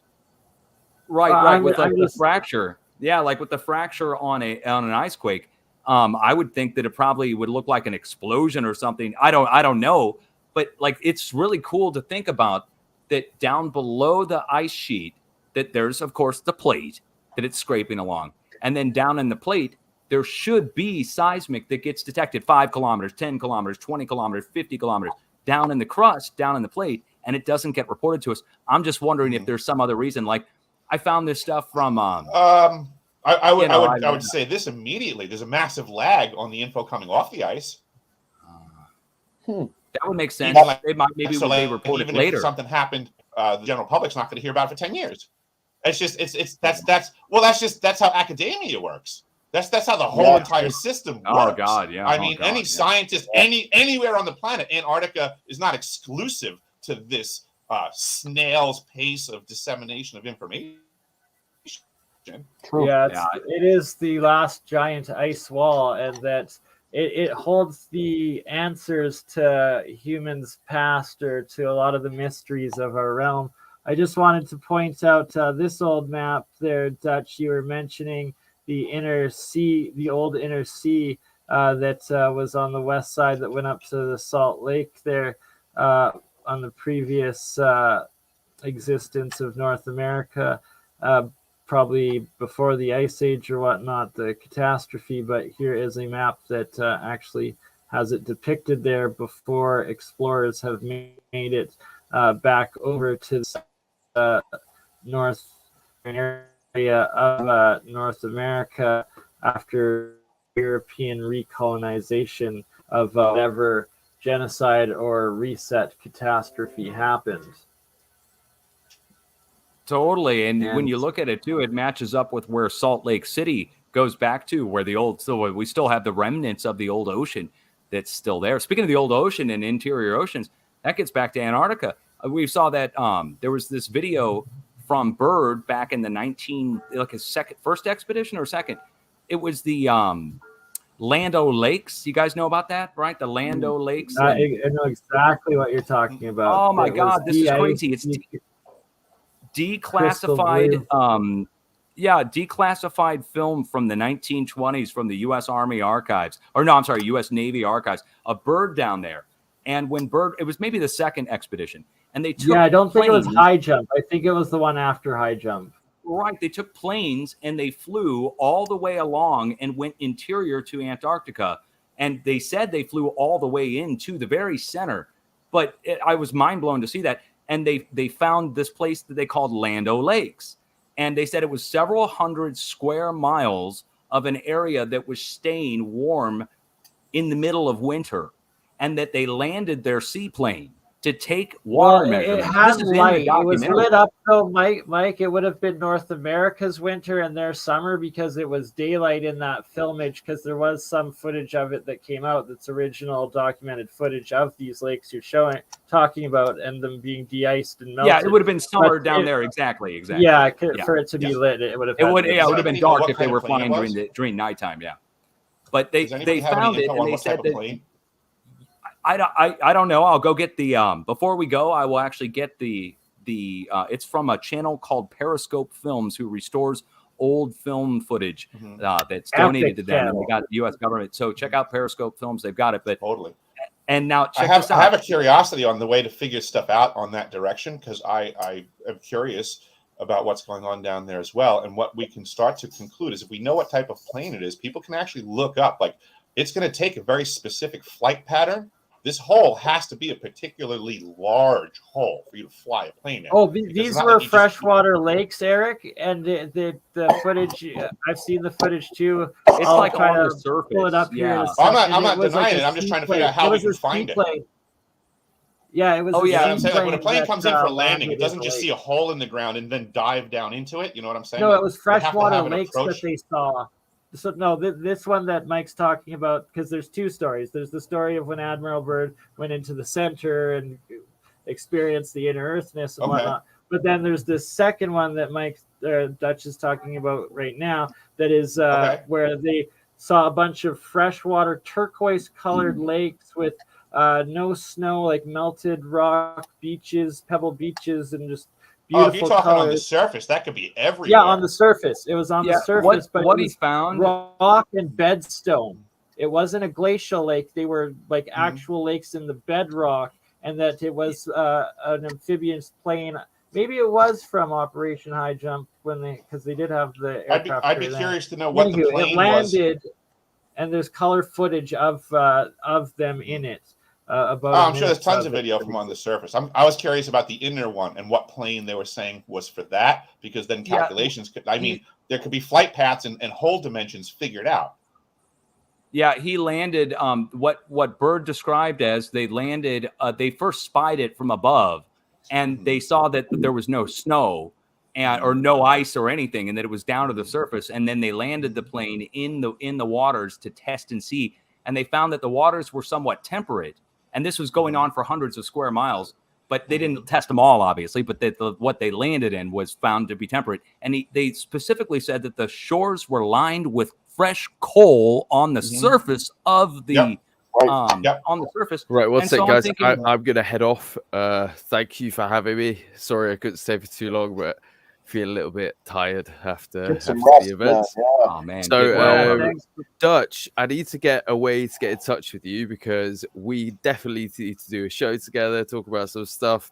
I'd love to pick your brain and go over some proper history.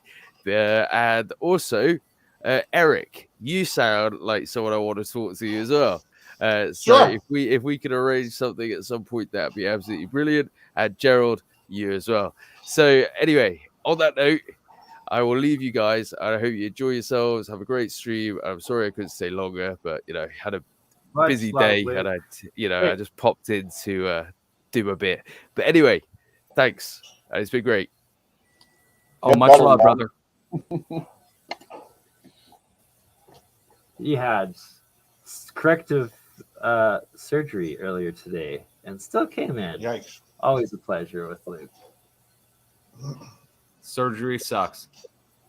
Anyway, the long story short is that they found this multi-100-mile wide melted area that they said was melted year-round. I don't know how they would know that, but they found it lined with coal, and I thought that was interesting because, coal at the surface, and you've got a lot of water, coal and water, all you'd need is a boiler, and you've got yourself infinite steam power.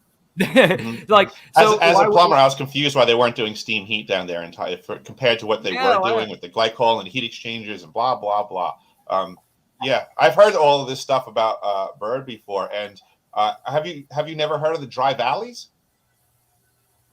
Oh, I've heard the snowless parts. Yeah, I've heard of like there's an area called the dry valleys that is but that's so he's people don't realize that he can be discussing very benign things, and because they're not from, these people don't have Antarctic experience, they just don't like. I get that the story sounds fantastical. I get that it can be fantastical. I'm not against that possibility, but there are also very present facts that also explain exactly what he saw. The dry valleys existed then, the dry valleys exist right now. His explanation could have been him flying into the dry valleys. It could be that simple. Is it large areas of water in the dry valleys?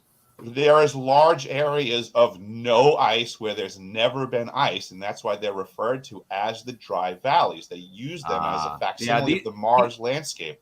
Yeah, they landed this plane in the water, though, so that kind of... I'm sure in the barrier areas between the dry valleys and the areas that are completely covered with ice, there's probably intermediate situations going on. I don't doubt that in the slightest. 100%, Eric. What you're describing sounds like what you see in the videos of it.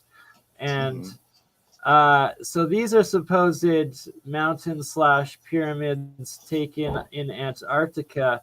And you said you witnessed at least one of these while you were down there.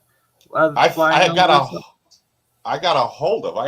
to my right, I have a massive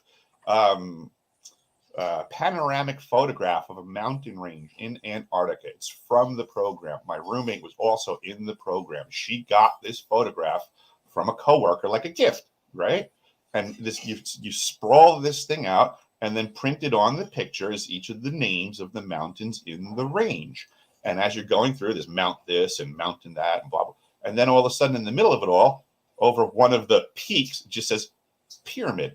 And it's the only one that's shaped like perfectly pointed. And it doesn't say Mount Pyramid or Mountain Pyramid. It just says pyramid. So to me, it's photographic evidence from the program that I happened upon somehow. Holy moly. I love that. That's how life happens sometimes. Interesting.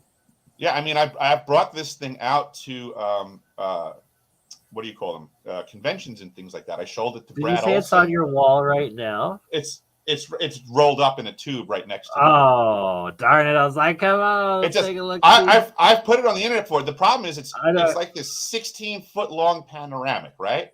So it's not meant to be put on a webcam for people to look at because it just looks all blurry at that point. There's no resolution. And then everybody's like, oh, you can't see it. You're a liar. And it's like, what do you want me to do? It doesn't translate through the medium.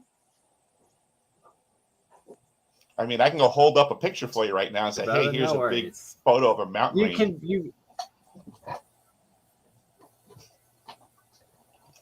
Right, that you've experienced the pyramids down there yourself, or the pyramidal mountains, and once you've experienced something for yourself, you know it as truth because you've lived through it.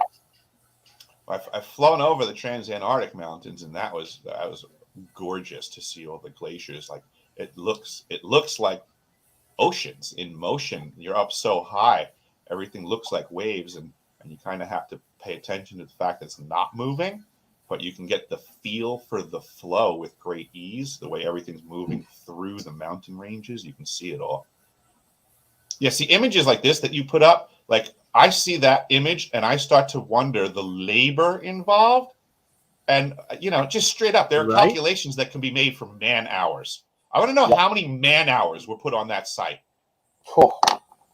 Millions. How many calculation? Right? How would you guys calculate it? I'm no expert on ancient construction. But how many men are needed for how many hours a day to do this from start to finish? What was there before this was there, before they moved all of this earth and structure? This is absurd.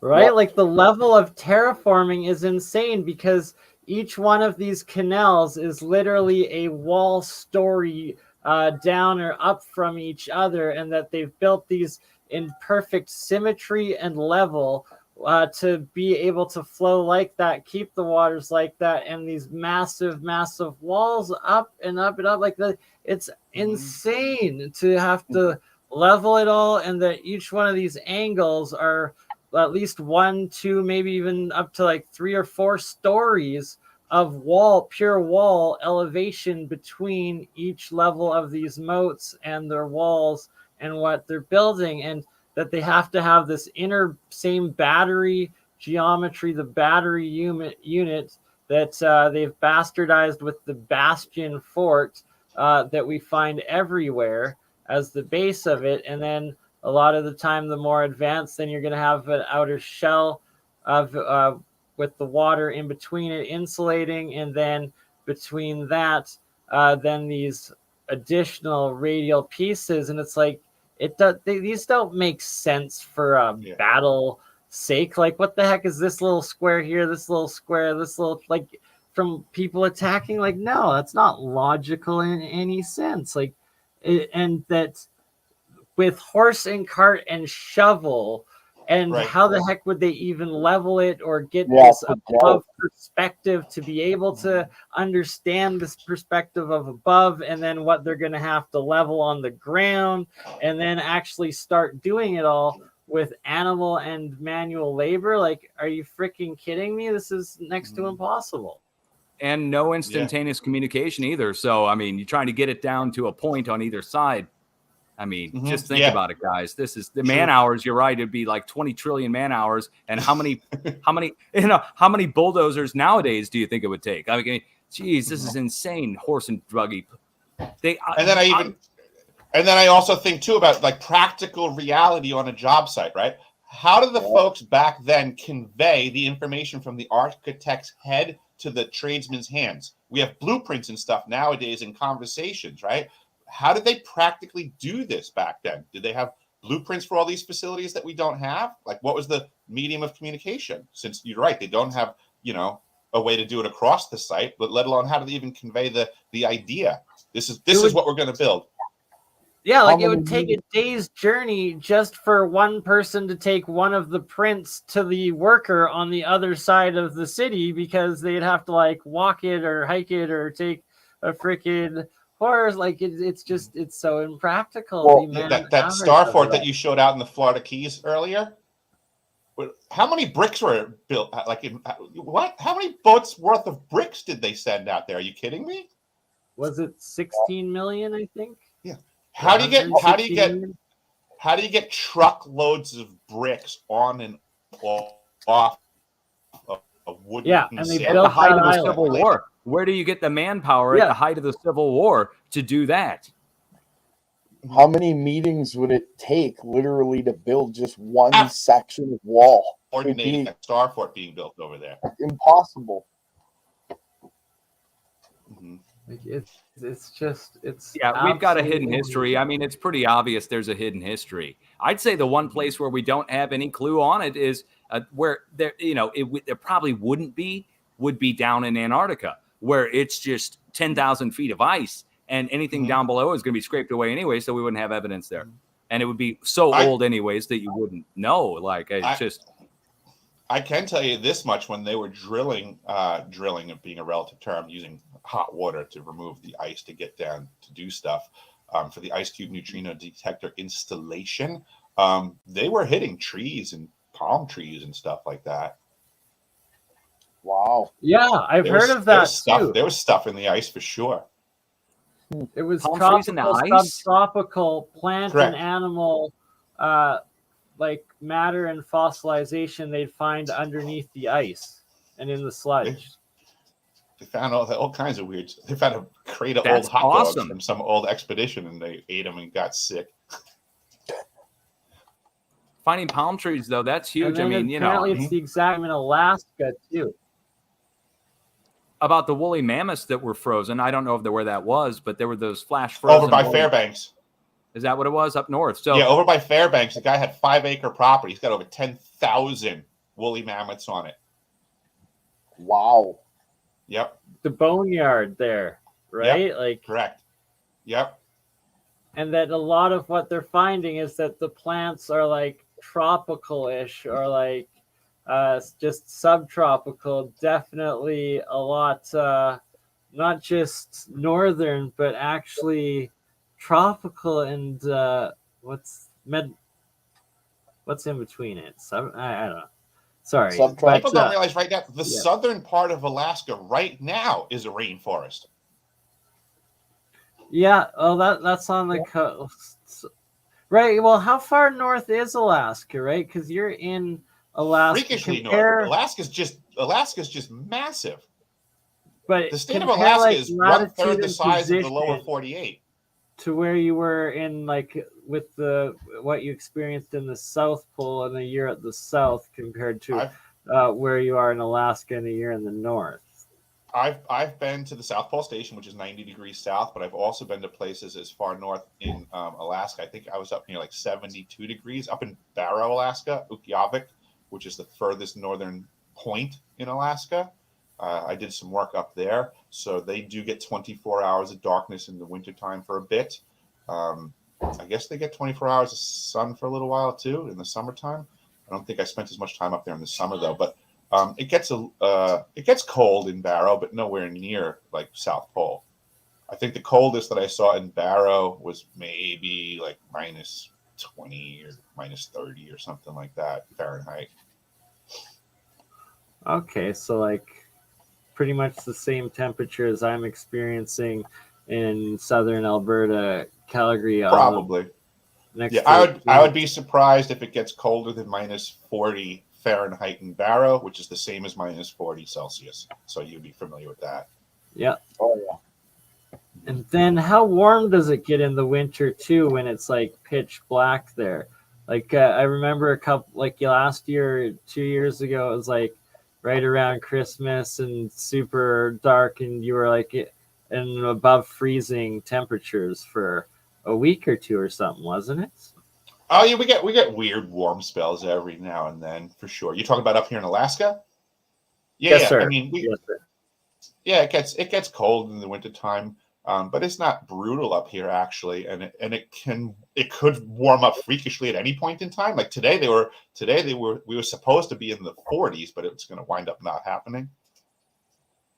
And we got snow everywhere right now. Right. So, Dutch, I'm bringing this up in regards to a little bit we've talked off air about the weather and the weather patterns and how what we're being told of what it is might not necessarily be exactly that. And that there's been this extreme, especially North America or Americas, where on the East Coast, it can be extremely hot. It will be the exact opposite on the West Coast and be in an exact freeze, but it extends all the way down pretty much into Mexico now. And it goes back and forth all winter long, where now Texas and Mexico are getting snow each year, and that it can be warmer in Alaska when it's close to 24 hours of darkness, warmer there than it is in Mexico, pretty much it's just nuts. Or I guess not. It would have to be Florida, not Mexico, because it's on opposite sides. When one is hot, one is cold. USDA, the United States Department of Agriculture, I think in 2018 or maybe it was 2017, I don't know the exact year, announced that they are new growing guidelines for farmers and people who plant crops outdoors. And they had it organized by a 1, 2, 3, and 4 category going up north. And they shifted every area north by one full number north, whereas stuff that would normally be planted down in Arkansas and North Texas can now be planted up in Missouri. And they shifted that whole thing to the north, all the way to the North Pole, by changing the numbers and saying that's due to climate change, whatever you want to call that, and that the warmer latitudes are shifting northwards the same year. Actually, this was 2012, so it wasn't 2017. It was 2012. And the way I know it was 2012, same year, a bunch of airports across the country shifted their there's a magnetic declination for pilots that's set into a magnet at the airport, basically along the runway, so you could find your way in the darkness or anything else. Anyway, they had to shift the magnet slightly because north had shifted slightly, which we all know is shifting slightly and heading over towards Siberia and picking up pace heading over towards Siberia. And they keep track every year. You can see the progression of the pole, the magnetic pole, going over towards Siberia. Now, this gets in with Edwin Haley. That last picture, does anybody know what that was? The sundog one? The one on the right there? Yeah, so this one right here, the drawing? Yes. It looks like a couple of comets and some sort of alchemical astrological... I meant the source. Any idea where that came from? No, Okay. Sorry. I'm intrigued that it matches the sundog so well. Exactly, That's right? Perfect match, actually. Yeah, it is. Truly. That was something that I did witness down in the summer season at the South Pole. I don't know to what iteration, but it was multiple iterations outward. When the sundogs grow into their different iterations and get more complex, they really start to look like a giant flower of life in the sky. And I saw one that was very complex one time, and it had a lot of the circles and the nodes, and I couldn't begin to tell you what level it was, but it was nuts to see happening. Really? Yeah, they get that one's just starting. The one on the left, they're starting to get bigger, and the top ring will grow, and then more rings will grow around the sides, and it actually starts to wrap around your entire like horizon line. They get more. You can look up pictures on. You can look up pictures. They grow in a very determined fashion, like in the different stages and such. Can you actually watch them grow line by line, or is it sort of like a field growth? It was. I think it was the latter. It was more like a field growth. It was more like it was more like in a way it seemed like it was like something that you felt like it was there all the time. You couldn't see it. It was like it was materializing in front of you. That's awesome. It was like all in sections. This looks like underground tunneling beneath the fields coming out from the starfort. This is tunnels, and look at the freaking geometry and weirdness. What could be the rationale purpose of this? It makes me think of a Tesla valve, the check valves, the no parts check valves, the one-way valves. Oh yeah. That's what that makes me think of. That's what that is. It's exactly what that is. Water flow. That's water underneath, probably, then keeping it in check. Interesting.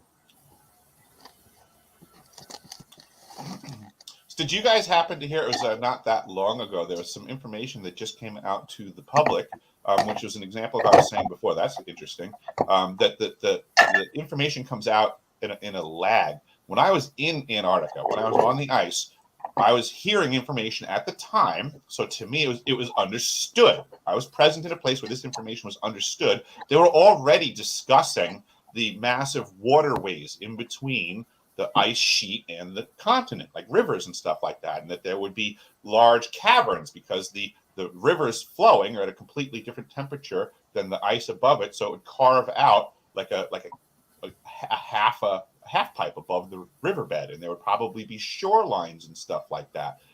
These were just things that I heard back then, and it was only just this year that apparently they came public, and they were like, oh, we flew planes over with LiDAR. We just figured out. And it's like, just figured out seems to be a really screwy way of saying things. Mm-hmm. Like, right, I remember learning about that like at least 15, 20 years ago. Now they're doubling down on that. It's a massive river system. They said equal to any other river system of any other continent that we see that's not covered with ice. Wow. Really?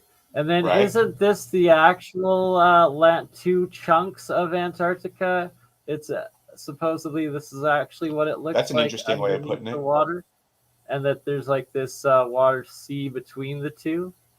Well, that totally makes sense, right? Because the vast majority of the land mass of the continent of Antarctica is below sea level. So you go slapping ice on top of it, right? And then you have mountains that cut through that and peak all the way up. Well, down at sea level and or below sea level, it affords a lot of opportunity for there to be waterways in between the ice and the land. Very good. Pretty much what Hitler's guys were saying back in the day. Right. It's the same thing. It's the same thing that John Warner III, the former Secretary of the Navy that passed away recently, disclosed that we had submarines throughout Antarctica utilizing these waterways. Really? When he was asked about why, his response was space operations. That explains the lack of reporting of earthquakes, guys. I would agree with that. I mean, that if they're going that far, it would cover a lot of lack of reporting for a lot of stuff. Totally. That would explain everything. Mm-hmm. My mind. Once you add submarines to the mix, everything's quiet. It's the silent service. Literally, that gets into the submarine base out in the middle of the Mojave and the supposed connection from the West Coast to the Mississippi River. There's this video on YouTube from several years ago of two ex-U.S. Navy SEALs or whatever, and they're on camera, going on record, you can believe them or not, that they say that starting at Monterey Bay off the west coast of California, that there's a undersea connection of tunnels, and that the United States is more like a plate going over the top of an ocean, and that they take submarines all the way into Nevada and then all the way through underneath the plate and come out in the Mississippi River in a freshwater pocket that comes up through the center of the plate, and that they're able to take saltwater subs out in the ocean, bring them into freshwater, and come up and go down the lock and dam canal system of the Mississippi River. This isn't all a video I watched. I'm like, what the heck? Now you got... Yeah, this is years ago. I saw that video. So if they can do that maneuver, they should be able to pull off the Antarctic maneuver. Yeah. Makes sense. I mean, if there's underground caverns, you can certainly bet that the submarines would use them if they could. They do biannual exercises up here in the north under the ice with the submarines. Ice X happens every 2 years. Yeah, off the coast of Alaska and stuff. Yeah, they're testing to operate under the ice, which means you can't surface. So that's let's just say that might be getting a boat ready to go and do a little bit more developed operations. Well, yeah, but I'm just thinking of like the size of the ice sheet up there, and like it's essentially a continental-sized ice sheet, especially in the winter. And that's what, at least what they claim to be there. And if they are traversing that entire thing, that's the same lengths and conditions as what you're speaking about in Antarctica of navigating those lakes and underground rivers and passages through the ice. I think it's actually more of a psychological test for the crew of training. I assure you that the submarine crew. Oh, for sure. Wants the ability to spawn that boat. You know what I'm saying? When you get on a submarine and you go underwater and you have to do your submariner's job,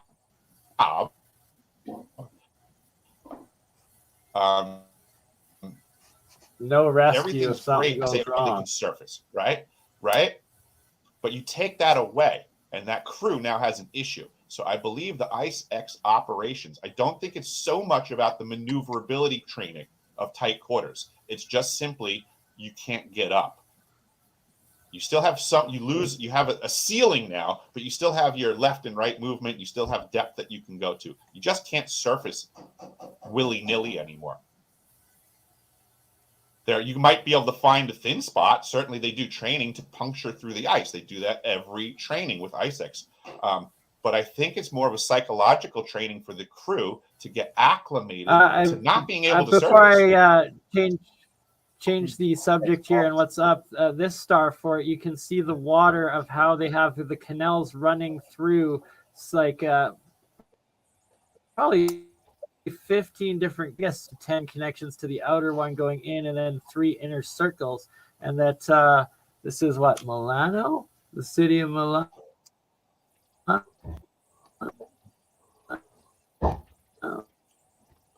And just so you know, Bernie, in 1994, and in 1994, I was in the subservice.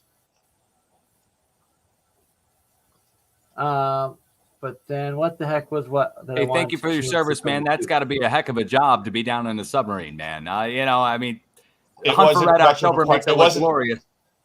It wasn't much of a participation on my side, Dutch Sense, to be honest. It was a very peculiar enlistment, which is worthy of other conversations. I learned a lot of weird stuff about what's going on in the world from my short time in the submarine service.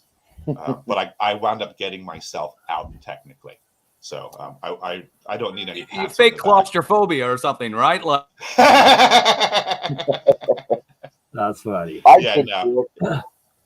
Okay, I remember what I wanted to ask. There's a lot going on under the water that they're not telling us about. You're 1,000% correct. There was technologies that I saw in 1994 that they were apologizing to me for, saying, "Oh, it's an old boat. We have old tech. We're so sorry. We're going to get upfitted." And that was stuff that the rest of the world didn't see for 40 fucking years. Touch screens on phones and stuff. You think Steve Jobs invented that? Come on. Mm-mm. These everybody out there that's loaded gets handed everything. We pay for it with our tax dollars. Our research and development goes into some program, and then some buddy of some pal gets handed all the info, and then they become indebted to them. And that company now makes shitloads of money, and you think that the outfit that got them started can't dip into that? You think the CIA gets you all set up and then leaves you alone?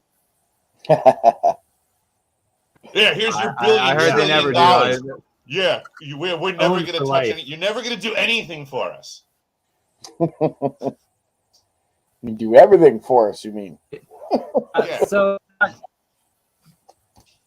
Dutch, I wanted to bring up that you made several very interesting and fascinating discoveries over monitoring of these cycles, these energies, as well as the satellites and sensor information feeds over the years.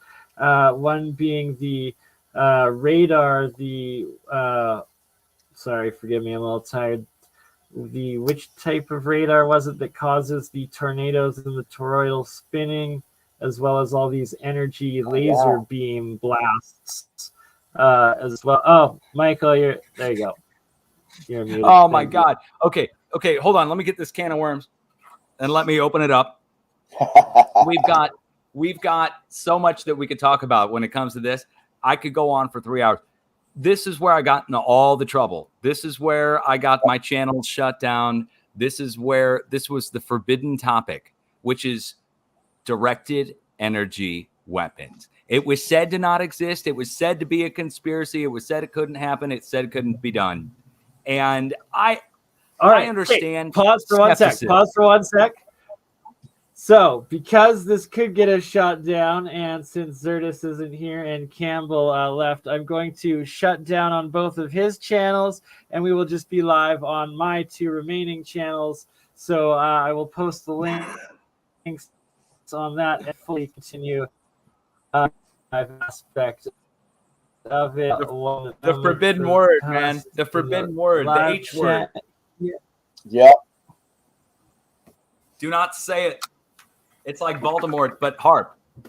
So I'm not blaming HARP. HARP is just the go-to word that everybody talks about. Again, HARP is the High Frequency Active Aurora Research Program up in Alaska, does ionospheric research, and it can heat little pockets in the atmosphere and ionosphere up above HARP. It's not controlling your mind in Australia, and it's not fracturing the Earth in Turkey. Okay, we can rule those things out for HARP, I think, personally. But what I found, this goes back to 2011, and I noticed this quite by accident. This actually started on New Year's Eve of 2010 going into 2011. On New Year's Eve, thousands of animals fell out of the sky. Thousands of birds fell out of the sky in Greenbrier, Beebe, Arkansas. And they exploded from the inside. They were cooked. They tried to blame it on fireworks at first, but it turns out there was no fireworks done in the area for New Year's. And this was in a rural area in Greenbrier, Beebe, where they're doing a lot of oil and gas drilling. So I was thinking it could have been something to do with maybe an oil and gas release, maybe some kind of toxic chemical made its way out and the birds inhaled it or something and exploded the birds, burned them inside. I don't know.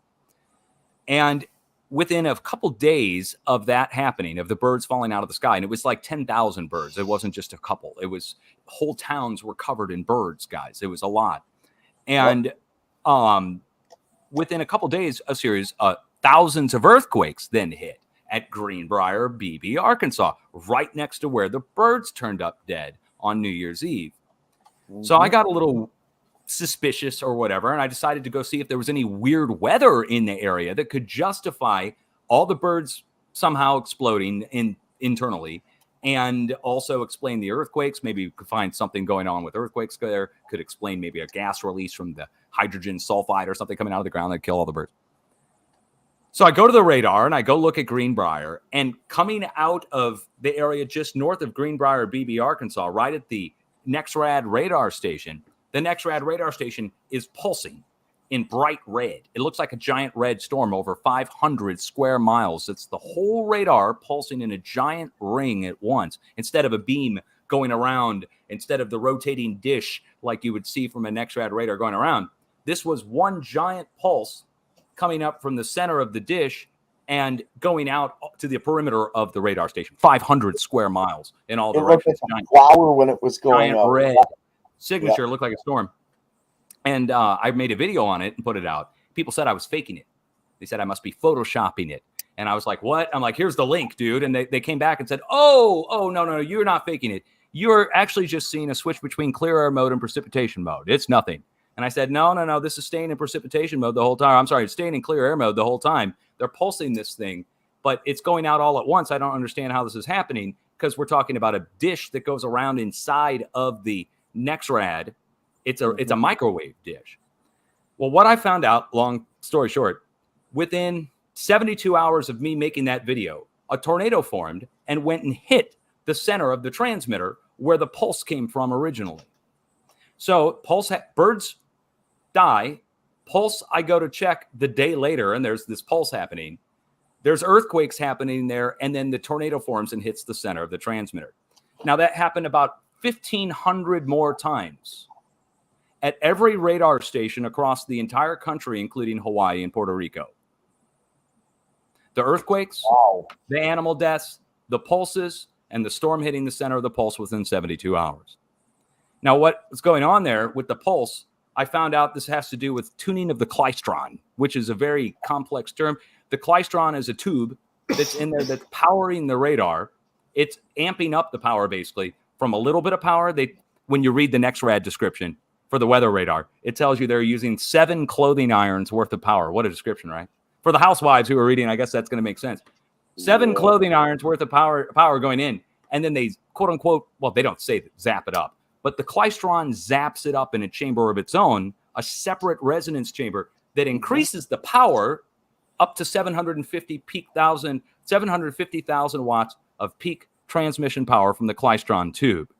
And I found a training video from the National Weather Service last month about how to tune the klystron tube and what frequencies are producing this giant pulse that I'm seeing, that I was seeing and we still see. And it turns out that the NEXRAD pulses when they're tuning the klystron in megahertz, not gigahertz.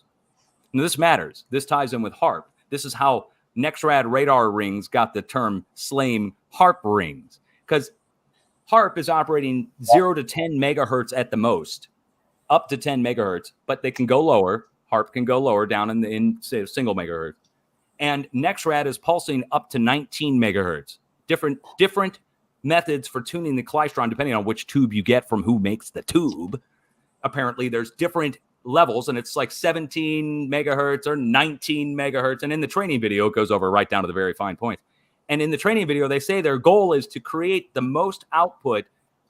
The guy starts out in the National Weather Service training video. The goal is to achieve the peak power output of 750,000 watts.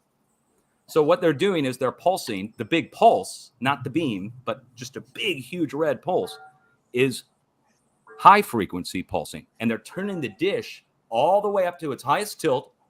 Instead of pointing out like this, going around and around, or like this, it's tilted as high as they can get it to get it out as far as it can reach. And the whole dish turns into a high frequency antenna when the klystron is put into its calibration phase, how to calibrate the klystron. And what happens is the NEXRAD dish is as wide as a high frequency antenna would be in your backyard. If you're doing high frequency, a 19 megahertz transmission in your backyard with a shortwave radio, but it's 750,000 watts and it vibrates.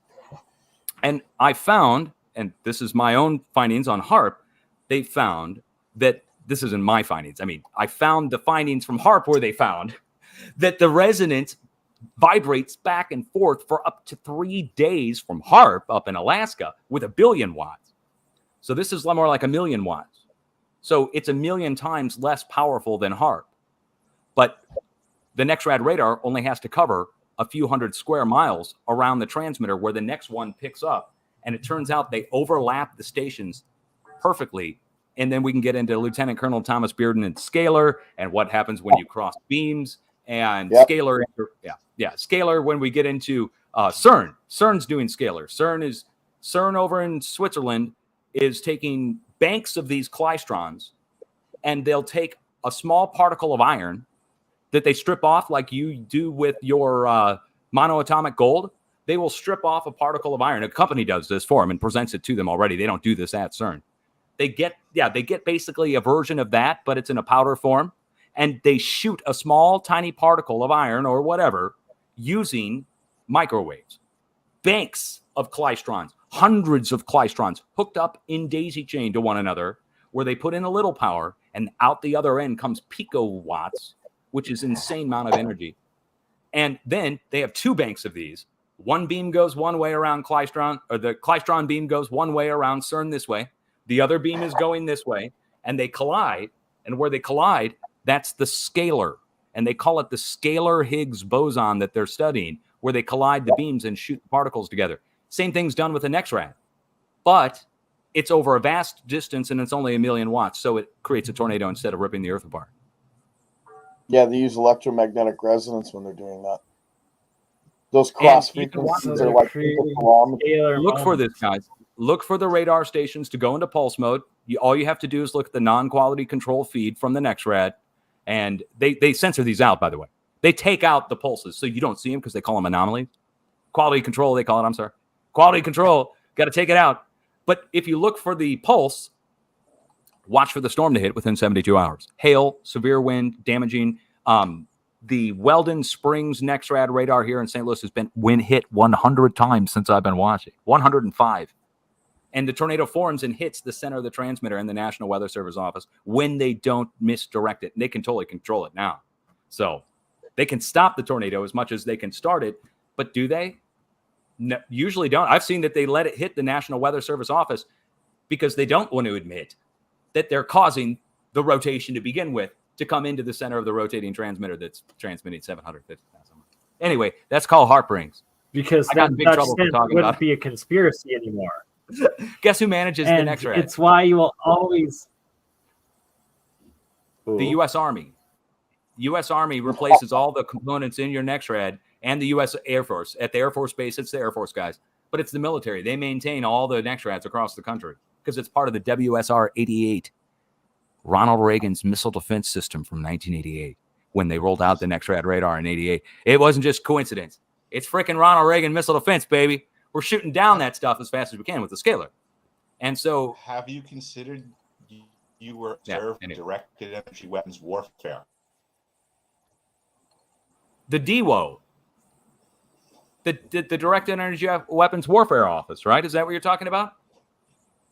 Oh, I'm saying what you witnessed. Have you considered that you were simply observing directed energy weapons warfare? Oh yeah, definitely. It could even be that our radar stations. It's a battle. That's what's they're fighting each other. There's people fighting each other with directed energy weapons. There could be a third party up above punking our radar. I've proposed this, that it might not be us causing the tornado to come to our transmitter at all. That it could be either from an outside source or even on the ground, somebody punking our radar, giving it too much energy in the electromagnetic field, doing the same thing, but from like hitting our radar with it. And then that causes a tornado to form and it comes in and hits us. It could be that too. Yeah, it definitely could be. It could also be in space. Yeah. I'm obligated to inform you because of the dates that you threw out there and your question. You threw out that you said December to January 2010 to 2011, correct? I was at the South Pole Station and we were commissioning the Ice Cube neutrino detector from construction to operations and maintenance. We, if you check the dates for Christchurch and the earthquakes that happened then, we did that. You're talking about these systems. This is what I'm disclosing. The Ice Cube neutrino detector also transmits. It is the world's largest phased array transmitter. It is a directed energy weapons system. My crew caused the earthquakes in Christchurch because it was the first time they were firing it, and they were attempting to do something and they messed up. So they corrected fire. I don't doubt that the systems that you're talking about weren't hot and ready for us to do what we had to do. I'm certain everybody in that environment was paying attention to everything to get it dialed in correctly. If BurnEye wants to go to my website in the archive section, he can pull up my DOM document, which is my evidence from the university. Basically, the manufacturer's specifications for the ice cube neutrino detector state that each of the 5,160 DOMs, each one of those DOMs can transmit at up to 2,047 volts AC.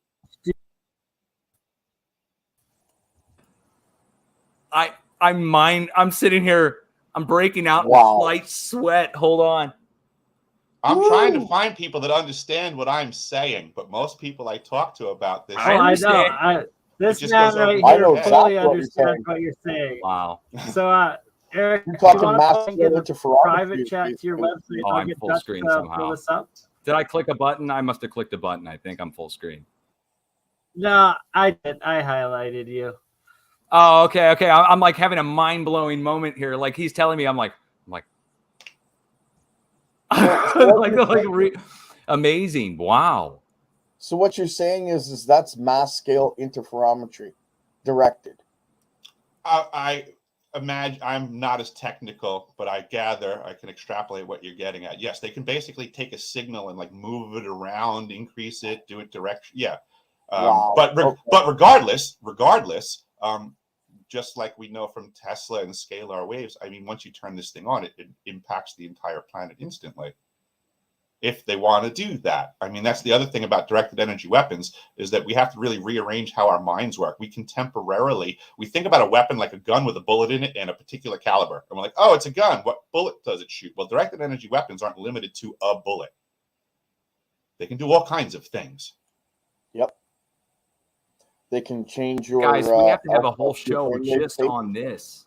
I think we should do a whole show just on this topic at some point very soon here. Sure. I mean, like, because with Jeremiah and Jeremy Reese, the alien scientist. This is exactly the technical group of. We will have the uber nerd out of nerdouts that connects all these great minds that understand these things and that have been working on it and experiencing it, and documenting it all, and bringing it together. For the last maybe 10 minutes here, Dutch, will end it exactly at 5 hours. But for all of those joining in that aren't aware of Dutch's epic, pretty much 2 decades, at least a decade and a half now, of daily monitoring the system of seismic energies and activities, and his beyond epic record of forecasting earthquakes and his weekly updates of them. Just give us a little rundown and this week's forecast, if you don't mind, good sir. He has the system of all systems. He's got it figured out, that's for sure.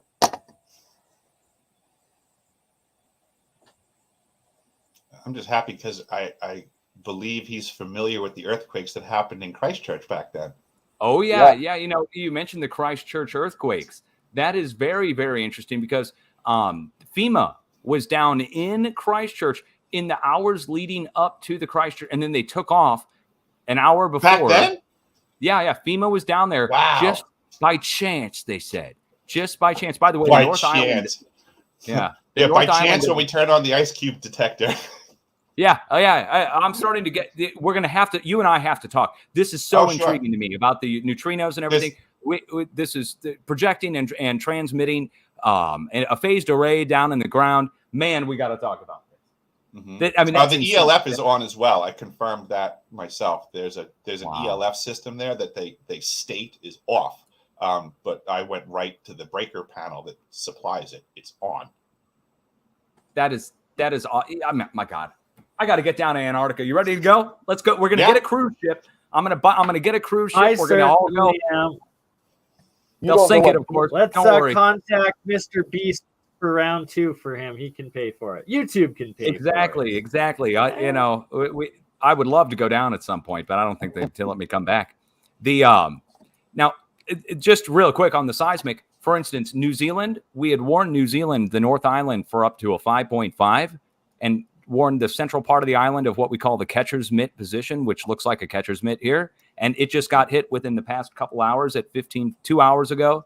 A 5.3 to 5.5 just hit our warned area in New Zealand. You can check it off the list. That was one of the spots that we had issued the warning. But the way it goes is the earthquakes start down below the plates with the deep quakes, and then they spread out and away and spread across the planet. I've got a whole video on this. I don't want to bore everybody here on your stream with my kind of update, but I'll tell you, we are watching on the antipode to the opposite side of the planet for new 7.0 level activity that we were watching for last week.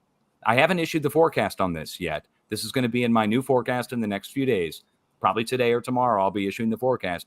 And we're going to issue a new warning for a 7 to strike in Greece over here on the west side, far over from Turkey. And it's the antipode of the 7 down here. And this gets to the whole opposite sides of Earth thing again. This gets into what happens when it goes through the planet and comes out the opposite side. But we're already moving down here. New Zealand already got hit. New Zealand's North Island's been hit. And it's going to go through the planet, and we're going to see new activity on the opposite side. Again, back and forth like a tennis match. But it really, I think, this gets into the neutrino detector and what's down in the plates. This gets into very low frequency and transmitting through the ground. Piezoelectric energy going through the crust. And that's just, my God, we could go on and on. But the forecast is going to call for that. My current forecast also calls for Northern California to be on watch for a new 5. That's not a big deal. We got 5s already coming in and 4s off the coast. That's not that big of a deal for California. The one where everybody... Alaska. Well, actually, it should strike east of you in Yukon, where the 2 rings are overlapping over here in Canada. So just east of Alaska, we should see a new 5.5 in the next 4 days, 4 to 5 days. Break off right here where the 2 rings overlap. I think that's Yukon. If not, that's right at the Alaska border. Right, Alaska technically comes down all the way down into here, but and then over to the west, the Aleutians are out back in the Aleutians. But right now, I think let's look at the smaller earthquakes. This is a real-time forecast, guys. So for my guy up here in Alaska, we have a line of earthquakes coming off. It looks like a ramp jumping up into Mount McKinley of just hundreds and hundreds in the last 2 days. This is a big increase in the number of earthquakes up in Alaska. We call that a frequency increase. So like we're kind of, if we were beating a drum, right, if we were beating a drum, we've now rolled into a snare drum roll. And there's so many, but this is next to a volcano right at the ocean. And I think that's Mount Sitka. Mount Sitka, I believe is the name. I'm going on memory. We may see a new volcanic blast in the next week out here at Mount Veniaminoff. I don't normally forecast eruptions, but with all the seismic going on here, I'm thinking new blast out at Veniaminoff. Then after Veniaminoff, that's right out here where my mouse is, a new 5, which shouldn't be that big of a deal either. It'll be out in the ocean next to a volcano that just erupted. But the middle of the whole mess is where I'm going to look. And that's how we do forecasting. We look like it's like a wave in a wave tank. And we look to the middle of the wave tank where all the waves are interfering. And that's the spot where the next spot to break takes place. I don't know. I could go on for hours trying to explain it. Simply put, we're going to see a new quake up here in the 5.0 range. And my skeptics would always say, who cares? Right? They don't care on small earthquakes. We only care on big earthquakes. And so 7 over in Greece, it'll be the first 7 in a year or more for the whole area down there. And it will likely cause some serious damage, unfortunately. That's the part that sucks about having to report on this shit. Those are the ones that we pray that you're actually wrong on, right? I know. Right? It's like those. If I'm right, it sucks. And if I'm we wrong, gotta catch at that 5% inaccuracy. You pray they don't happen, right? But he called it down. It's like energy. We get like it never disappears. It'll go somewhere else, but it never goes away. So like if I miss, if I'm warning Turkey and a 7 doesn't hit in Turkey, then on the opposite side of the planet, the 7 hits exactly. That's where the energy went. It didn't hit in Turkey. It went through or around and came out at the opposite down on the other side on the antipode. And now we've got on both sides of Earth 2 sevens in a course of 5 days apart. So the energy always transfers. It never goes away. So, well, that brings me to my question. When it's bouncing back and forth in its antipode, does it actually ramp up and then like escalate onto another place rather than going from a 7? It goes to, say, a 7.5 and reverberates into another spot? Yes, we see it increase when we pump in new deep earthquakes. When new deep earthquakes are added into that, it's like adding more energy into the mix that's already coming through. So in other words, like an earthquake, 7 hits in Turkey, energy's coming through or around the planet, I don't know which, but whatever way, it's coming to the other side, and then a bunch of new deep earthquakes hammer on the other side where the 7's going to hit, and then that amps it up. Yes, it amps it up. Amp is the perfect word. Amplitude is increased as we pump more energy into the accordion-like wave that's going back and forth. I think it could be going back and forth between points through this, the round Earth, but it could be a disk Earth or a faceted jewel Earth, or well, it could be a matrix Earth. We might not be here at all, guys. I'm out of here later. Yeah.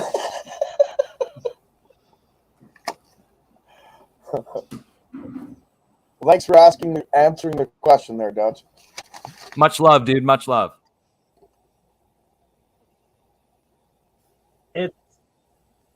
It is oops, sorry, trash can Earth, both round and flat. Come on, there we go. Did it work? Did it work? Is it going back? Sorry, my computer's sucking. All right. Trash can Earth. There we go. Trash can Earth, round and flat. I like it. And flat so all Dutch the way around. Dutch is the one person that when he's wrong, he actually, or his forecast doesn't happen, he's able to go back in and analyze and figure out where that energy is, and 10 out of 10 times show exactly where it is and puts it immediately into his next up. He usually will type it like, "Hey guys, I found where it went," and it's that it reaffirms the just how real your system is, and that it's the actual energies and flow and waves of just how the Earth works, but that, like you said, it doesn't disappear. Energy will always go somewhere else, and that you always find.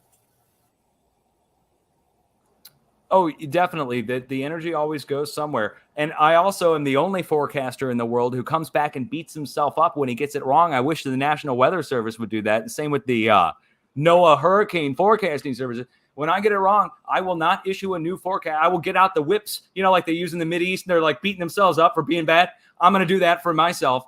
And but I seriously take it serious. When I miss an area, I will not issue a new forecast for that area until I figure out where it's like a flood. If you saw a big storm drop a bunch of rain and then the river starts to flood and you're like, dude, it's going to flood downstream. You go downstream and you're standing there and it doesn't show up. You're going to wonder which way it went. You're not going to think the water evaporated, right? You'll be like, oh shit, it went down that other flow down that way and it didn't go to where I was expecting. It went to somewhere else, but it never disappears. And that's kind of like what it's like. It's like a flowing river, seismic wave, a very low frequency wave going through the plates, which is why I've got to talk to Eric about the neutrino detector now. God, another thing. This is the last thing I need on top of CERN, brother. Eric, you don't know the frequency of the ELF, do you? That they're producing? No, I do not. I just know that it's on. Okay. And I'm sure it's working both ways as well. That's so cool to know. Which is unfortunate. Very unfortunate for the crew, what's going on down there. Unbeknownst to most of the hands on site, is what they're riding on top of is not to their benefit. And it has a lot to do with my disclosure because I know it's a new term for everybody else, Havana syndrome.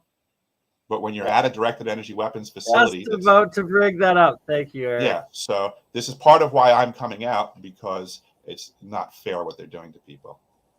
Yeah, they're God. they're reprogramming their electrical firing rate in their brain through ELF is basically what they're doing, and all kinds of other aspects. You can create cancer. You can lots of things can go on. You can go back in the news. My winter site manager lost her mind. And I would say it was also because we were firing up the ice cube neutrino detector and they weren't sure how it was going to impact locals. So she made the news because she was trying to get herself evac during the winter season. She was claiming she had a stroke. The only thing she knew was she was effed up and she was trying to figure out what was the matter with her. And she got scared. This is our winter site manager. She was calling for an evac. She was the one that knew the evacs were. When she hired me on, she drilled into me like, you can't leave, right? And I was like, this is the lady that hired me. And then now she was trying to run out of the ice. And I would say that she did not have a stroke. When she got off of the ice and she went to Johns Hopkins University, they agreed with my assessment. She did not have a stroke. Something happened to her. She was hurt and wanted to leave. I understand the mentality and the situation. But yeah, I feel bad for my crew. I feel bad for my crew, and I feel bad for the people of this planet that do not understand the level of warfare that's happening around us right now.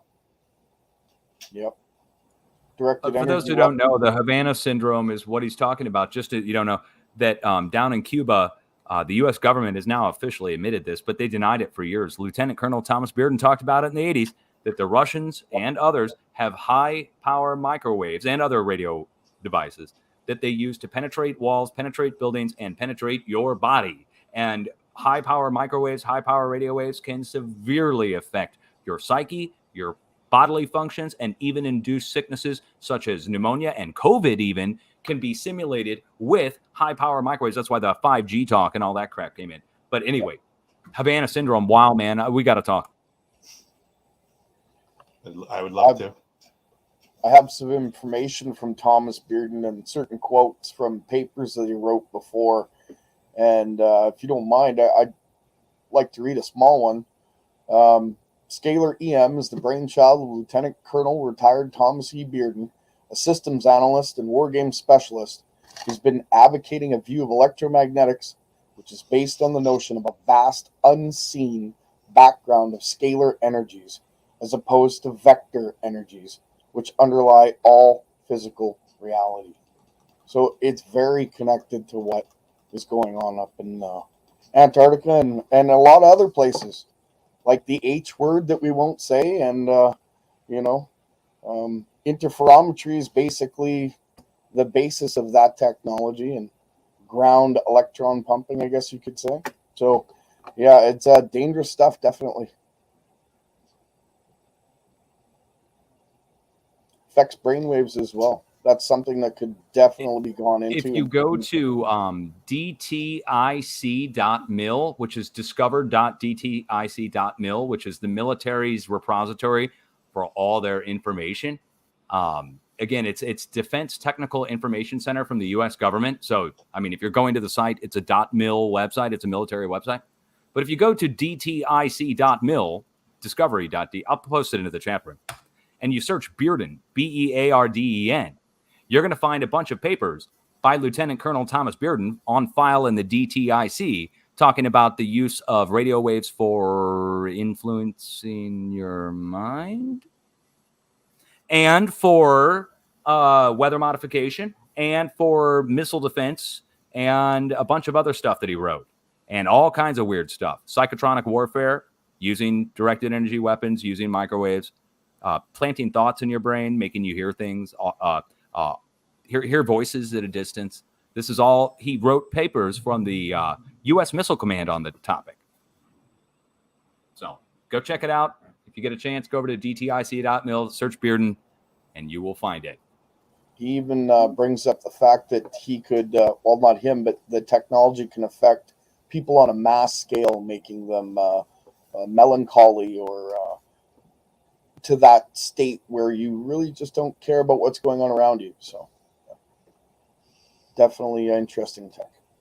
Like when there was mass uprisings, like the Arab Spring in the Middle East back in 2011, that I was alive, but it was him or someone else, retired military, and claimed that it was them using satellites projecting down specific radio frequencies on this certain area in the Middle East there that then triggered everybody to be more angry. And when they brought them out on the protest,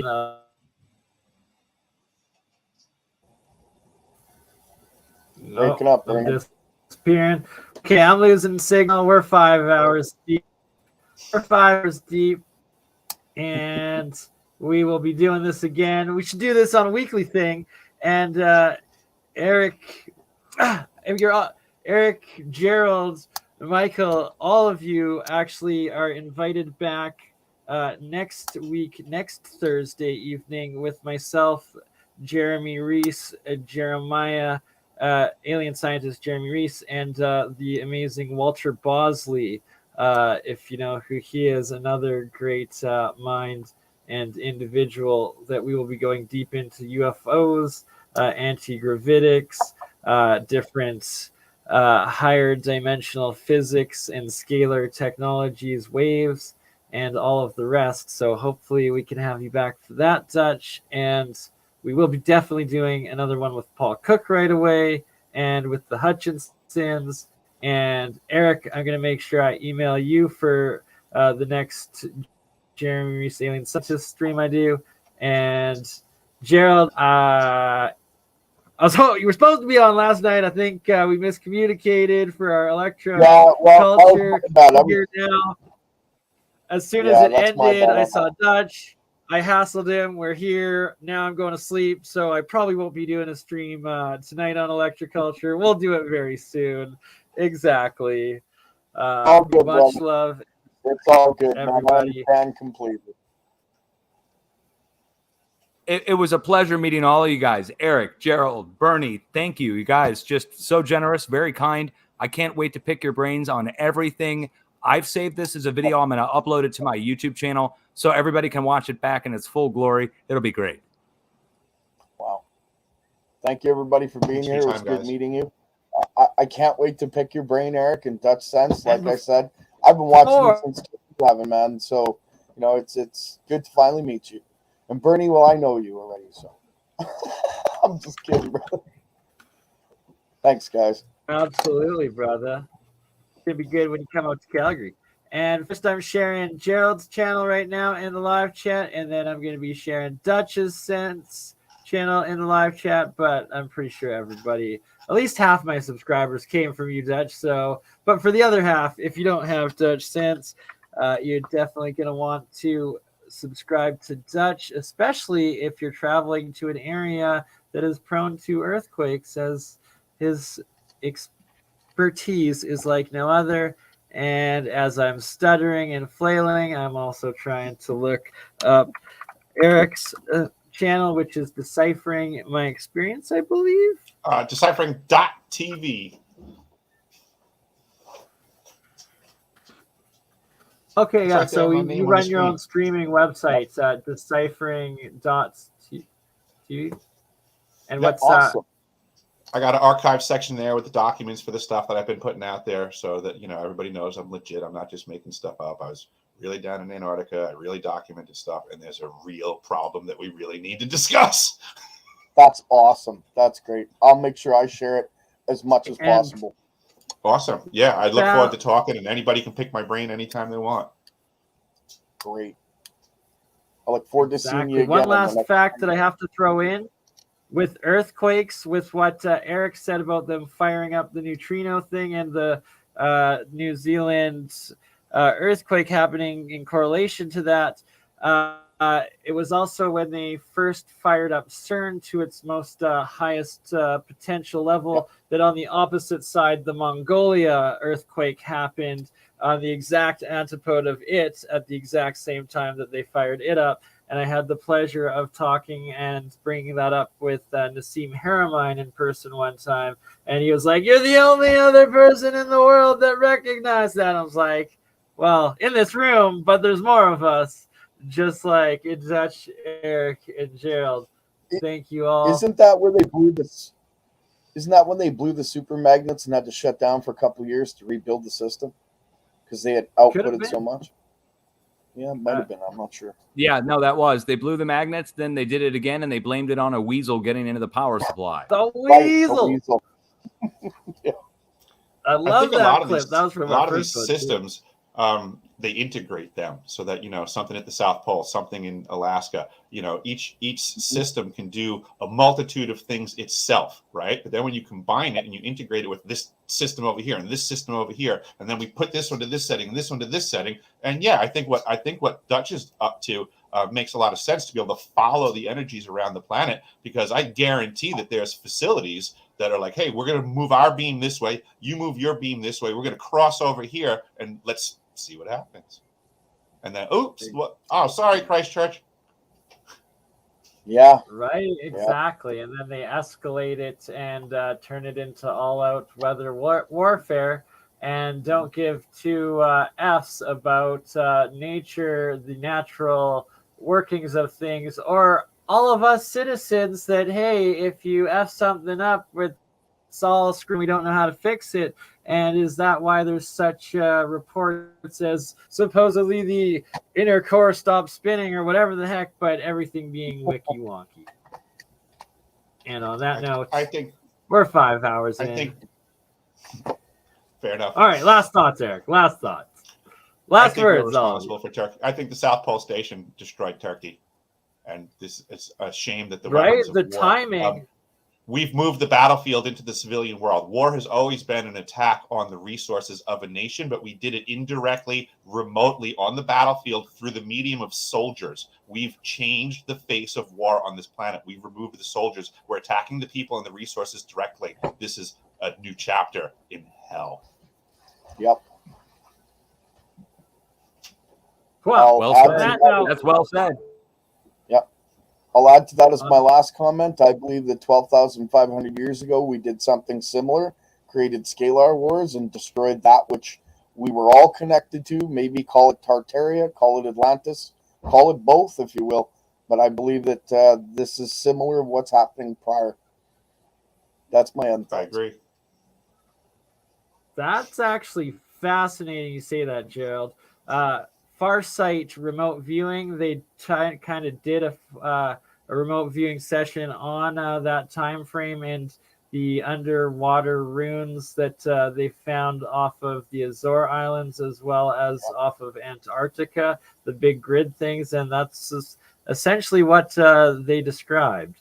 But on that note, we're going to talk more about it in the next epic stream. 5 hours of world-changing science knowledge drops, disclosure, discovery, and intellectual discussion.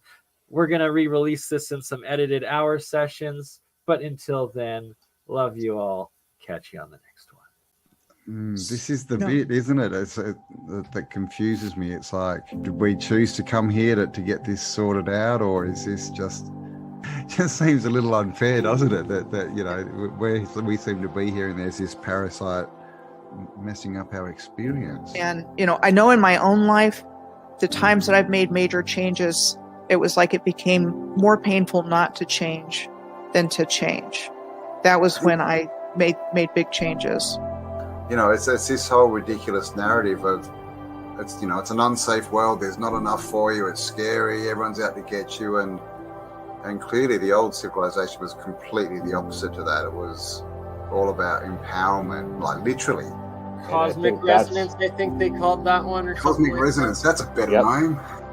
Real science, you can actually produce free electricity, and this is part of what Tesla was doing, is the differential between the top of the spire to the ground actually creates an electrical differential that you then connect to another wire that goes into the ground, your grounding.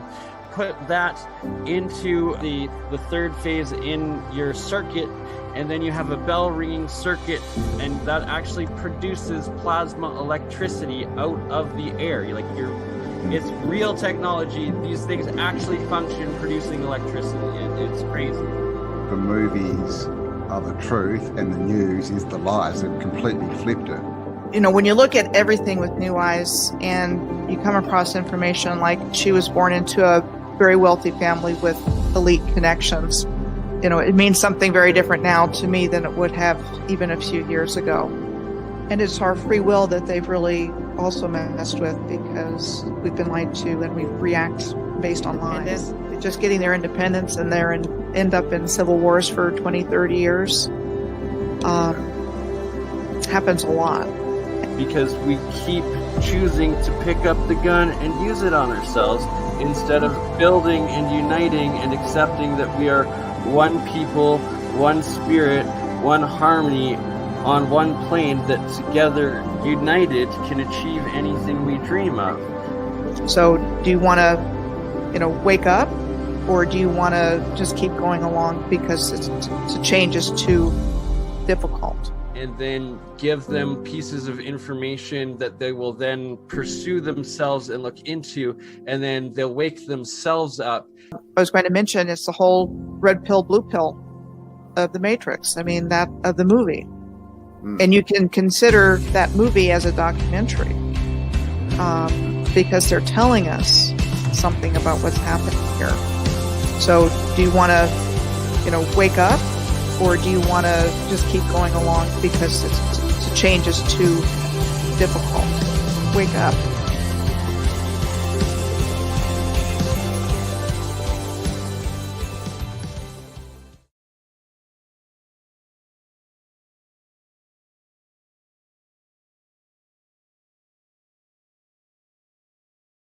Because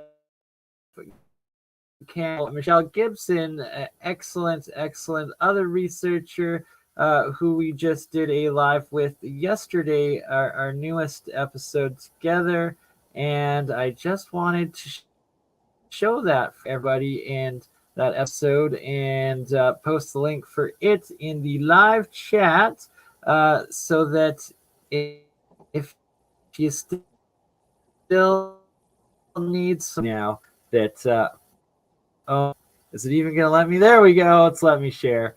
Here it is. This is what it looks like, and this is, if it's working, is the link in live chat, and lots of so you still on air, bro? Campbell yesterday. I